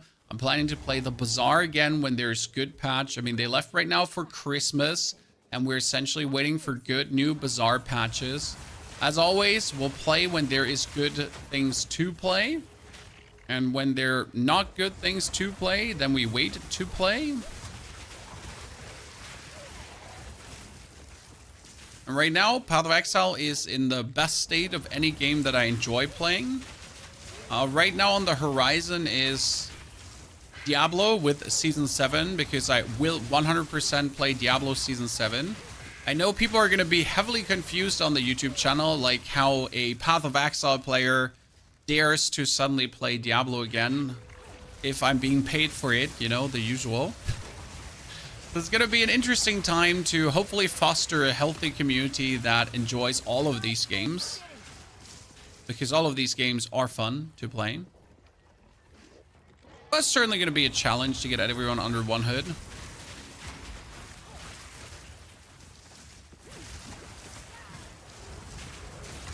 How dare you? Oh, this morning we made a video about the patch notes. And you would guess that there's obviously always brain dead people in the internet, but there were 2 comments of people amongst all the other positive comments who were like, oh, look, a Diablo chill playing Path of Exile for the quick buck. You know, some people just have zero brains in their head, and they cannot fathom that you actually enjoy playing more than one game. And these are people that spend too much time online, need to touch grass, need to go online, maybe see a woman naked that is not their mom while they're peeping through the shower door, to help them foster a more social understanding of the world and maybe like grow 2 or 3 brain cells. But yeah, these people obviously exist. And you get to deal with them on the occasional basis. It's luckily a minority of the community, so gotta say that so far I'm really happy how like Path of Exile players and Diablo players are together and just enjoying this game. And like considering how many new players Path of Exile has, I mean, we're sitting at 500,000 players on Steam, right? Plus all the console players. It's good. I like it. It's looking like a healthy community so far. Sell me something good. I hate you. This is trash.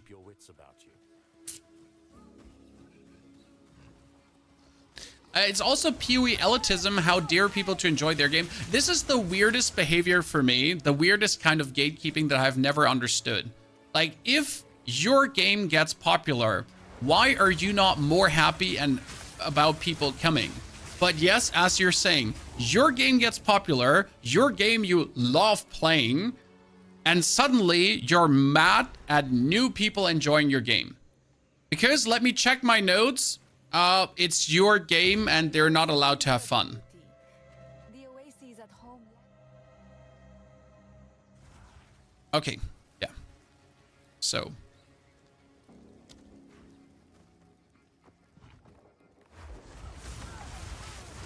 Has always been the weirdest form of gatekeeping, because you should obviously be happy that it's like anime. Huh. I think anime is the perfect example.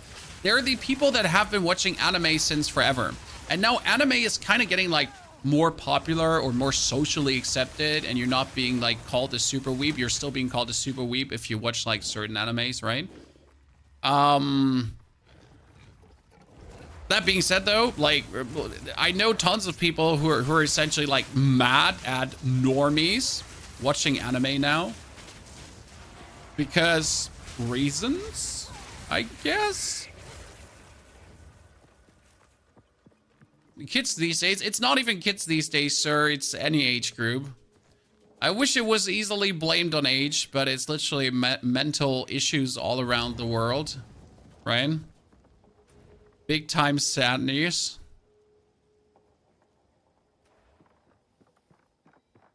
Couldn't stand PoE 1, but my IRL friends finally got me to try 2 and having a great time. Welcome, Captain Hook. I can absolutely understand you, why you never wanted to play PoE 1. I know PoE 1 is the greatest game that has ever been made in the world and has 0 flaws. But I truly also, I liked it, but I am far from loving it. It was like just another game to play for me. I'll say I liked Voltson. Has anyone of you ever played Voltson? Great ARPG. I like that more than PoE 1, and people will probably burn you on a stake for that. But Voltson has always been just, it was fun. It had a cool story. You didn't have to think much. Broken builds. Just play it through 1-2 times and be done. Voltson was good, yeah. And it had actually a meaningful story to play through. It was never meant to, like, Voltson was never that game that was marketed as, like, this eternal 5,000 hour fun. It was just a good playthrough experience. I feel like people often forget how much worth a good playthrough experience is. Especially ARPG players, as they, like, always want, like, at least 5,000 hours of fun from their game.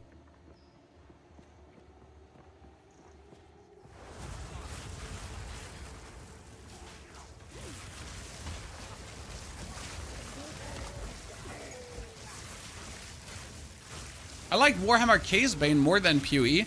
I wanted to like Warhammer Chaosbane because I'm an absolute lover of the Warhammer universes. But sadly, Warhammer Chaosbane itself turned out to be rather bland and not too much. I mean, it wasn't a bad game, right? But it wasn't also like a good game. Another skill gem for the Orb of Storms, probably.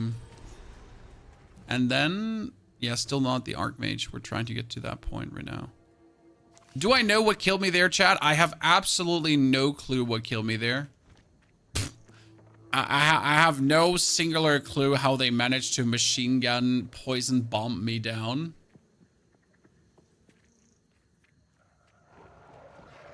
Since there's so many weapons and stuff missing, I'll wait out. The weapons that are missing, sir, are all for the new classes. So I wouldn't really call this missing. It's just bonus to what we have already. I don't think you're gonna notice the lack of stuff in any capacity. Now, I will say I wanted to make a bleed build, okay? Wanted to make a bleed build. And I noticed that if you want to make a bleed build, there's barely anything bleed related skill-wise and everything kind of like out there. I know that physical damage causes bleed, but I was like looking like, hey, more skills, more support, more bleed. And I could like do like a bleed fantasy there, as it seems.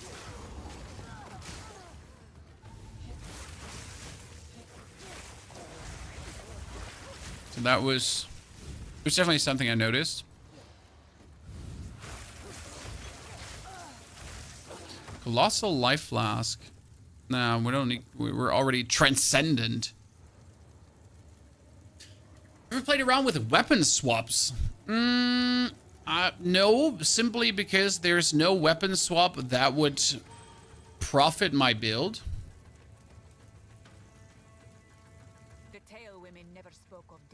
of power.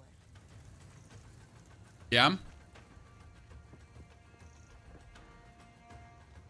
Most weapon swaps, in my case, would be interesting to take a weapon that's completely averse to what I'm playing, and I would need too much strength or anything to kind of activate it, to then use the respective skill that it's good for. So yeah, that's where we haven't really played with weapon swaps. I like the idea of the weapon swaps, but it seems gimmicky at best at this point. I'm pretty sure there are amazing setups that work great, especially when you play dexterity main, for example, as a ranger, and then you add a little bit of strength to it to also be able to use a crossbow. I'm pretty sure there's some nasty combinations that you could do there that will lead to cool success. But for me, right now, the weapon swaps have seemed mostly gimmicky. And not like build defining. Maybe I haven't looked enough. So, I mean, game's still young. We might be like in our second week of Path of Exile right now, but it's not like everything has been discovered.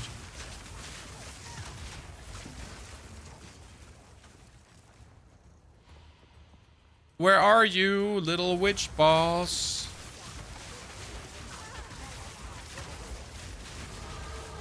No, she's somewhere, but not where she is. Hey Vic, good to see you there. So, Chad, has any one of you played around with weapon swaps? Does anyone want to chime in? Do you have like the weapon swap scenario that changes it all? Do you like weapon swap and suddenly you got 500 more DPS? Cooney, good to see you there, Cooney. Thank you very much for your support. Great to have you with us. Mostly I think about weapon swaps like something that is there and exists. Like it's cool. It's an option. Zarados, also thank you for 103 months. Wish you all the best. Same to you, brother. Ladies and gentlemen, 103 months. Someone has too much money, and we appreciate it greatly. Thanks, my friend. And Benot Matthews, Dankeschön for the 2 gifted subs. This has been an extraordinary early Christmas present for sure. Path of Exile 2 has led to quite some new supporters. I mean, not the Zizarin levels of 50k new subs, huh? Amazing. Definitely jealous. But also the man hasn't slept in a while, I guess. I use a chiming staff for sigil of power. Okay.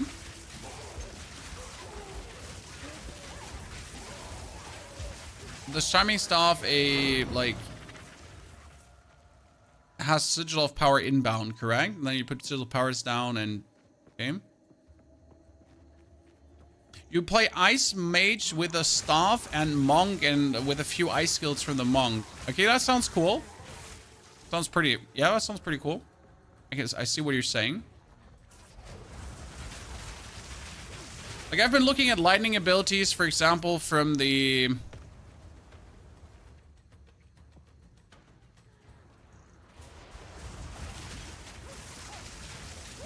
ranger, if there was any way how I could use the voltaic mark, for example. But in order to use the voltaic mark to increase the magnitude of my shock, I would have to like go absolutely out of my way. Now it would be interesting to actually increase the magnitude of my shock. I kind of like that.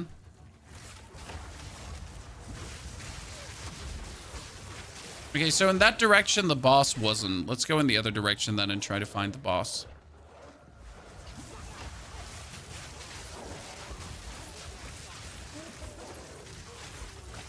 It just seems cool. Oh, it is certainly cool. I mean, no matter if you use weapon swap or not, no matter if the weapon swap is efficient or not, alone having the option, the opportunity to do something with a weapon swap is a plenty cool thing that they put that in game. And it's also working relatively flawless. I mean, if you press the skill that you have the other ability on, he will automatically swap your weapon to the other weapon to then be able to actually use that skill.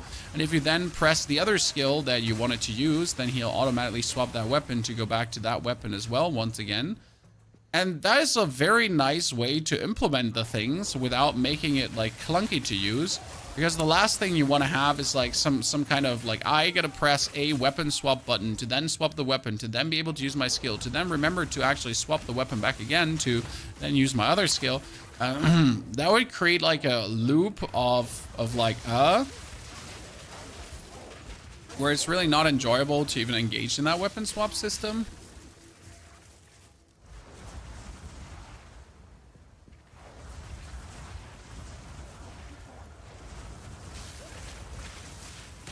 Sir, you were alone. Or are you alone here? Undi, thank you for the 2 gifted subs. Boobush, thank you for the 77 months of support as well. Holy. So many long monthers. Many year supporters.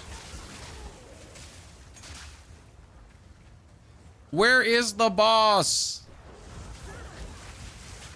We just want to have 40 bonus spirit forever. Is that so much to ask for?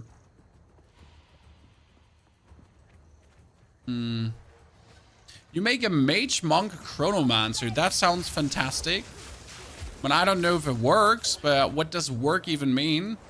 In my opinion, everything that beats the campaign works. Fuck the end game, okay? Fuck the end game for a second here, chat. Okay? Everything that beats the campaign works. How good it works in the mapping stage. Flying fart given.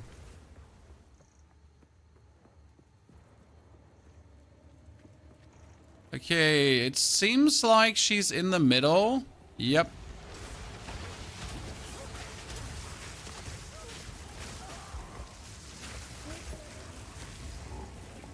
Found her.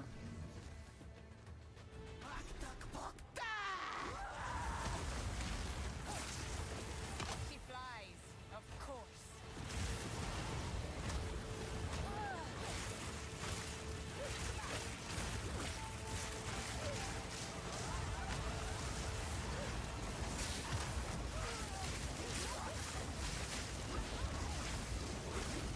I hate this boss with a passion.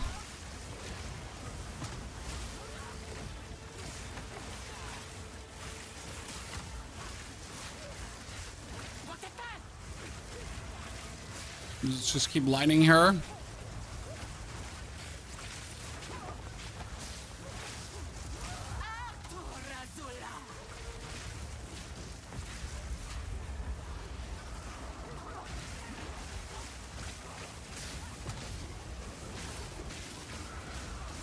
Lady, I don't appreciate how you're like zooting around here, because you're just continuously waltzing out of my like fire thingy. You started bottom left, she's always in the top right.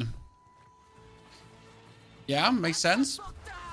When can you add the build to the side? When I get the time to add the build to the side?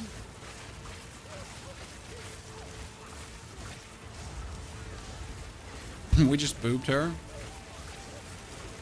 So it should be by tomorrow, my friend.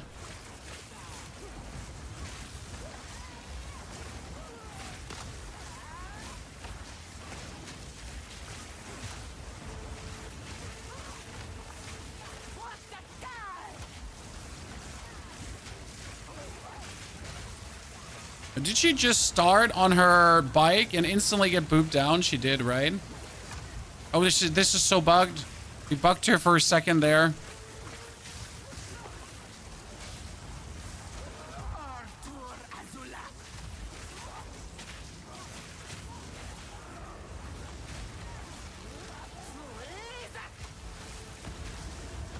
I feel like we bugged that for a second there.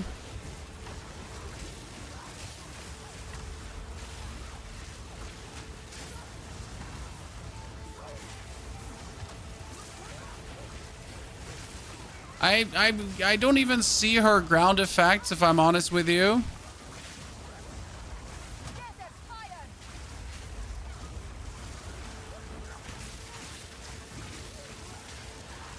So if she does like some fancy pantsy ground effects, I don't even see them, because, well, I do just like more ground effects than her, and she's the fire witch, just saying. She's the fire witch.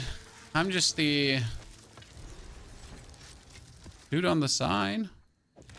Okay, we got the Archmage if we wanted to now. We could technically go for Elemental Conflux or for Blink. Blink is also nice to have. But I guess Archmage is what you want to play. If I can handle the bonus mana cost. I'm not sure about that. So Archmage gives you non-channeling spells gain damage as extra lightning damage for each 100% maximum mana you have. Non-channeling spells cost an additional 5% off your maximum mana. Which is okay, somewhat, I guess. We'll see. What could possibly go wrong?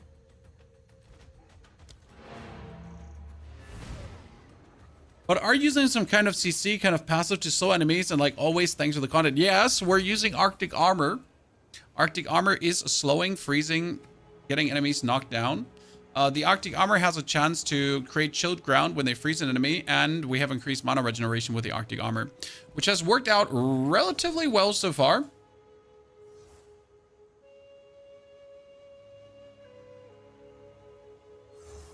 Okay, Archmage right now is getting the Lightning Mastery that we have had so far on Mana Tempest.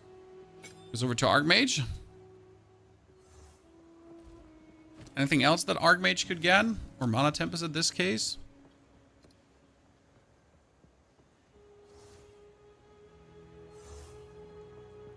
Not really.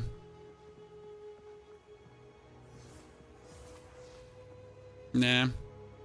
Archmage also has nothing because we cannot afford anything. Like, the bonus spirit cost is too much to even think about. This would lose me 30% mana regeneration, which wouldn't be too optimal. Poison, thank you very much. It was my honor. Put that one on as poison resistance. Drink the water. Anything catch your eye?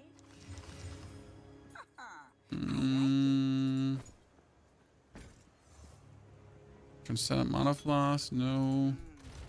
Take care. Fireball can go away. Can go away, can go away, can go away, can go away, can go away.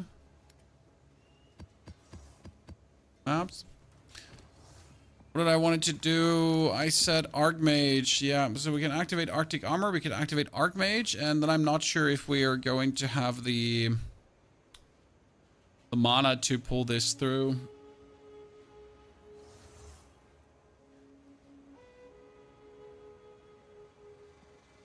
Sparks cost 112 mana per cast. But we're also regenerating 89.6 per second. Which is not enough, if I'm honest with you. That is not really enough. I would need like a huge chunk of mana regeneration on a wand or something. But we are currently looking at like bonus ranks to lightning. Intelligence, increased physical damage. Really? Physical damage? Yikes. Kind of useless. We need more support gems. I truly feel like, yes, you could need some more support gems as you often reach this point where it's like, why do I even bother? Like, there's nothing for me here. I like the Summoner Chrono with Time Warp thing. Fun to run in the port out just before dying. 8 firewall visuals on the screen, though, dude. The firewalls are truly atrocious. I'm fully with you. No one likes that.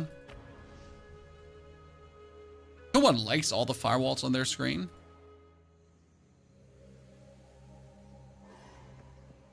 Marrow Wetlands, checkpoint checked. You will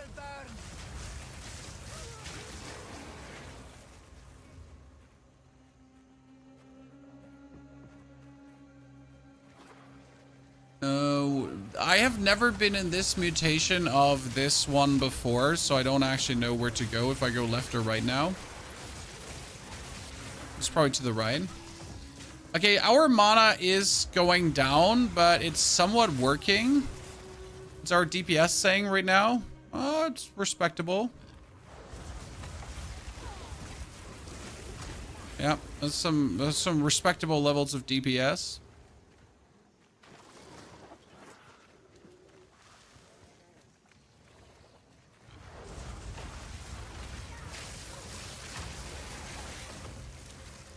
Still definitely need more mana regeneration now. I guess we should take the 50% more mana regeneration while moving. There is like 25% less mana regeneration if you're standing still. But I'm somewhat never standing still. I'm like, even when I cast my shock, as you can see, like I'm mostly just strafing.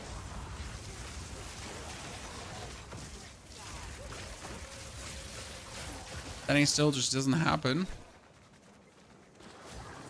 You didn't buy 2 slot belt in the shop, isn't it worth it? I mean, sure, having another charm slot is worth it.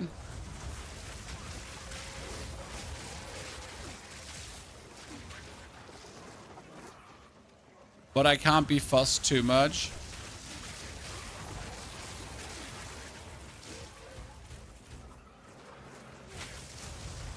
My resistances are shit anyways. The charm can't save us. Oh shit. Sorry for not paying attention for a millisecond and almost dying. Need to drink. Total number 13. Doug, good to see you there. Doug, thank you for the raid. Greetings to you and your 7 friends. I hope you had a killer stream yourself. Thank you, Zaichi, for the 2 gifted as well. Congratulations on your Chimera pad. What level are you now? We're currently 60. So we officially made it to a good point. My goal was 70 today. It's still not off the table. Because we're like really pushing fast, but not only are we pushing fast, one good thing about the sword build is we're also killing everything. But you can see my mana problems do exist, so how do we fix this now, chat? Any suggestions how we fix the mana issue of using Archmage? Well, and the answer is don't use Archmage. How do we fix this right now? Don't use Archmage. Cool. Problem solved. There is more mana regen that we haven't picked up. So that's for sure. In the passive skill tree. There's some more I could weasel out there. And not even few, it's like another 30% for 2 points. But that's also like 2 points you get to invest there, so... Recover mana as damage taken. Recoup mana as damage taken. Is there a note like that? Do you use the support gem for mana regen? I need more spirit for this. In order to use the support gem for mana regen, I would have to have 10 more spirit, and I'm using 100 spirit already to activate what I'm using here. So it's quite harsh to actually go for 1 more.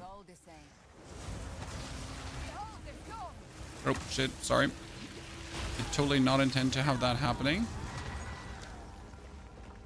Fat finger cries. But if there's the toxic bloom, the Chimera is usually not where the toxic bloom is. Have you killed the Brim Witch in Act 3? Yes, that's why we have 100 spirit.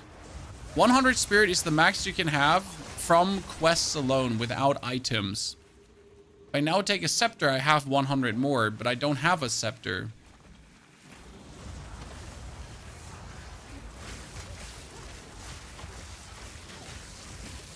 Yeah, that damage was something.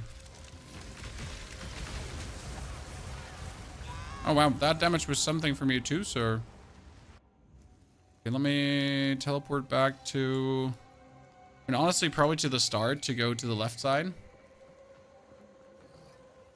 12 mana regen on kill enemy support gem. Huh. Is that one not also bound to...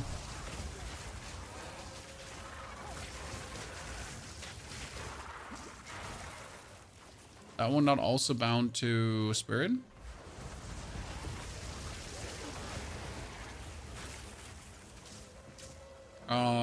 When will the patch notes come? The patch notes are out already, sir. In case you missed it, we have a whole video on it. You have 33% more damage up like into the end game. The chaos damage buff was sadly not as much as we were hoping for or expecting. It was rather minimal, if I'm honest with you. I'm a bit disappointed myself, and I'm not even playing. I'm not even playing a Chaos Witch. Still disappointed to see the buff turn out to be almost non-existent. I'm not sure how much is going to factor in and how good it's going to be, but yeah. How much more fun is PoE over D4? That depends on what game experience you're looking for. There's tons of people who have already quit PoE because the game ain't it for them. And not because the game is too hard, tedious, whatever. It's just, it ain't it.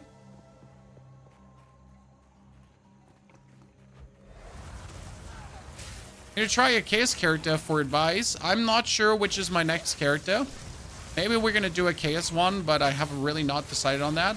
I do actually want to do a physical crit damage one as well, because I kind of like that. Using like Bone Storm to just yoink out like copious amounts of damage. If this one is leading into a dead end, I'm gonna be unhappy. It's not a dead end. Lucky me, Chad. Let's go.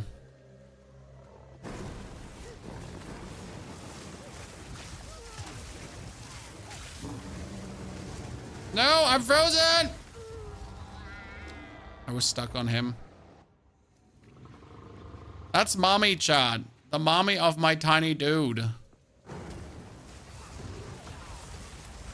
Sorry, you just jumped out of my things. Uncool, brother. Oh, no. No.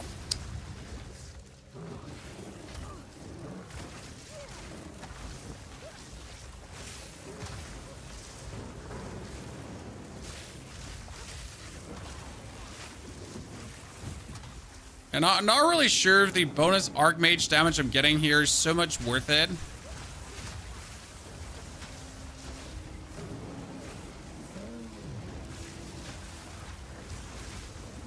You know, with Archmage, I can't really use Tempest anymore as we're like just burning through my mana like there's no tomorrow.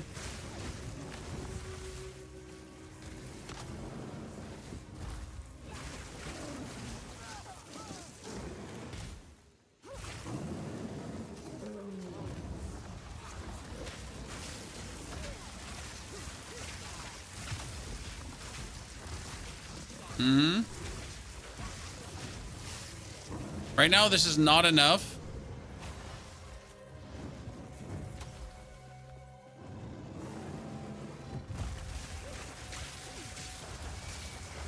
Okay, even with the Found of Mana, it's harsh. Because we have this object that's creating a permanent Found of Mana, which is amazing. Like, we're doing tons of damage, right? Like, you can see that. It's working. I'm really happy with the damage we're doing.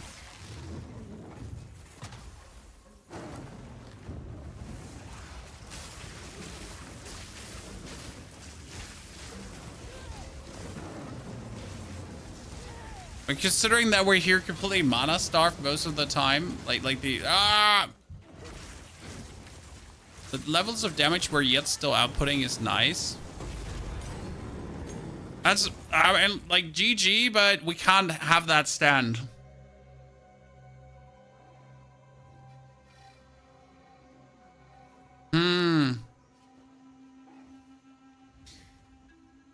Yeah, it's a stinker.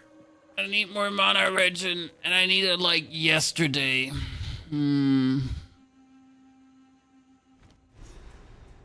Yeah, Ether Flow gives 50% mana regen while moving. That's what I was thinking about. So the passive we have here is Ether Flow, reduced mana regeneration while stationary, and 50% more while moving.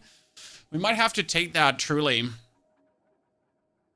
because we cannot play the spirit ability otherwise. There's another 30%, 35% mana regen hidden there as well if I want to go for it.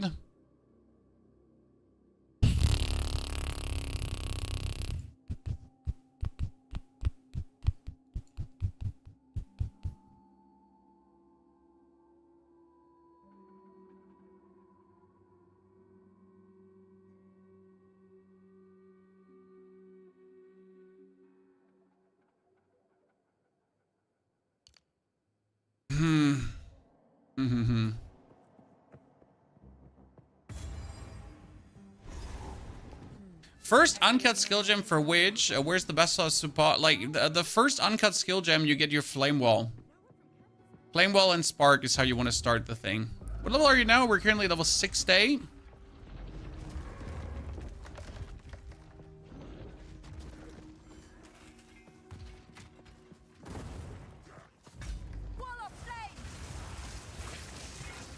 Okay, we're sitting at 121 mana.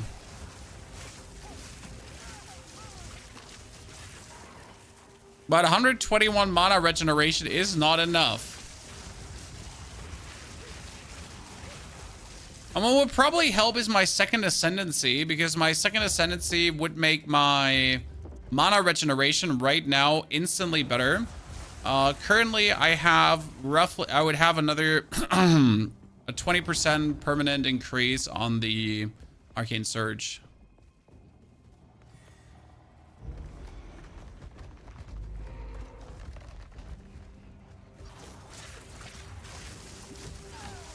Ah, I'm stuck. Stuck.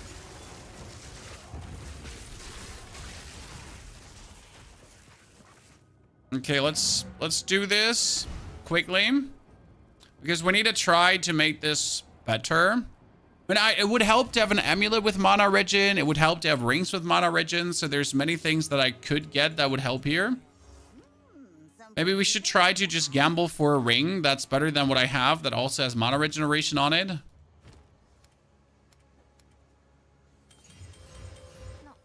Let's see, what is this? That is elemental resistance, fire damage, evasion rating, rarity of items found. Cold resistance, that is fire resistance, evasion rating, strength, increased mana regeneration rate, and mana per enemy killed. That wouldn't even be bad. This is fire damage to attacks, cold damage, increased rarity, elemental resistance, physical damage is mana. See, like, all of these are kind of like fucking disappointing. Welcome. Take your time. I like it. I mean, they're not trash, but they're also not, like, they don't make me happy.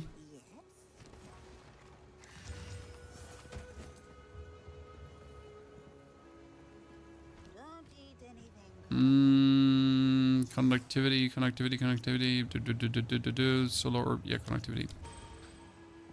Okay, we're gonna go to refund our passive, and we're again moving 2 skill points away from here, and we're gonna get the more mana regeneration as we're moving. That seems just better for Scootin' and Pootin'.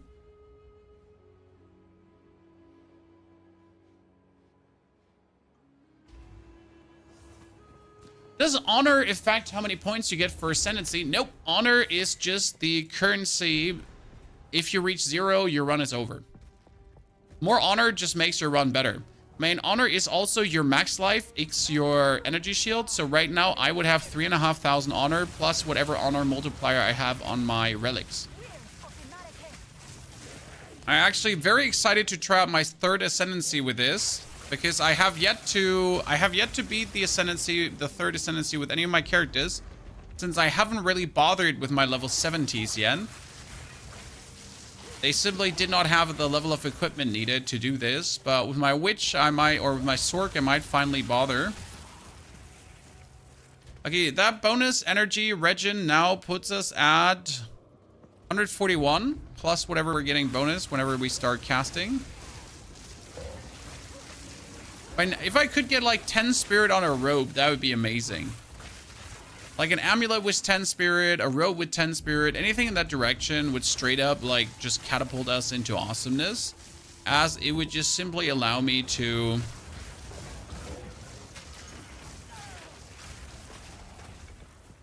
go all out.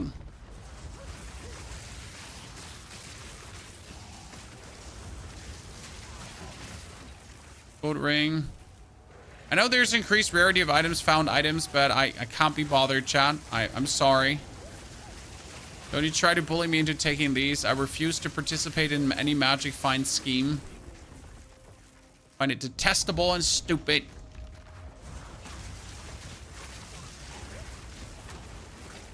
Okay, this seems currently better mana regeneration wise. We're at least not completely burning empty. Right, it's a little bit, it's nothing too crazy, but we're staying afloat a little bit longer with the mana we have. So I reckon this works. The strategy is solid.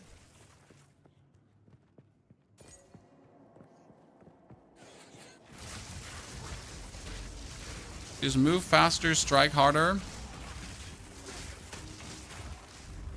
Oh, would you look at that? Another small soul core.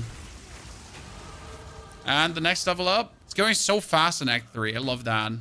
As soon as you also hit like early mapping, it's going really fast there usually too.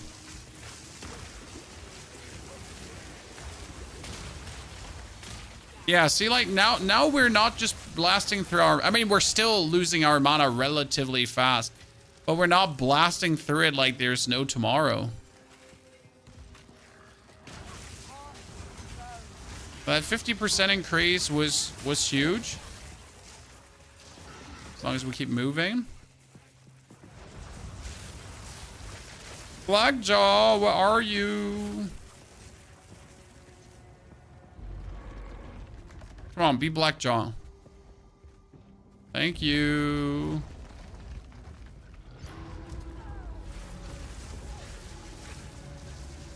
Okay, let's see how it works for the boss.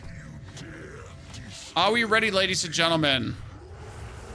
Solo Orb, Frost. Put the curse on him. Damage is solid. Mana regeneration. Another Solar Orb. Put on the... Oh, DPS chunk in. DPS chunk in.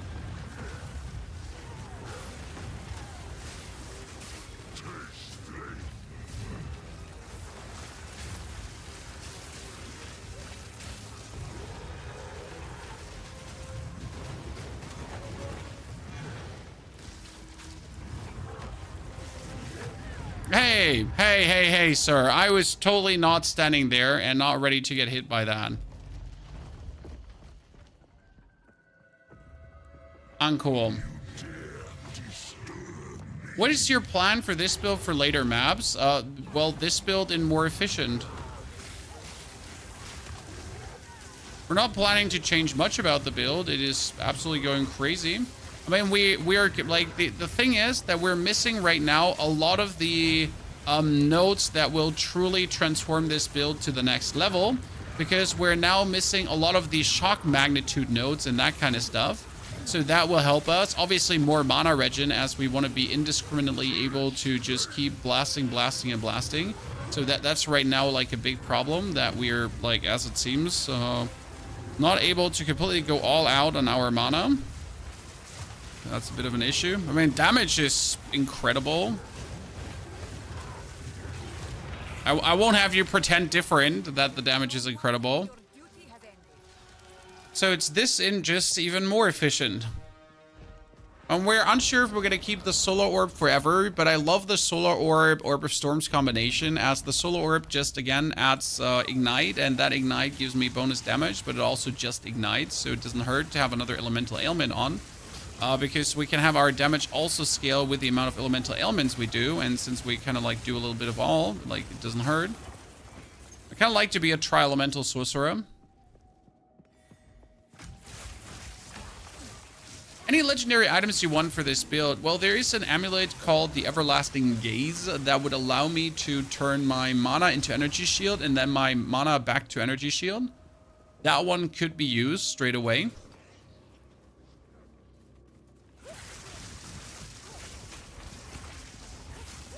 Pretty much.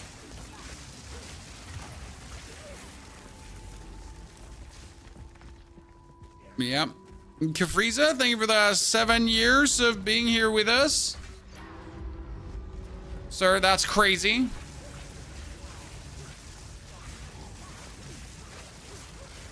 Okay. Level up. Okay, my mana is still not perfect, but we're getting there. I guess if I pick up like a ring, a belt, like a belt can have mana regeneration too, correct? So any item that has mana regeneration now, if you would pick that up, that would be great.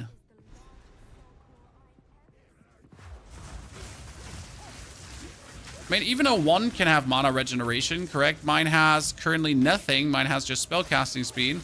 So 1 can have like up to 30% mana regeneration. I'm not really fussed to pretty much find like the next level. I mean, worst case scenario, I could just turn Archmage off if I wanted to. It's not like that I need to play Archmage. It's just like, it's really, really good. I am not sure how you swibbity-swabbity me there, sir. I was pretty sure I would survive your administrations of pain. But he was like, nope, you did.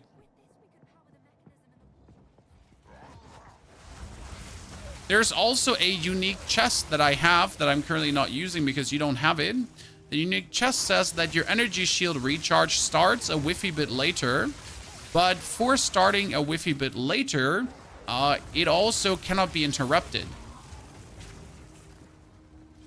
So that's kind of like, that's cool. And put it to a point where your energy shield starts, and then no matter how much damage you're being dealt to, your energy just keeps recharging.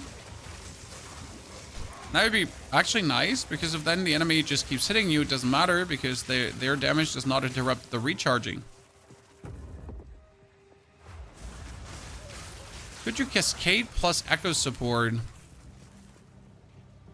I guess, but why? What for?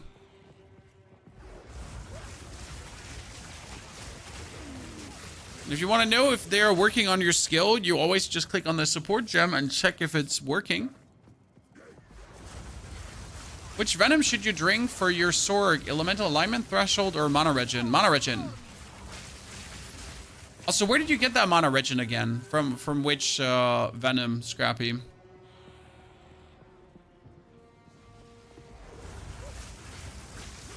Was it the Act 3 venom? Are you talking about that one?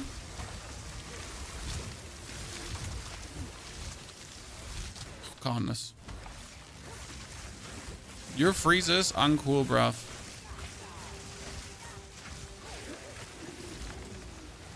Absolutely uncalled for.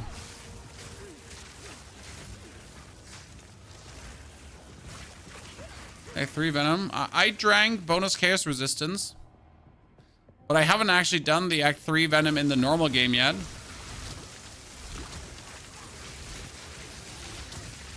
So in normal Act 3 playthrough. Because in Act 3 Cruel, you can take chaos resistance, which is amazing. Everyone wants free chaos resistance. That's why I have 18% chaos resistance now. Look at me, mom. I'm insane. Okay, why ever I can like shoot through this tiny gap in the wall, Chad? That seems like stupid, and I'm totally going to abuse it. Hey, I can shoot through a tiny gap in the wall. Let's do that.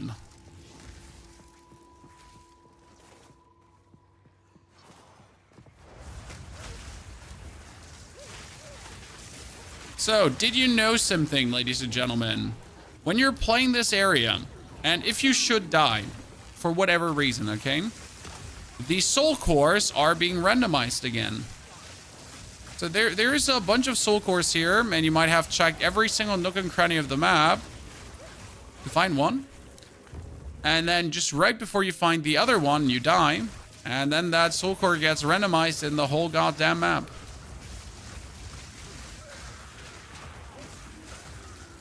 Also, for some reason, the soul core for the left is not on the left side. They can both be on the right side. So you would assume, hey, if I'm farming the left side, I'll probably get the soul core I'm looking for, huh? Huh? Surely, surely, surely, surely. But the reality is they could be everywhere. So I mostly find both soul cores on one side clustered together for no apparent reason. You're like, sir, that's uncool. We don't like that. The game is like, I don't care what you like, you little shit.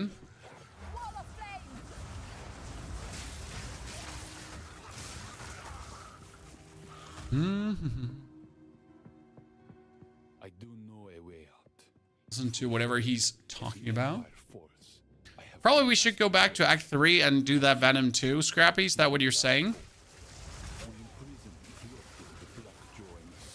It's funny when you think about that, we're just missing out on 25% easy mana regeneration that's just lying around.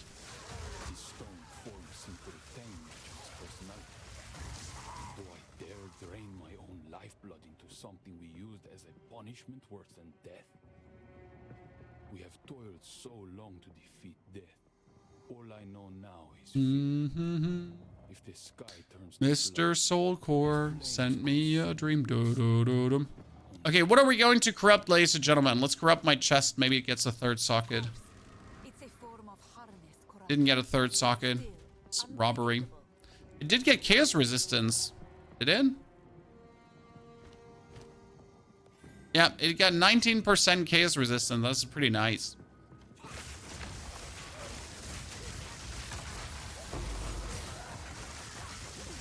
We found it, ladies and gentlemen. One soul. Oh my lord! Don't kill me! I found the soul core! Get off me! This is my soul core I needed! Get away! That's the moment we're talking about, Chan. Now, where to place it? This is the moment we were talking about. Of you walking there and then dying because you're bod. Can Corrupt break SMP 1? No. I mean, Corrupt could, for example, remove a socket as well. It's not always a gain. But you could make a 2-socket item a 3-socket item, for example. Which is pretty damn cool. One more socket for free. It's amazing to me.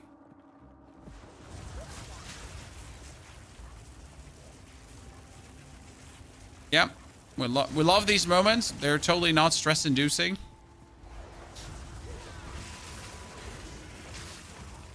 There's the other medium soul core, as you can see. Like, you're asking yourself, like, you're looking for everywhere. Where could the other soul core be, Chad? Yeah, it's here. It's here. It's right there. I mean, obviously it's right there. Where else would it be? I don't understand your silly questions.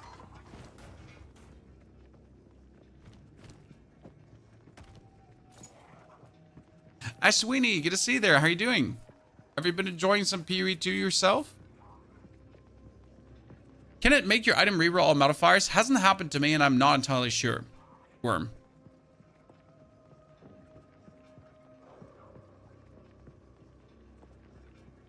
Good. Our Sorg is looking very tasty. Can't wait to give you that guide for this tomorrow.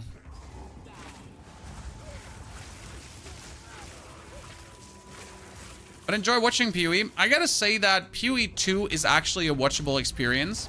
Like, I don't know how you feel about this, chat, if you haven't even been a PoE 1 watcher. But I feel like PoE 2 is a watchable experience. PoE 1 wasn't. I'm sorry. I hurt that someone's feelings. But PoE 1 is absolutely nothing you sit down and watch. The game was atrocious to look at. People were flickering over the screen. The effects were stupid. The graphics were stupid. But like people were playing like this and then just teleporting over the map at like Mach 500,000. Like stutter step flying over it. Horrible. Are you ready to see a boss absolutely getting face melted?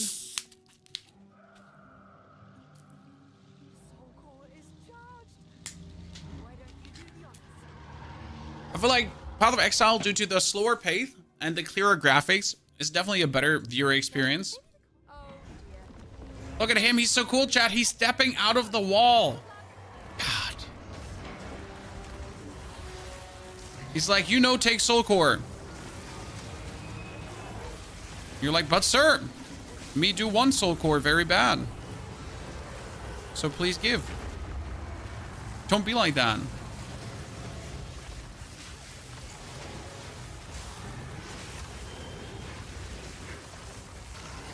We have a limited amount of mana to kill him, because I told you, like, right now our mana regeneration is not up to the task. But I guess we have enough damage to not give a flying fart about this. It's going to be harsh against the end boss right now. But not here, chat. Not here. I should plunge you into a pit of scorpions for that.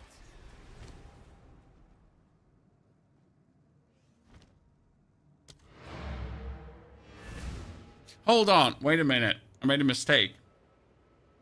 I don't think we ever found the waypoint.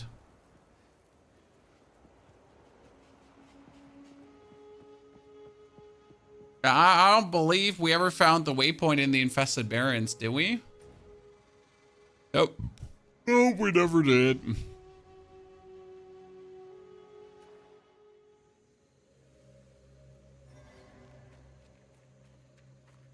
What would you like on your Faisal? Which item?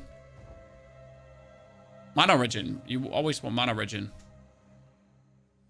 What would you rate are the fun points of the game? Well, the power fantasy is good. So the leveling, getting new skills, upgrading your skills, putting things together, then essentially understanding the passive skill tree and using the passive skill tree to empower your build further. Using the spirit abilities that you then level up to like do cast on shock, cast on freeze, cast on whatever, or just using them to passively buff your character.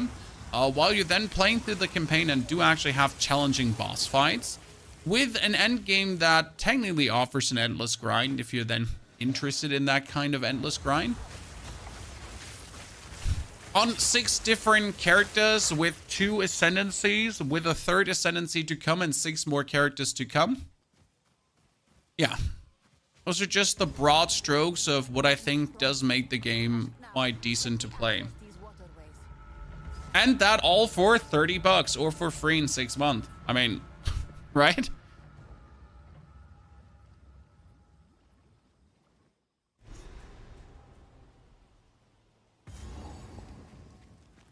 I really like the way you make your builds. Thank you. Me too. I just make things that are fun to play. Nothing else makes sense to me.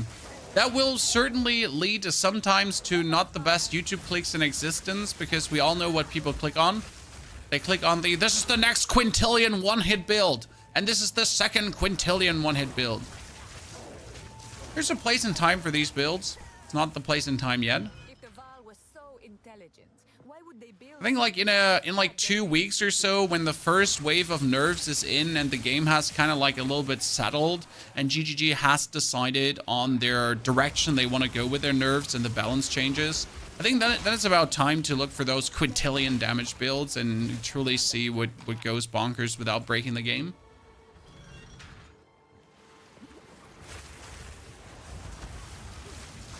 Yeah. An emerald. Maybe we're getting something useful. Increases projectile damage and mana flask charges gain. That increased projectile damage is fun because our skill here, these are projectiles. So that will work.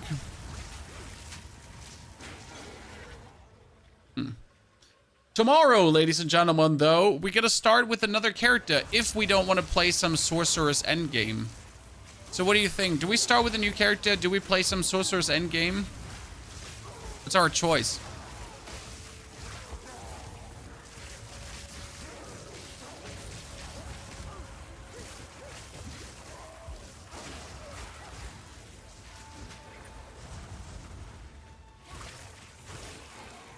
Hello, friend. Let's kill him. Shaman's hut. Oh no, he has mana drain. No, it's temporal bubble. Oh, good. I was scared he's like gonna be mana draining me. He's just temporal bubbling me. Pyrophyte staff. That one has never turned out to be good, but let's check. Spell damage, mana, cast speed, intelligence. Nah, so weak.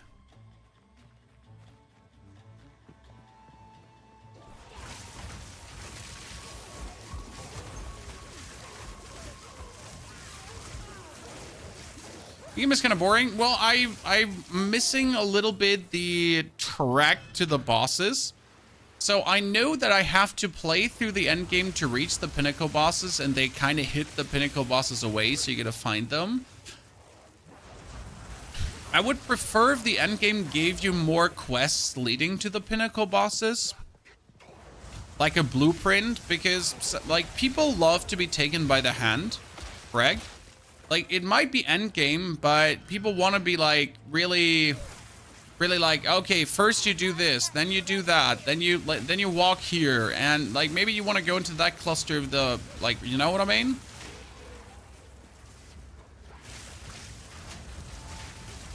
You want to be fed like little baby birds. When are you going to finish the build for this one? You will most likely have to wait for tomorrow morning. And with tomorrow morning, I mean tomorrow like 6 a.m. my time. Because I can't do it today, most likely. I probably have to paint a room today. And gotta set up a children climbing rack. Amongst just existing.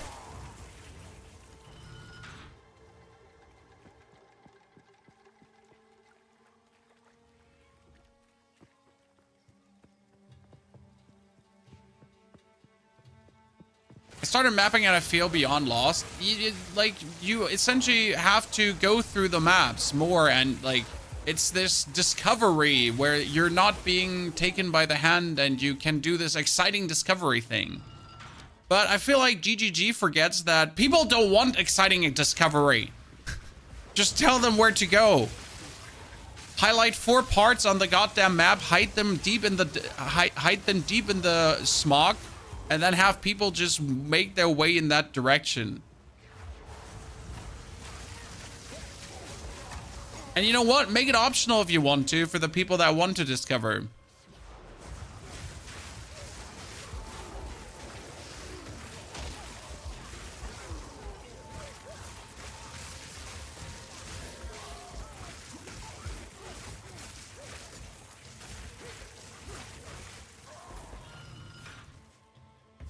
I can understand if you want that sense of discovery, so make it optional.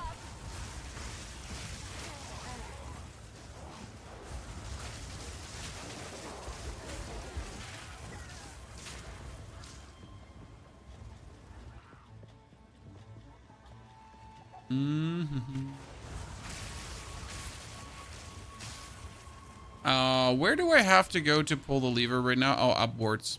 I'm a bot. Yeah, there's the lever. Beginner chat. Now, maps need to be 30% smaller. I fully do agree with that statement. That being said, again, once you know where to walk, it's easy to kind of find the path. This is probably one of the most annoying map segments, though, because you just have to pull the levers. You have to go through the areas. I mean, at least this map doesn't have you second guessing yourself. Like, am I going in the right direction? Is this the shorted path? You cannot go wrong on this map. That's the only saving grace I'll give it, because it's just literally like you can only go in one direction pretty much. You can only go somewhere, and you don't have to find like the next area. Because the next area is always one lever away.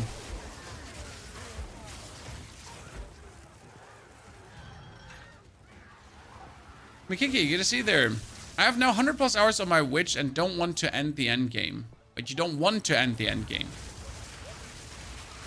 Have you gotten all the pinnacle bosses at least already? And that's obviously the only thing that has me interested in the end game, to find the pinnacle bosses at some point. But in order to ever kill the pinnacle bosses, you also got to figure out the whole resistance thingy to resistance your character fully out, to find the gear, to then be able to fight even the pinnacle bosses.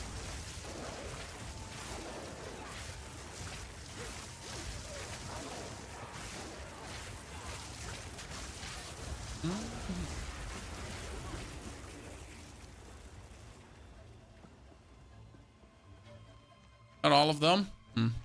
Did you have all 4 ascendancy points? Is that even possible right now? All 4 ascendancies done. I know it was bugged, so 3 can be done, but the 4th one is buggerooed right now? Correct?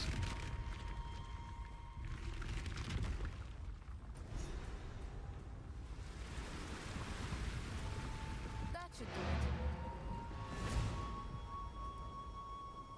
do it. Grinding in GGG is there for a reason. I mean, every ARPG is allowed to have a grind. It's just that the grind is mostly the boring part. I know some people will tell you that the grind is why they're alive. The grind, you gotta grind harder. There's more grind. Have you heard of the grind, chat? Grind me, Father. I have sinned. Maps.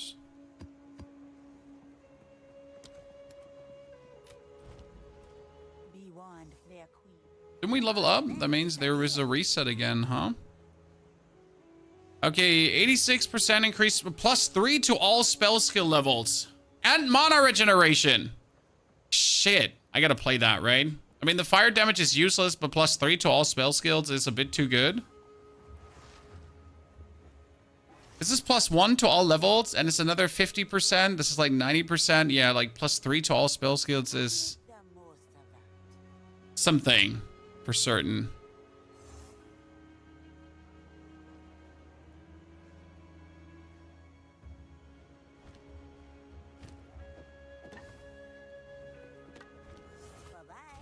Put that into the sort tab. Come on, don't disappoint me, chat. Okay, gain 16% damage is extra lightning damage. Let's go! Whoop, whoop, whoop, whoop, whoop, whoop. You drain. Oh. Okay, that one was good. Thank you, Anonymous, for the 5 gifted. We do appreciate it. Congratulations to anyone for their gifted. Also, if you did bring a Prime sub, don't forget to use it right here, right now. Hope we're all doing good, ladies and gentlemen. Life finds you healthy, wealthy, and good looking.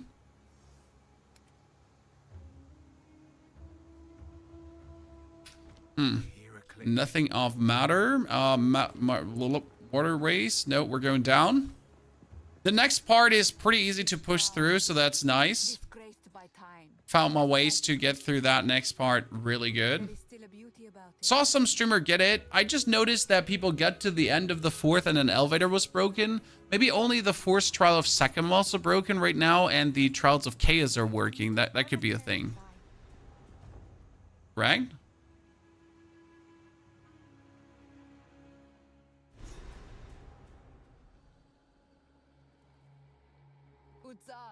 Checkpoint. Charlie. Waypoint. Delta. Okay. Mansell has all 4 done on his monk. That's good to know. Thank you for telling me.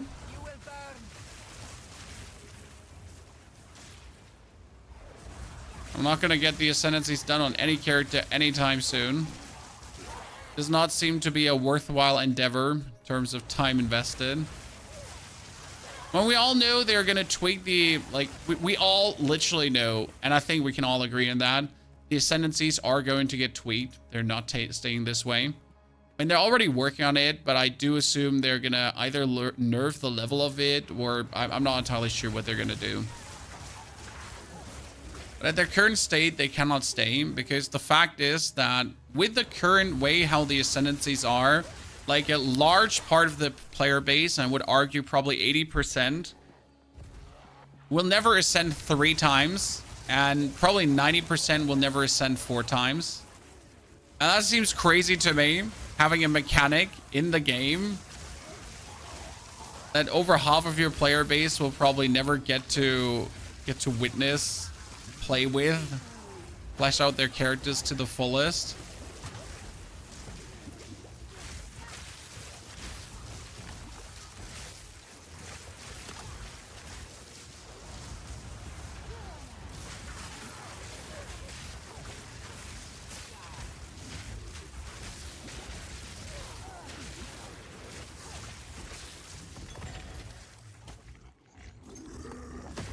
Ow, on death effect, why me?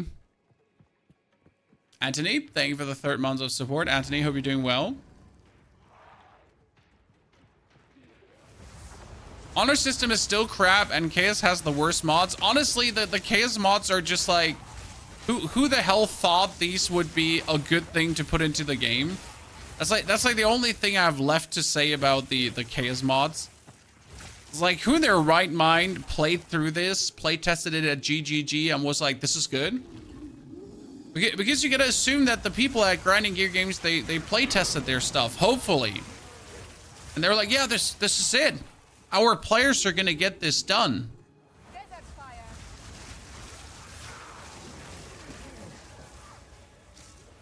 Or they play tested it and was like, this is hard as fuck. Success. This is exactly how we want it. Almost unbeatable. They're gonna struggle real good.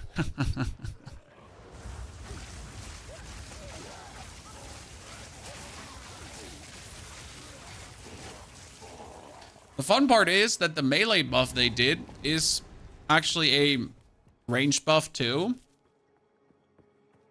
Honestly, game feel after the change, the teleporting to the waypoints has certainly saved me some time on a couple of maps now, where I went into the complete wrong direction and I could just teleport back to the start, or left or right.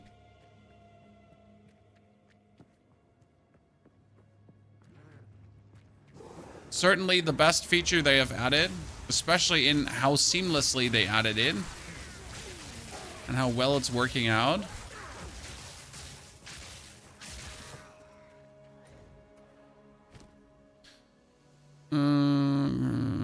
+3. Yeah, +3 to all spell skills is just crazy. Nelthu, thank you for the Prime Gaming subscription. Nelthu, Dankeschön.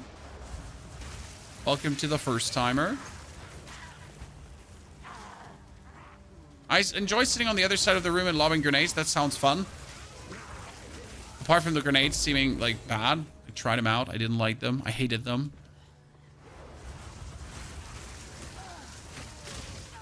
Hello, Madame. Oh, wow. I want to say hello, Madame Elite, and then just melt her, but she was like, oh, you're dead. Sometimes I wonder about the levels of damage you're taking. Like, you feel like, 2,000 energy shield? That should surely be enough. Mushrooms are not worth it. Don't touch them.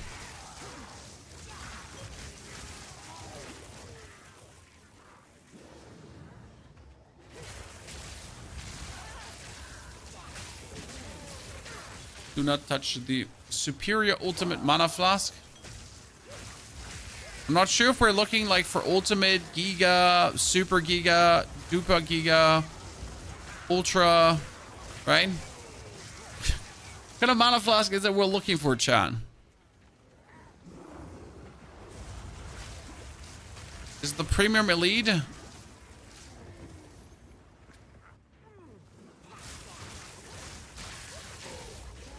You could have just named them by tiers. There's a tier 1 to tier 9.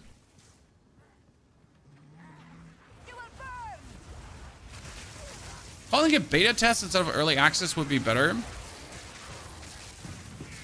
But it's not a beta test. This is not a beta.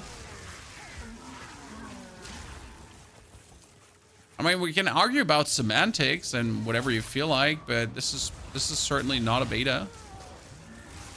Early access is pretty fitting for it. Now, the thing is that the term early access has been diluted for a while now. Early access has always meant to be a bonus development step.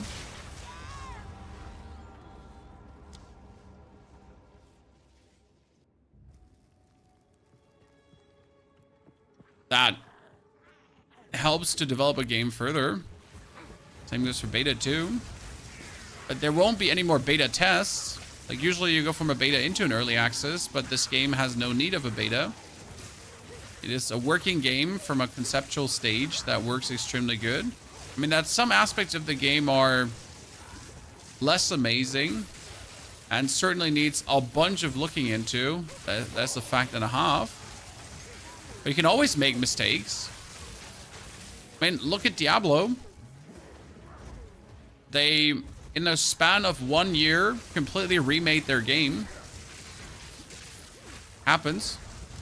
So I'm pretty sure we'll see quite some changes to come in the next 6 months. Yeah, I just wanted to pick up the loot. Early access should always mean you get to play the full game earlier. That is what you think it should mean. Sir. And that's also what companies make you think it should mean, because they have been abusing your money like that. I mean, all these early access, like 3-day early access and so on. Okay, I'm just stuck. They have been certainly just milking people.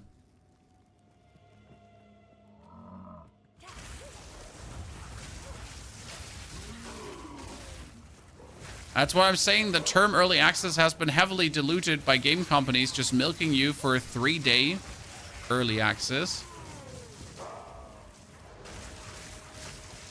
But traditionally, early access has always been what GGG is doing with it.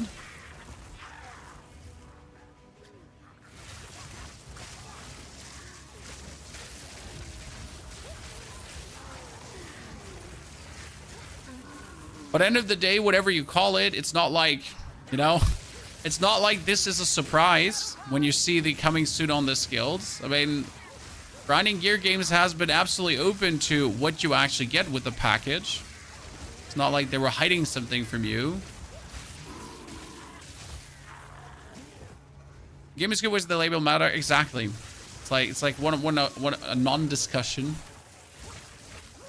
Yeah, they told you exactly what you'll get and what you won't get and what is missing. But nothing but forthcoming and open about it.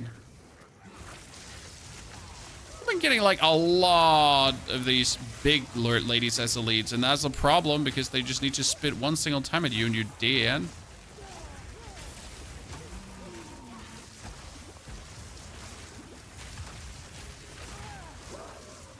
Stop hugging me. Only my wife hugging me. Okay, we're on the right track.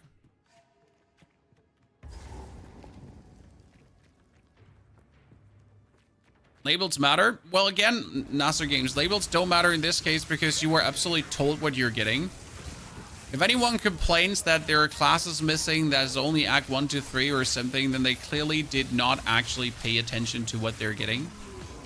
Because it was 100% communicated up front what you would get with this early access.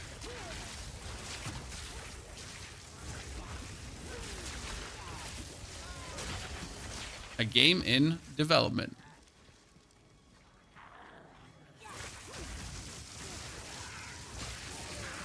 Oh no! My family!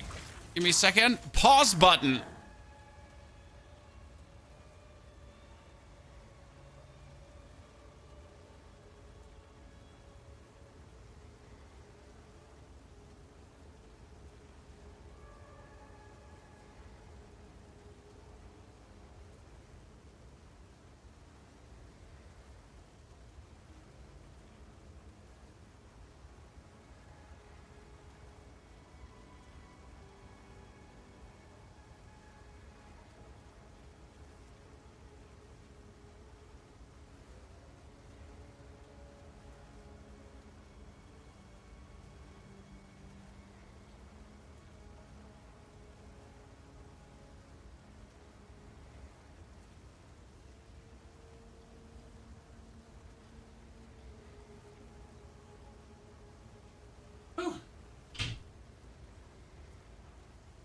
We update your build on MOBA. Which build, Pierre? This one? Yes.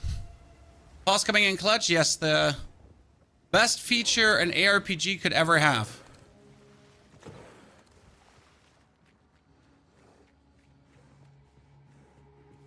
The yearly discussion about why does Elden Ring not have a pause feature?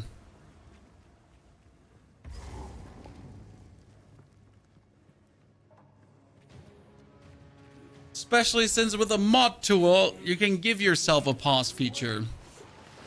Right?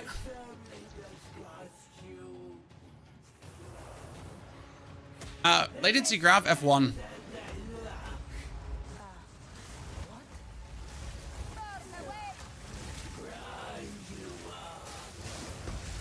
Oh, you're getting torched, lady. Absolutely torched. Rinse her empty.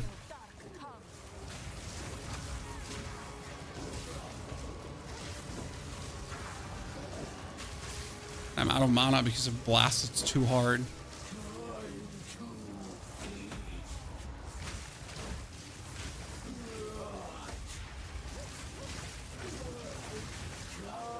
Hey, how do I get all my mana back?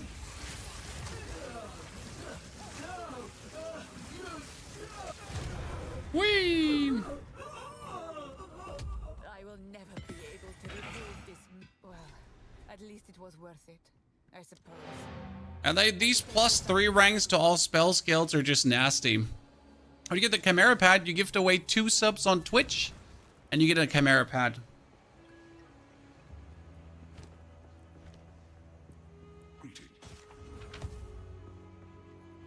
Hey there. Take your Hey there.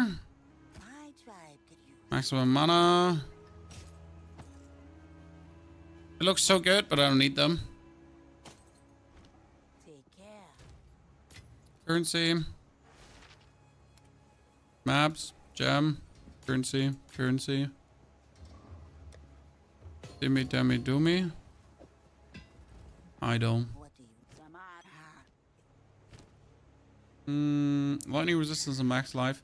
That's 17.3 regeneration per second. That seems reasonable. Bye-bye. Do you have any for beginners in PoE 2? Yes, Makiki. We have tons. We have some tips for beginners. We have some starter builds, starter guides to essentially things you shouldn't miss out on. Cool stuff.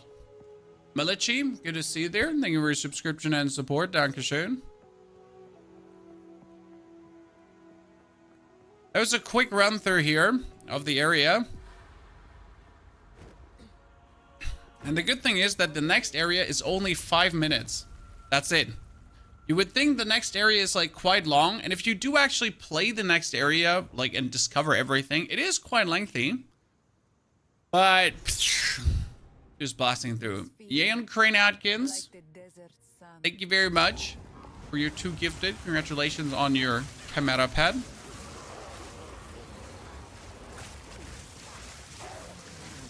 It fiercely burns. It's funny, we're having an actual easier time than last time we were here. Yeah, we still died there, but we're just like having an actual easier time.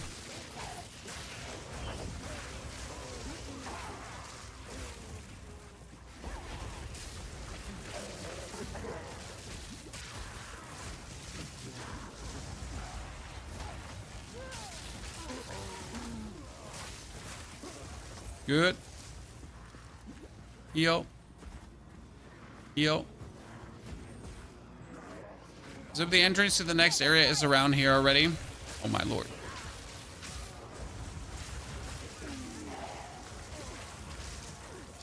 Don't have that fire dude Kamehameha you down.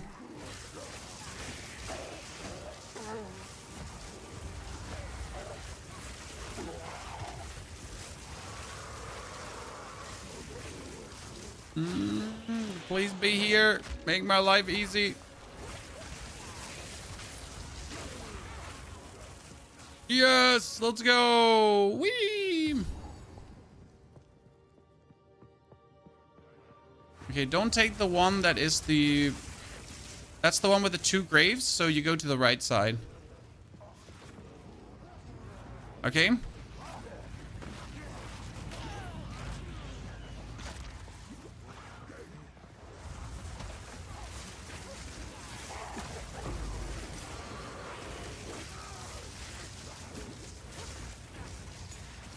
Go to the one with the 2 graves.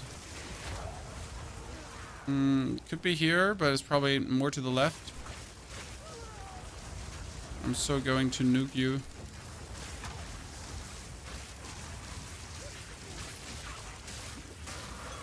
Yep. Ultimate life flask. I don't think we have an ultimate life flask yet, right? Yeah, we have a transcendent one. Huh.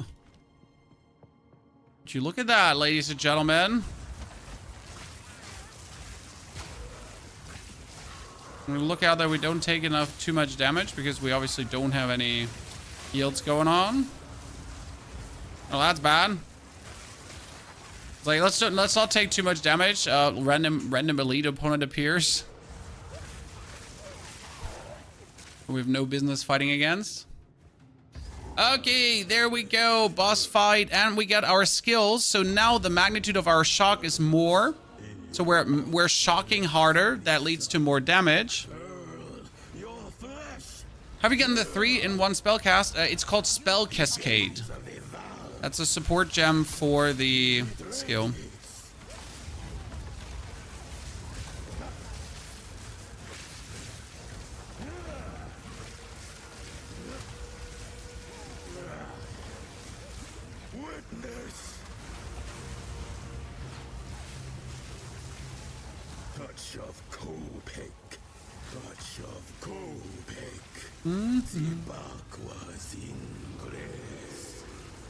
Oh, he's gonna... You good there? But he has never done this attack before. This is the first time I see this attack. Oh, no, no, no, no, no, no, no, no, no, no.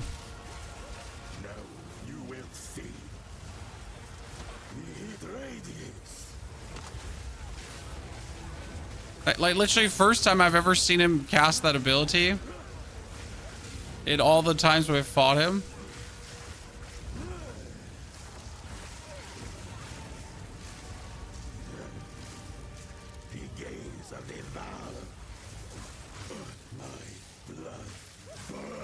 And you're dead. Cool. Easy. Elements should remain our servants, not our masters. We're going places. Do. Never ceases to amaze me. Another jewel chat. Let's see what we're getting here. Increased minion accuracy rating. No. That is useless. Solar orb upgrade. Thank you very much. These Okay. I can make out symbols for blood and offering. Wait, no. It's not a blood offering, it's someone of... I reach endgame, I feel empty. I feel you there, brother. I mean, for me, it's all about getting to the end game, not actually doing the end game. Doing the end game does not give me much joy. I mean, I'm looking forward to ending the all 3 acts that I have the starter build done, and we can look at like the full starter. And right now, we need to fix our last mana regeneration. I'm loath to call it an issue because it's not really an issue. We're back in the encampment? So, in between, I get it. So that's the last thing we get to overcome. Now we get the full build figured out. I don't think there's anything mana generation wise though that we could use. I mean, you have Surge, you have Clarity, you have Flare. Need 5% physical. That's the useless fund of mana we're using, and Burning Inscription is also not there. Enemies killed by hits from the supported skill grant 100% more mana flash charges and recover 12% mana over 4 seconds when supported skills cull an enemy. But cull was culling strikes, kill normal enemies with the life at 30% below. Yeah, but we don't cull enemies. Ah, the big fireball with the yeah, I know that skill. The big fireball with the thing around it. Yeah, I know that one. A friend of mine played the Sorc with crit and the elemental storm ascendancy, said it was really fun. Oh, that sounds really cool too. And I'm absolutely with you that that is probably something decent. I am right now more... Wow, that frostbomb does 6,000 damage with one hit.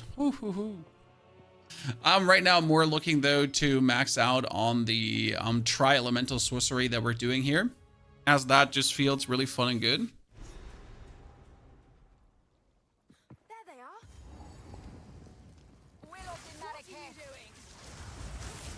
We're going to have a rematch soon against our grand opponent, ladies and gentlemen. Conflict? Guess who we're going to fight against? We're going to fight against the Viper. And the Viper is always a formidable opponent, unless we're just totally going to send her to hell. Well, I gotta say that the Archmage is adding incredible amounts of damage, though. So that's for sure. And we're currently playing the Archmage Spirit ability. And it's just matter of fact adding tons of damage. Oh, just like a little bit.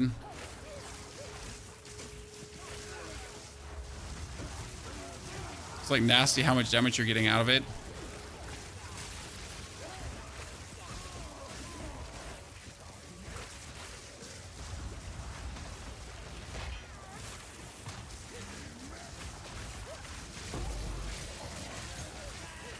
Try to jump, mate.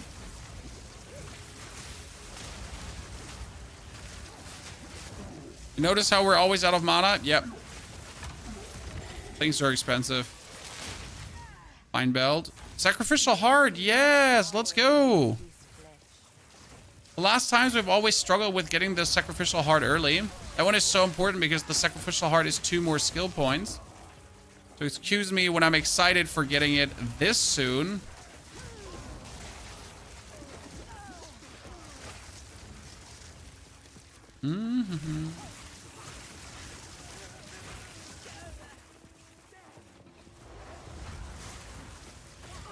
Sorry, I don't want to be hit by... Oh, like, holy Christ, he was in me. I was, like, so good. I was dodging everything. Not sure if you will know, but I have an account for PoE1 and an account on Steam where I just bought a PoE2 supporter pack. Is there any way to merge the 2 accounts at all? That is a very good question to ask the Path of Exile support. which I am not. So no, sorry, I cannot help you there. I know you can merge a Path of Exile, like an actual Path of Exile and a Steam account. So there is an opportunity to merge these on their website, but you obviously don't want to like merge the wrong one into the like, right? And yeah, so better contact the support to make double sure that you're not hitting a wall there of sadness.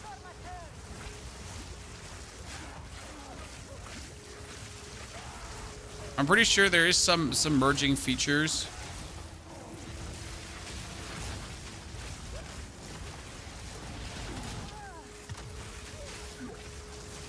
Hello, Stink Moyle. That's his name, chat. It's called Stink Moyle, which seems absolutely reasonable. No. Holy Christ. You just charged me while his other bro froze me. Okay, I didn't want to anyways. I'm just here to farm XP, to rinse and repeat farm XP.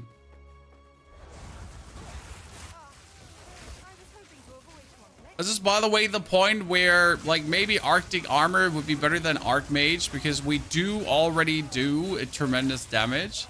And the Archmage just gives us more damage, which, I mean, like, isn't bad to just have more damage, but technically speaking...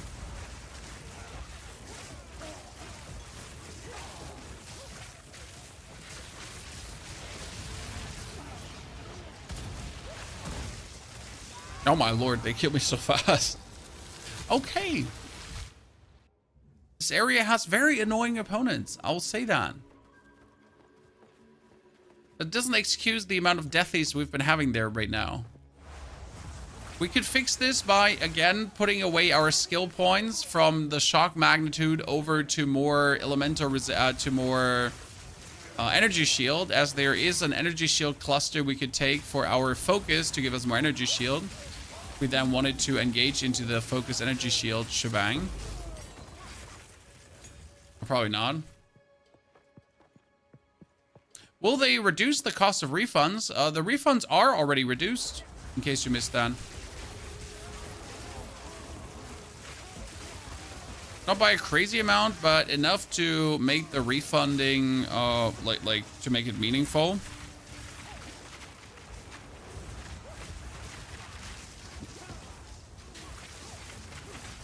Yeah, I remember having Frostbolt here still. I remember having Frostbolt here, and that helped me a lot. What level is your char? We're 63. We're like 2 levels under leveled for the area. Oh, let's say, yeah, like 2 levels usually. I mean, this is essentially the end game, so this is before you get into the mapping stage, and you should technically end the campaign around level 65. But these 2 levels wouldn't really make much of a difference, as they would just give me 2 more passive points. So it's not like that we're like crazy under leveled in any degree or anything. It's just that these enemies are like truly annoying, and my defense is not as good as it could be. Matter of fact, my defense is not as good as it could be, but that's not really the problem. The problem is me not taking the time for this area. Like, I don't like these enemies in this specific quadrant of the game. So I'm always trying to just move through at breakneck speed to avoid like having to deal with this for a longer while. And they have annoying chainers and long rangers and axe throwers and all that kind of stuff. So we're just, you know, we just want to get past.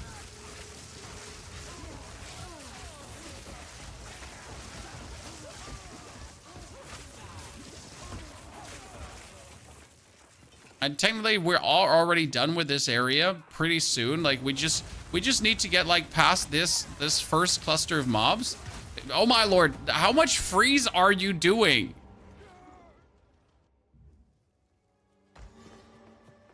And then like right there on this side where my mouse is hovering, there is already the boss. I mean, in most cases. Right now, we're just farming levels, I guess.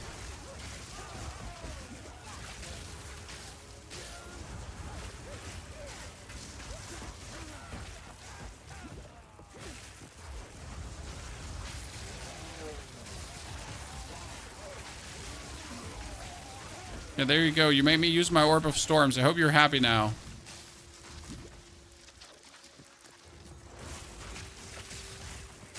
You guys damages your problems. This fucks up my energy shield. I mean, it's not like that I have any way to deal with this apart from saying I'm immune to chaos damage, but that's not what we're gonna do.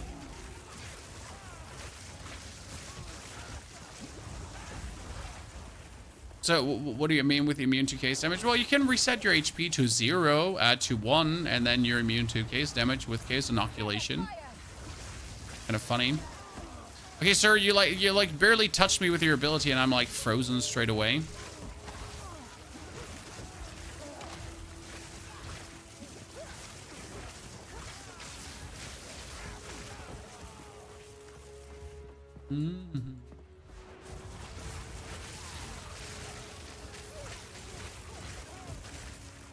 Now I can see my opponents through the tree finally.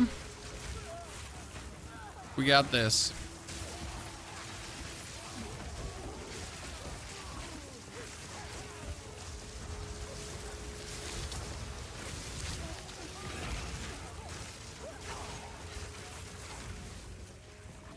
Good.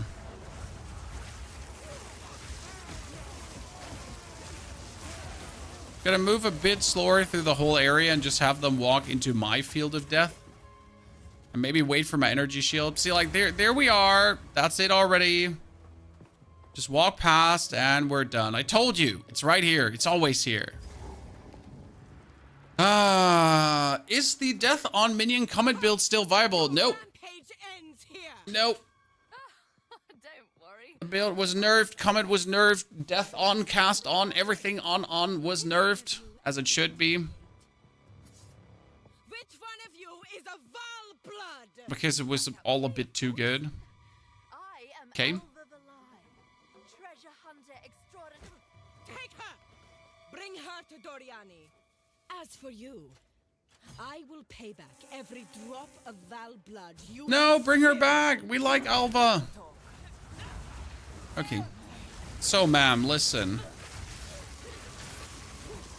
You know where they're saying, like, you're locked in here with me and I'm not locked in here with you? That's exactly the scenario that we're talking here about. Where you're pretty much locked in here with me and I'm a, like, crazy spell-slinging maniac.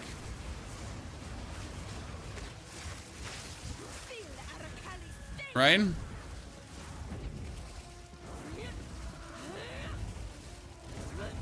Oops. Fat finger.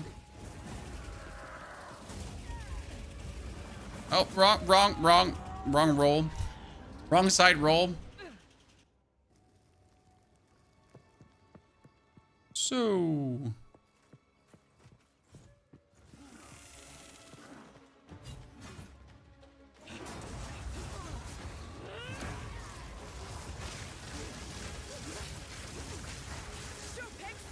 Okay, lady, you just walked out of my orbs and we don't appreciate that.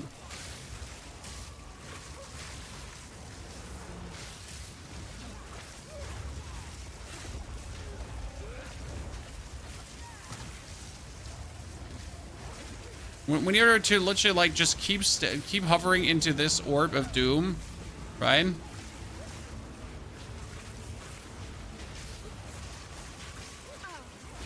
Yo, we just broke her, so she's gonna like do her whole poison thingy twice now in a row. I'm pretty sure about it. Because we did a little bit too much damage to her. I'm pretty sure this is actually going to break her. Because that's usually what happens when you do this, when you are a bit too fast, DPS wise. Oh no! Oh, what? What, lady? I was super out of it. I just want her to death. Nah, just more damage. Our only problem is, again, that we're like burning through our mana like at a breakneck speed. So we have good mana regeneration, but you know, still like there's a limit to how much mana we can kind of regenerate.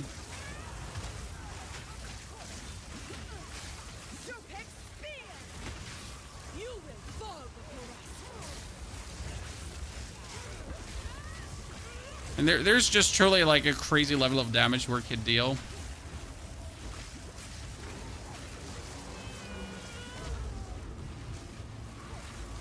Ah!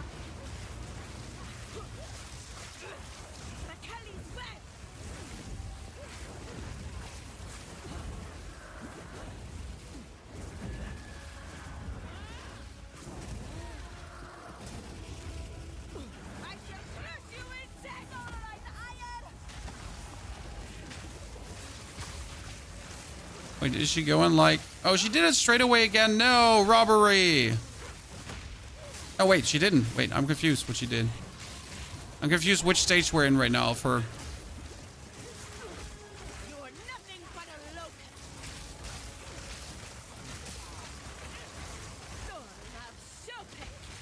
I will not. Yeah, you're dead. Just more damage.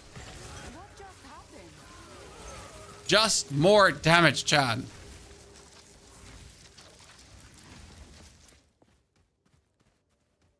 You finally learned to dodge your patterns consistently. See, I just refuse to learn her more and I just do more damage.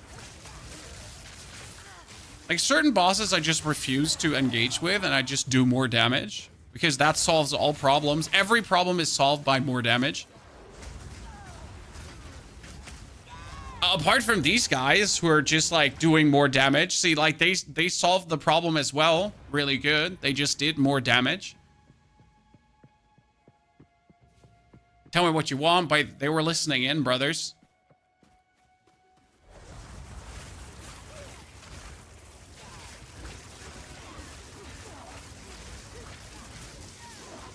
They certainly heard what I said.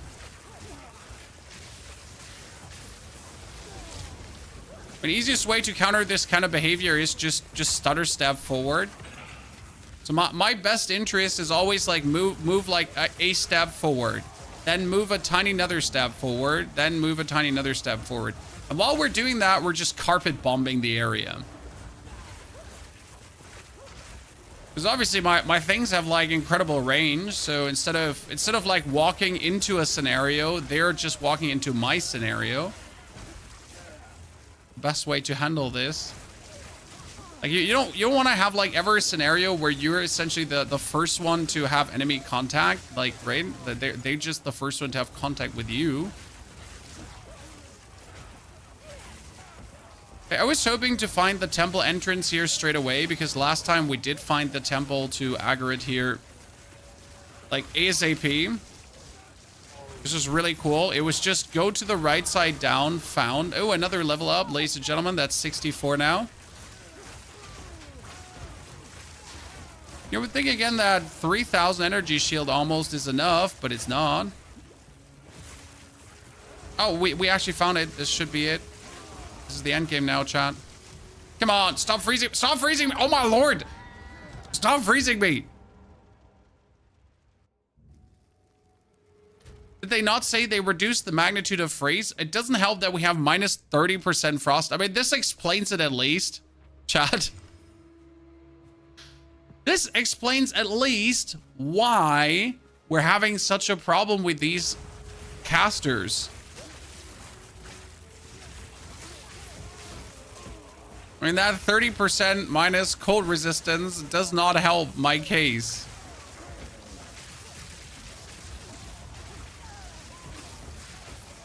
How do we have minus 30% cold resistance? I don't know. I'm not making the rules. I'm just getting destroyed by these weird cold guys. How many deaths already? Well, in the first playthrough, we had 30 deaths, my friend. And then on our cruel one, we definitely gave a little bit less dam and get our buttsies handed to us. Mainly because we refused to just stack more into survival. There is a node that would give me 5% elemental resistance. And can you believe that I actually thought that node was good? I mean, it's technically not bad. It was also not as good as I thought it would be. Because, you know, 5% elemental resistance sounds amazing. Until you notice that you already have like a billion... Jesus, on contact, I'm just frozen. Sir! Don't make me pick up a ring with cold resistance right now. I will do it. I should probably pick up a charm with cold resistance. It's gonna make me teleport back in a second, Chan. And I don't want to teleport back. Because we're so close to just leaving this area where these guys are. I just need to go down here, this corridor, okay? And as I'm down there, that corridor, I'm gonna go to the next area. And the next area does have the blood magic and everything, but it doesn't have the freeze guys anymore. They only exist in this specific part of the map. Then we're gonzo. So let me just quickly walk past them. And I don't have to worry about my cold resistance. I mean, that's not going to help me in the mapping stage, but that's not the point. Stubborn. Well, in order to get cold resistance right now, I would have to get multiple rings and rings that are good, and then hope that one of these rings actually does have cold resistance. Like, it's not like it's just enchant cold resistance on gear, right? I'd have to go through XXX steps to maybe pick up cold resistance.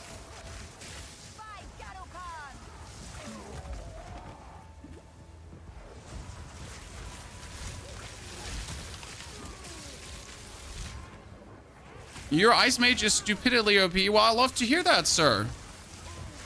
If Ice Mage is working, then we're all happy. You get your stuff with +3 to ice spells. That's nice. Any +3 to spells is just always going to translate into amazing damage. There we go. I told you, we're just about to leave the area. Holy.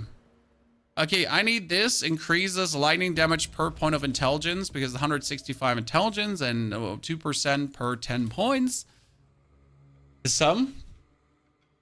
Why don't you go to PoE trade and get it for Havan Exalted? Because that's not a solution. Trading is not a solution to your problems.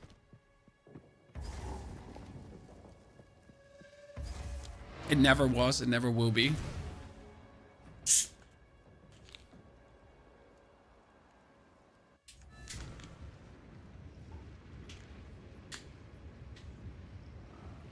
Okay, let's go back. I hate that they made the teleport go back to the gateway. Then you have to walk through the gateway, and then you can go shopping. I'm not entirely sure what made them do this. Like, seriously? Who play tested this and was like, this is it. This is how we should do it. And you're like, okay, but you, like, you really shouldn't do it like this. like, for real. This is like not it. It's really not it.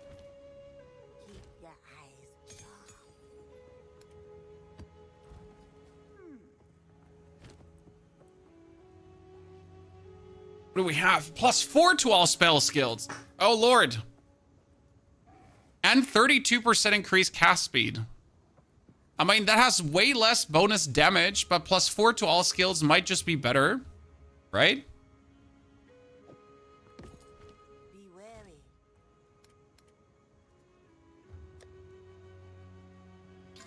20% increased mana regeneration. And 15% has extra cold damage. Well, that's kind of useless. And let's check. The DPS here is 1,800. Oh, wow. That +4 to skills just really DPS that up, huh? Damn. Yeah, that's reasonable. Pony just keeps pulling, like, amazing stuffs out of his butthole.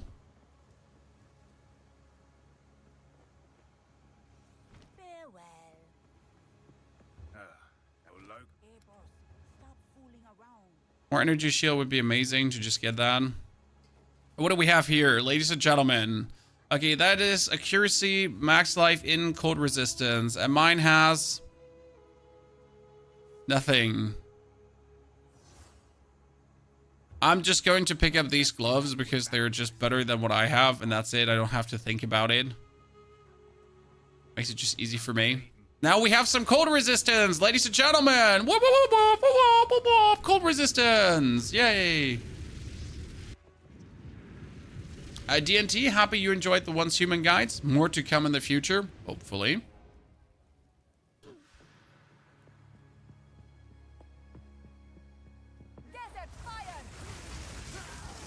Now we're absolutely demolishing it in the Path of Exile.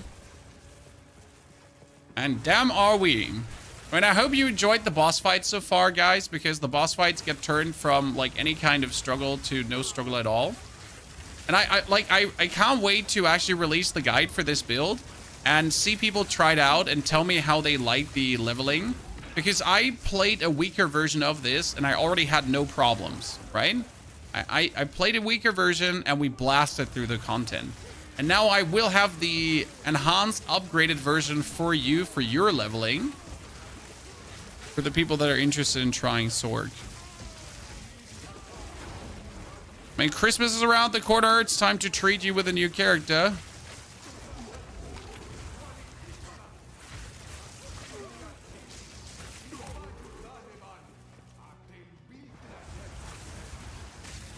These axe throwers are annoying.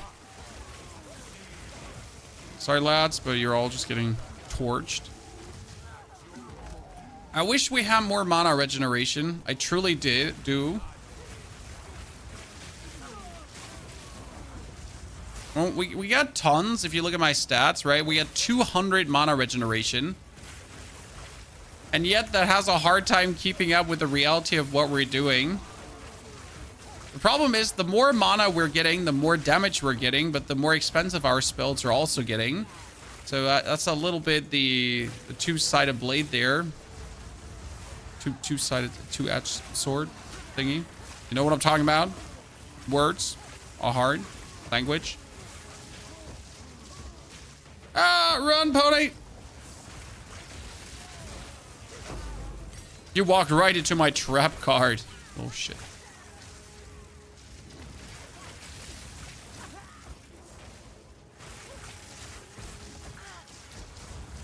They nerfed ice? What they nerfed about ice was the... Sir! I thought you're not gonna kill me. Well, he saw it different. So what they nerfed about ice was the repetitive freezing in a row. Which I think is okay they nerfed it. Why are you all dealing so much damage? Which was okay because that they nerfed it. I don't think there should ever be like a perma-freeze, perma-electrocute or whatever. Like, we have an electrocute build-up too, but it was essentially like build up electrocute, electrocute your opponent, then build up electrocute, electrocute them. But it was never like electrocute was on the whole time. So sure, you should be able to CC your opponent, but never like this permanent CCing.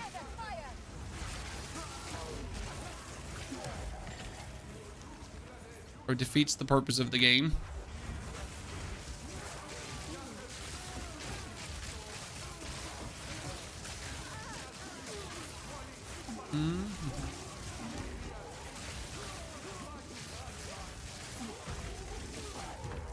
Okay.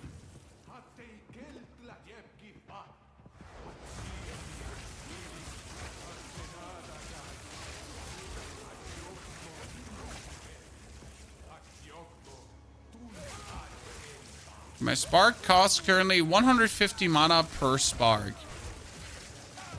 It doesn't help that we have conductivity on it. So we got Tempest, Pierce, and Tempo on it. I put the Tempest off. Reduce the cost tremendously. I mean, what we could do is we could jam on...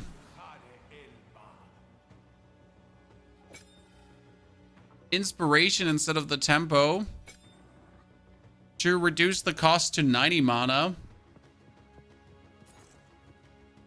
Problem I found with this build is struggles against bosses when underleveled. Nope.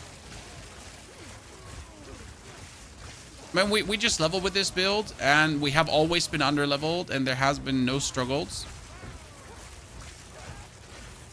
The combination of Frost Bomb together with all the other stuff has been an absolute staple.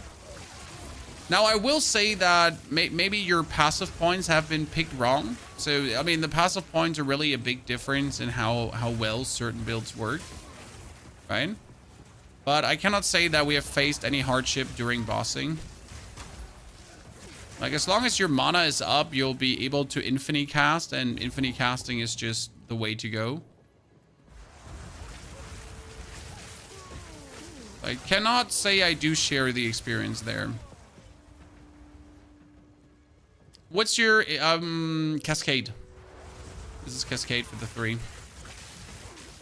But you don't really need it. It's just a nice little thing to have. See, like now with the reduced cost gem, I lose some casting speed, which obviously helps also with keeping the mana up. But we're like able to still put out tons of DPS. But we're like infinite mana again.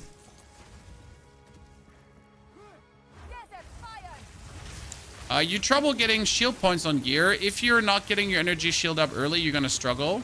Like at level 25, I already had 800 energy shield. Just to give you like a picture, and with that 800 energy shield, obviously like bossing and everything was relatively simple, and also pushing through content. So early tons of energy shield is nice. Sadly, the usefulness of energy shield drops over time, as monsters are just getting more and more annoying. And like, it's probably not actually monsters getting more and more annoying. It's more like that your resistances stink. I mean, my resistances stink. That's a problem.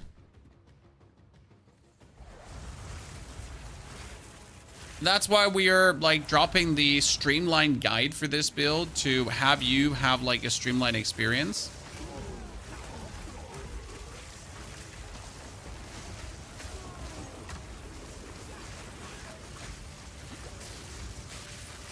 Oh, you are so getting torched, sir. Sacrificial daggers, sacrificial hard, poke it. I offer this heart to you, Garakan. Good, now we get 2% more lightning damage per 10 intelligence, which means 100 intelligence would already be 20% more damage. That's kind of cool.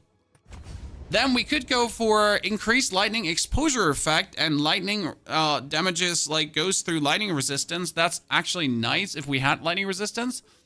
That being said, we desperately need to push in this direction to get our increased magnitude of non-damaging ailments, and also the faster energy shield recharge rate, and probably the effect of Arcane Surge to be increased, and the potential energy shield more. Yeah.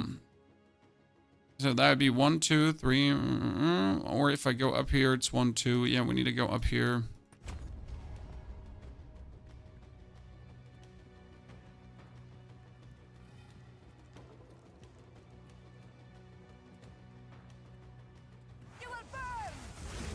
So evade is not an option on Sorcs, never.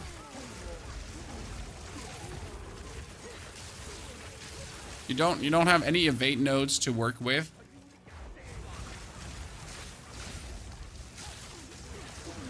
Not sure where we want to go, you know, with the evade.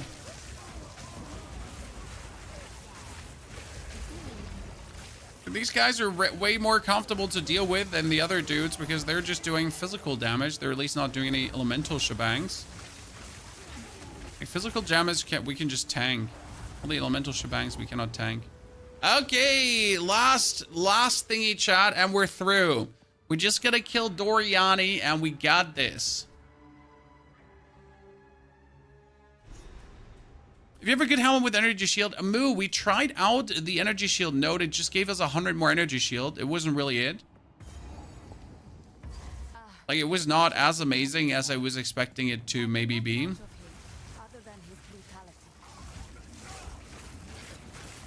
Okay, this whole area is usually up, up, up, up, up, and then left. That's so far what it has always been for me.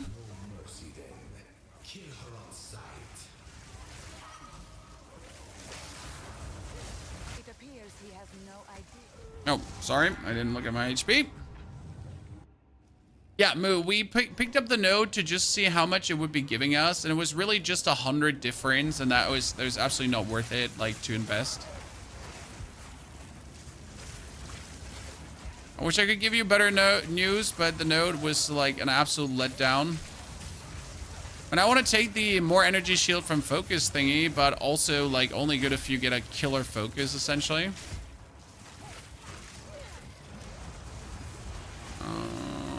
Okay.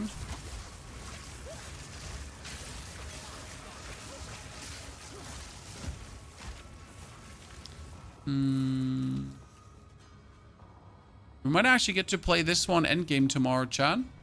So I'm not entirely sure if I can play much mapping today with a Sorg, and we obviously want to also try it during mapping. So it might be that you're in for a treat tomorrow, and you're actually going to see me play mapping for like a whole 8 hours. It does not happen often, but I really want to flash out this build to like feel it out in the end game.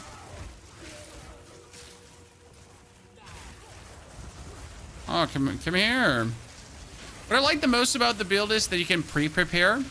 I don't know like how do you say this, right? So whenever I see an opponent that I deem annoying, I can put down my fire orb, I can put down my lightning orb, then I could put down a frost bomb where he walks into, put down my like firewalls, and then just start nuking him. So that's usually how I can like set up for success with this build. Like it's not really a setup build, so usually setup builds are like you have to set up like for your wombo combo, one hit kill, whatever thingy. But I do have like a lot of things that help me to deal more damage, so that just allow me to go zoom, and that's why I like tons. Oh no! Firewall, frost bomb, boom, boom, and then like they walk into this right, and they get absolutely just tortured by what I'm doing here. That's why I enjoy a lot. Hee. I think you're backseating too much. No, we're all learning. If you have anything to contribute, anything you want to put down, if you found something cool in the passive tree, if you have played a similar build and you made a learning experience, like honestly, if you wouldn't backseat, I would say you're inting, you're costing, you're working on the enemy team. Like you just hate me. Don't you ever feel like you gotta hold back? Like, I'd rather have you tell me 2 things that I know and a 3rd thing that I don't know than you would be not telling me anything. This is the end of the day, an interactive stream with a cool interactive community.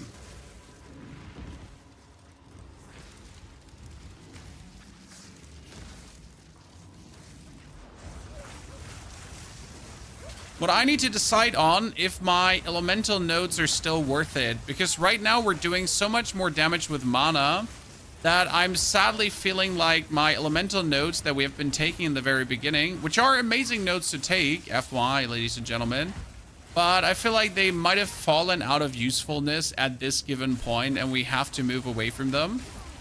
I'll show you. What we're talking about is these. So I like these. They give me more damage on Ignite and more damage on Shock. They're working killer. But technically, instead of going for the cluster of 1, 2, 3, 4, 5, 6, 7, 8, 9, 10 nodes, you could also go for 1, 2, 3, 4, 5, 6, 7. Or we could go the way on top here where it's like 1, 2, 3, 4, 5, 6, 7, 8, 9, 10. And then you could connect these two, right? Because this is energy shield, energy shield, energy shield, energy shield, energy shield. So this is another like 100% energy shield plus. So instead of like going for this cluster of damage, we could just try to improve our energy shield here up further. I mean, you could even go up through this one to increase like here your max life, mana, and energy shield, which also would make us more powerful.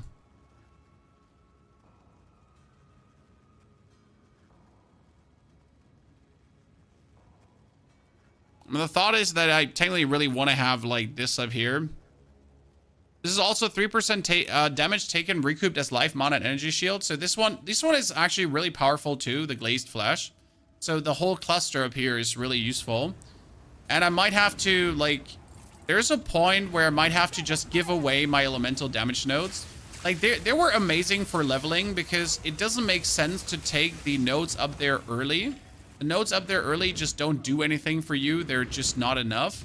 But like later on, they might just work.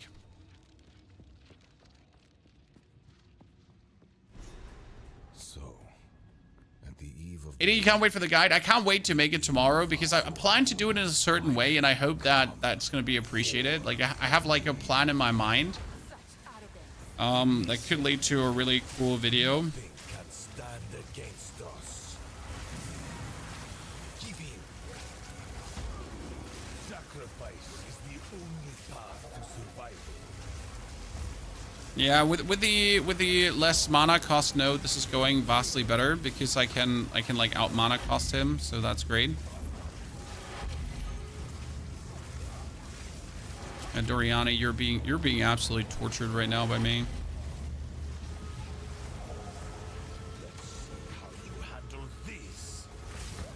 Let's see how you handle this. Let's see how you handle this. Okay, let's see how you handle this, huh, Doriani? I must save my people. Here! It happened! It cannot be stopped! No, I will succeed. Okay, 1, 2, 3, Mr. Pokemon. Do. And then put this down, and you are dead.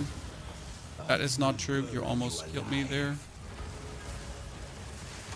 Look at the damage we're dealing to him, chat. Now he's getting chunked. Nothing will stand in my way.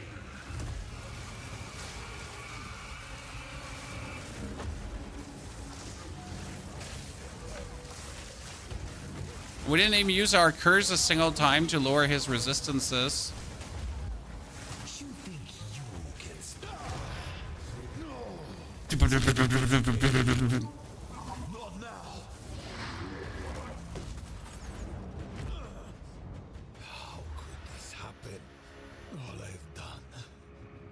All that. He looks like a Twitch streamer who's not getting enough Prime subs. Saved. Just like me. History is already written. You can stay here and die, or come with Poor us Doriani, and I understand you. help save the future. The legacy of the Val must be protected. I do. GG, do we like that fight, chat? Do we like that damage? Working then. My friend here isn't exactly the peacemaking type. Okay, what does this do? This has a Strength in cold resistance. Freeze as though dealing cold damage equal to 10% of your maximum mana when hit. Yeah, I read that. I have no clue what it says. I suppose. my brain ain't braining.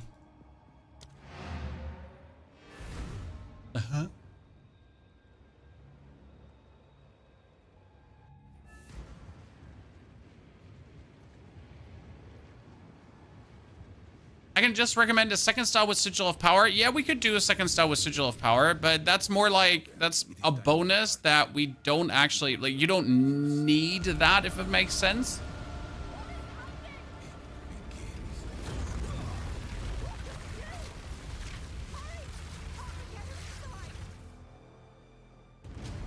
Quest complete. And welcome to the endgame, ladies and gentlemen.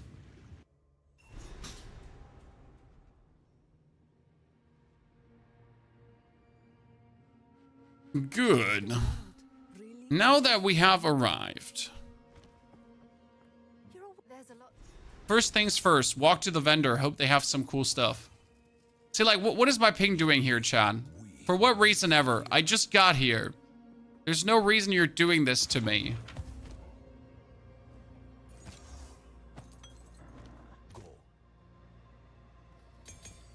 Endgame is busted. There you see it.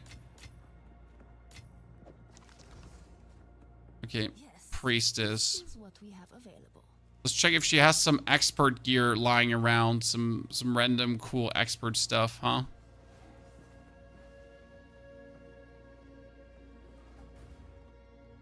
Nothing noteworthy. Only trash tier gear. Move along now. Good eating. See what you think. What do we have here? 25 extra damage as a lightning damage. Increased spell damage, maximum mana, increased critical hit chance for spells, increased mana regeneration, gain 14 mana per enemy killed. Also 10% increased light radius. The problem is, as cool as this item is, right? And it's actually quite cool, I gotta say. Like this one gives us also like 32% increased cast speed and 412 spell skilled. So I don't think that this one can actually keep up with it damage wise. It costs 25,000. That's crazy. Plus 4 to all lightning spell skills. Well, Chad. 4 level to all cold spells. Hey, someone wants to pay me a large sum of money for this, Chad? So, someone by Chad wants, like, you know, spend a large sum of money. He seems familiar. Okay, let me pull out a map so we can just do our first map here, like a random tier 3 Waystone, because why not? Totally not going to go weird.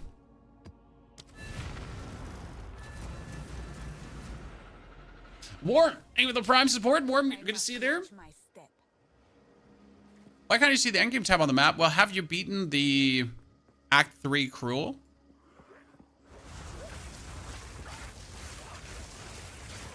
You guys see how that map is playing?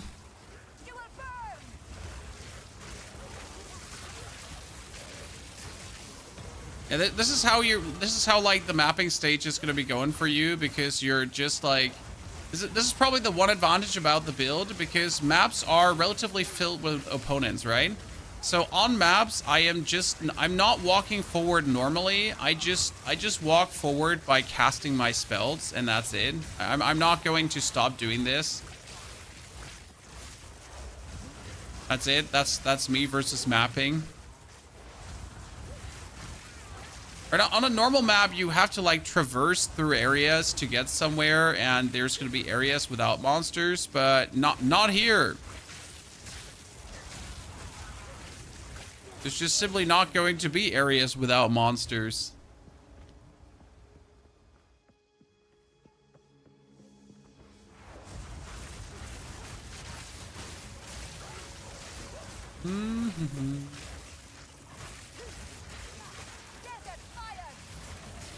Ow.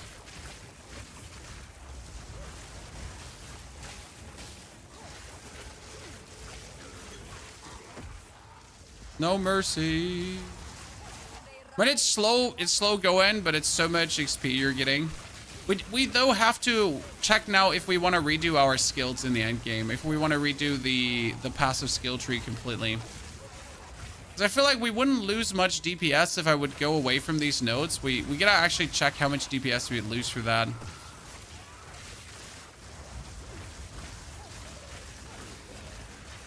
I like the tri-elemental nodes, but we might have to just torch them.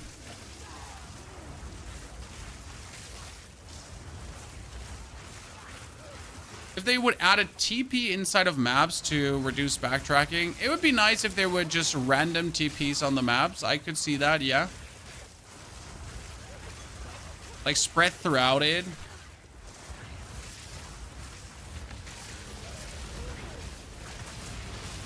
I haven't actually needed my full power set yet for this map. Oh no! Holy. He was like, he was just making fun of me. Said something about not needing his full power set. And the dude just suddenly pulled out all stops and just dashed into me. Tried to like choke slam. Is the endgame fun? Well, this is the endgame. You're playing maps. These maps could have modifiers or not. If the maps don't have modifiers, you're literally just moving over a map, killing tons of enemies at breakneck speed. You're trying to be as fast as possible. Like try to kill as many as you can. You get experience, you level up, you do the same, you do the same, you do the same, you do the same. Now you could say, well, but Pony, the whole mapping has all these cool, different, diverse modifiers, and sometimes the map is like a temple map, or like it's corrupted, or whatever. Yeah, don't give a shit. Sorry. Like, unless you actually engage with this, and most of the stuff will actually kill you in the beginning, which is also a problem. So you have these things like breaches, and you have delirium and that kind of stuff. Most of that stuff instant kills you, unless you already have like your resistances and everything taken care of. So you're gonna get onto a breach map, and then you're just going to die in a millisecond because the breach just eats you. You're gonna find a ritual. The ritual's also going to kill you in a millisecond. So yeah, congratulations to having like all these fancy pansy modifiers, shenanigans, shebangs. Like they just murder you.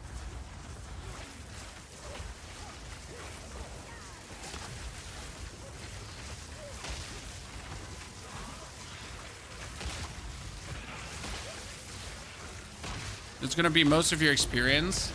Like it's like, oh cool, I found the delirium, I found the breach, and like, ah, I'm dead, ah, it's so brutal, so many enemies spawn. The maps need more bosses. Yep. I And right now, I am almost done with the map, but like you notice the skull in the top right corner, I need to get to that skull. So in order to finish the map, I need to kill a certain number of elites. Now, I need to make my way through this whole map to that one elite, and then the map is over. And that's it. That was now one map for you. No event, just standard map. Unfortunate. The thing is too that you have to find the stuff. So there might be breaches on the map, but you have to find them. There might be a boss on the map, if there's a boss on the map, if it's a map with a boss modifier, but you got to find that too. So you're not only going to spend your time finding these elites and killing these elites, you also have to like actually find the boss, right? And if the boss is like stuck in one nook on the one side of the map and the elites are stuck on a nook on the other side of the map, you're essentially going to spend all your time finding the boss, then you kill the boss, and then you get to backtrack all the way to find the elites, to then kill the elites, and then you're done. Yeah. My main issue is not that mapping is necessarily bad. My main issue is that in comparison to what Path of Exile 2 has been so far, mapping just feels so Path of Exile 1 that it's actually unexciting for me in every singular way. Okay, that dude is just ow, ow, ow, ow, ow, ow, ow. Like, seriously. So that's it. Map done. I mean, I get 1.5 levels from this, so that's actually really cool. So we leveled up, and we get a full half level. So you're not progressing to pinnacle bosses? No, at this point, I have no interest to progress to pinnacle bosses. There's nothing wrong with wanting to progress to pinnacle bosses, but I don't find it to be very interesting content to show you guys.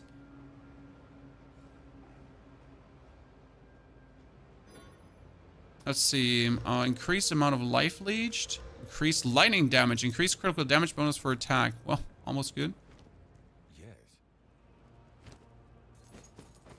Since I leveled up, we have new shop stuff, so that's kind of cool. Let's see what we're getting. Take your time. Robes. I mean, I'm hoping to find an expert robe. That would be amazing. We could just gamble now for expert robes and just get like super lucky too. This is actually expert hexer's robe. As you can see, they're like straight up better than what I have in every regard. Here's what we have.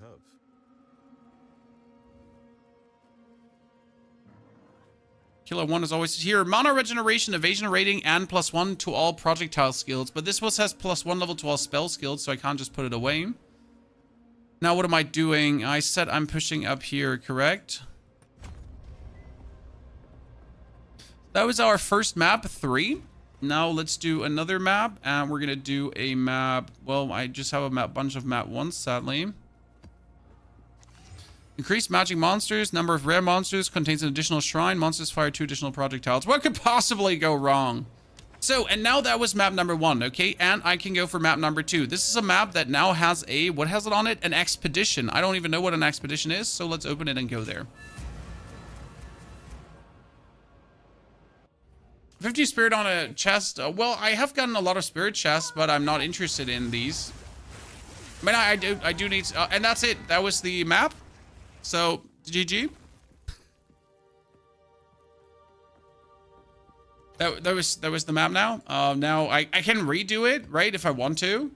But the modifiers are lost, so the expedition that it had is like now gone. So you can do the map, but there's nothing coming. We could do this one to get the ritual.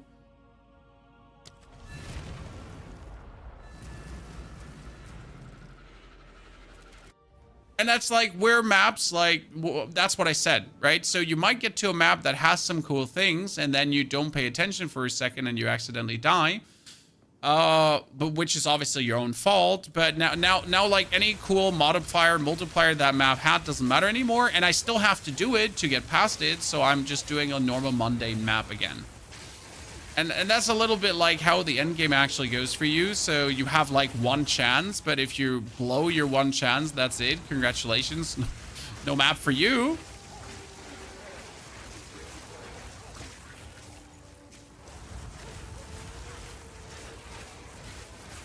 Ever played PoE 1 in any of the recent leaks? No, I don't enjoy PoE 1, so no.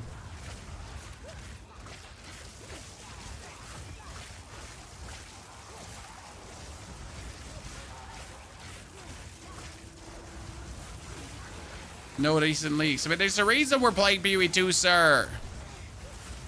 It's PoE 2, you know? Wait, there is ritual shrines somewhere. We gotta just find them.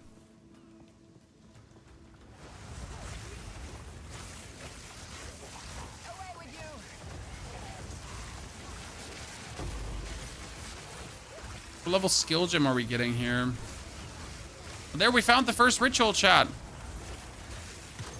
We're gonna kill everyone, okay? Then we activate the ritual and probably instantly die. Like back to the instantly die scenario. So let's make sure everything is dead so nothing like pushes into us. Okay, we're preparing.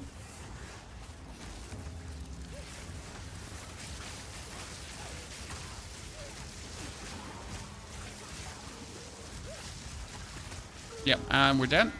And that's then the map too, right? So now obviously, like, I need to take care of my resistances, right? I don't have lightning, I don't have cold. I need to make sure that this gets balanced out. That there's no question about that. I need to do this. Like, there's no excuse that I have like shoddy resistances. I just need to make like sure that we don't have this right now. Can, by the way, take my Orb of Alchemy to turn this Hexer's Robe into energy shield, lightning resistance, chaos resistance, 12 life per second regenerated. That seems cool. Maximum life and... oh, wow, that's another 63 energy shield here. Look at that. What do we got? We got more energy shield.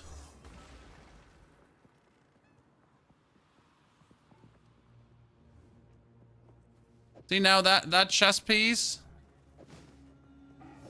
is up to 400 energy shield, and then we're gonna take the scrap. Ta-da! So now we just went up like by a significant margin, huh?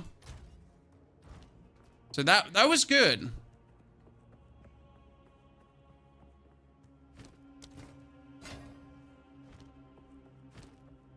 Can you show your current setups and skills you're using? We changed the build a little bit for the people that just joined. We currently have Spark with Rising Tempest, Pierce, and Inspiration. Then the Flame Wall on Fortress, Energy Barrier, and Spell Cascade. With the Frost Bomb into Concentrate Effect, Forward, and Strip Away.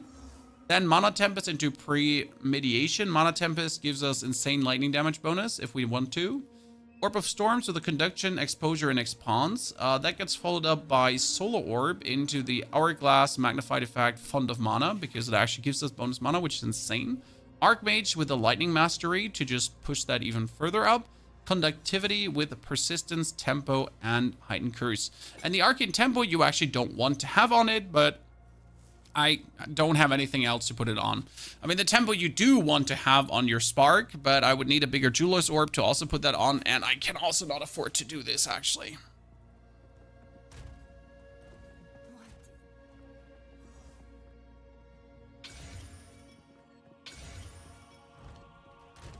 So yeah, that's that. Have you ever built around a unique? Well, I haven't had a unique that is worth to build around.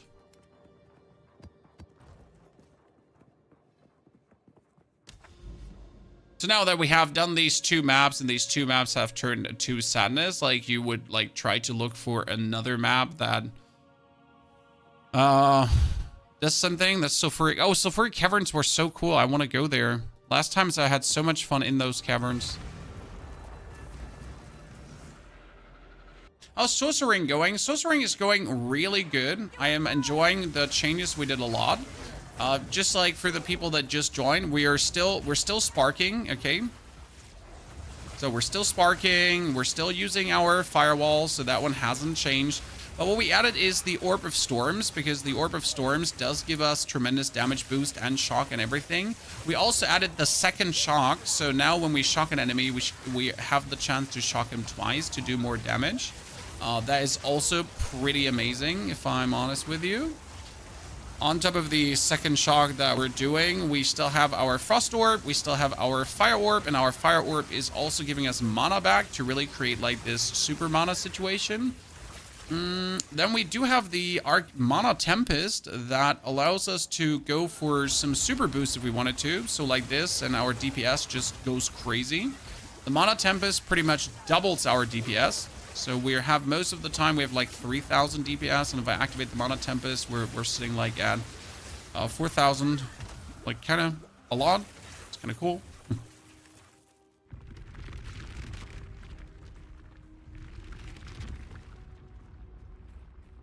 We've reached rather nice values with this, but obviously we are far from being done of fleshing this one completely out.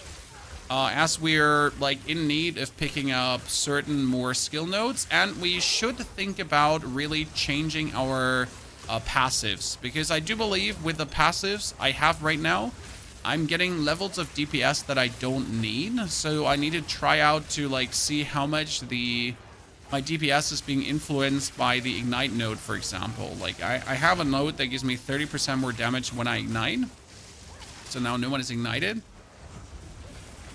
And it's like only a minimal increase because it's only like 30%. And I feel like if I would go for a bit different... oh my goodness, these snakes are... Why are they doing so much damage to me? Is it because it's poison and chaos damage? Probably because it's chaos damage, right? Wait, they're just getting respawned. Is it because their boss is like a respawning boss? It's him, right? He probably has like revive minions shit on. Let me circle around here and just come out of this side. Okay, we're dropping everything on you. We activate all of it. Look at that. Boom. And he get deleted. Here's the thing. Like sometimes you just gotta activate it all, right? Your Tempest, your thingies, and then you like get the ultimate DPS and you're sitting at like your 4,000 DPS and then you just poop on someone.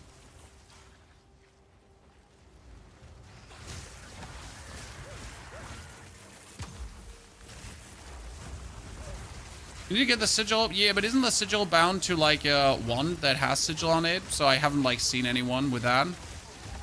And I understand that the sigil of power is obviously a useful tool. I just simply don't have it. I'm so dead. Stop it!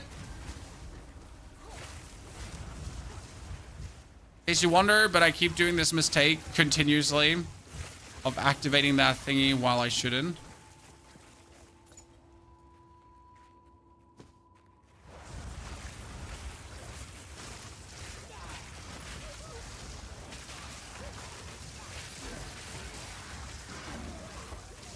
Need to be smarter about this, but I am never. Like, this looks safe. There's no one here. And then, oh shit, there's someone here. I'm dead. Every single time. I am finding a lot of inscribed ultimatums that I don't need. Because these are 7 Ascendancy trials, and I would need the 3rd one. It's not that. There's 4 more elites on this map. How many elites does this map have? Like, seriously.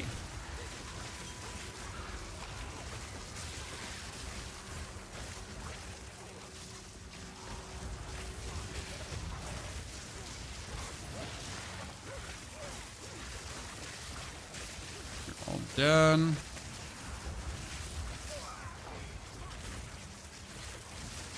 Yeah, the staff has sigil of power. I will have to investigate.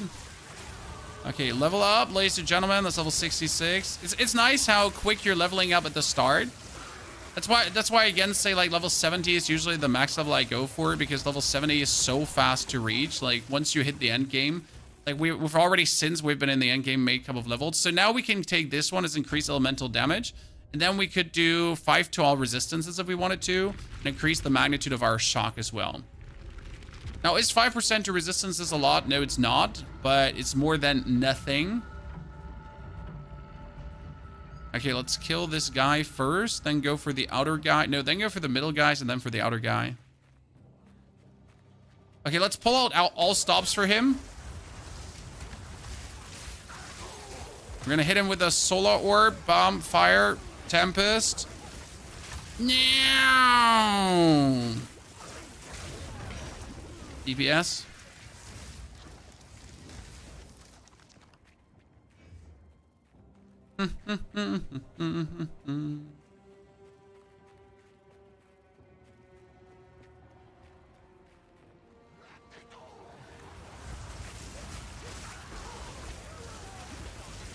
Let's not die after investing so much time into this map. What I currently struggle with is like getting dropped higher tier maps. Like I'm just not getting them dropped. I want to do higher tier maps, but I end up like only having tier 1 maps.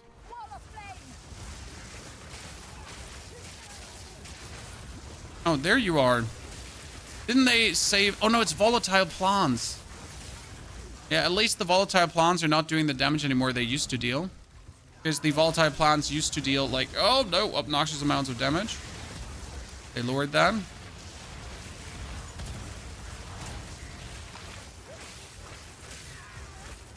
Okay, I'm not sure who's doing the explosions here right now. Is it me or is it you?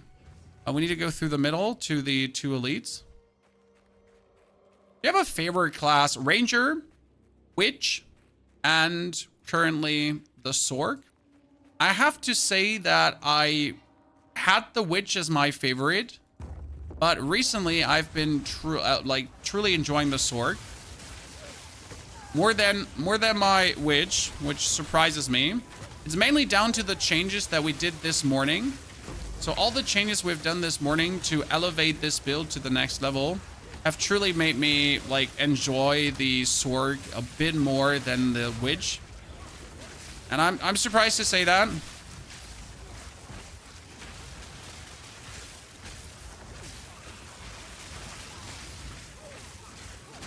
Boom. As the Witch has been an absolute staple for me, but There is power in this object. I can feel it. it's just like really cool what we have come up with this so far. What can I say?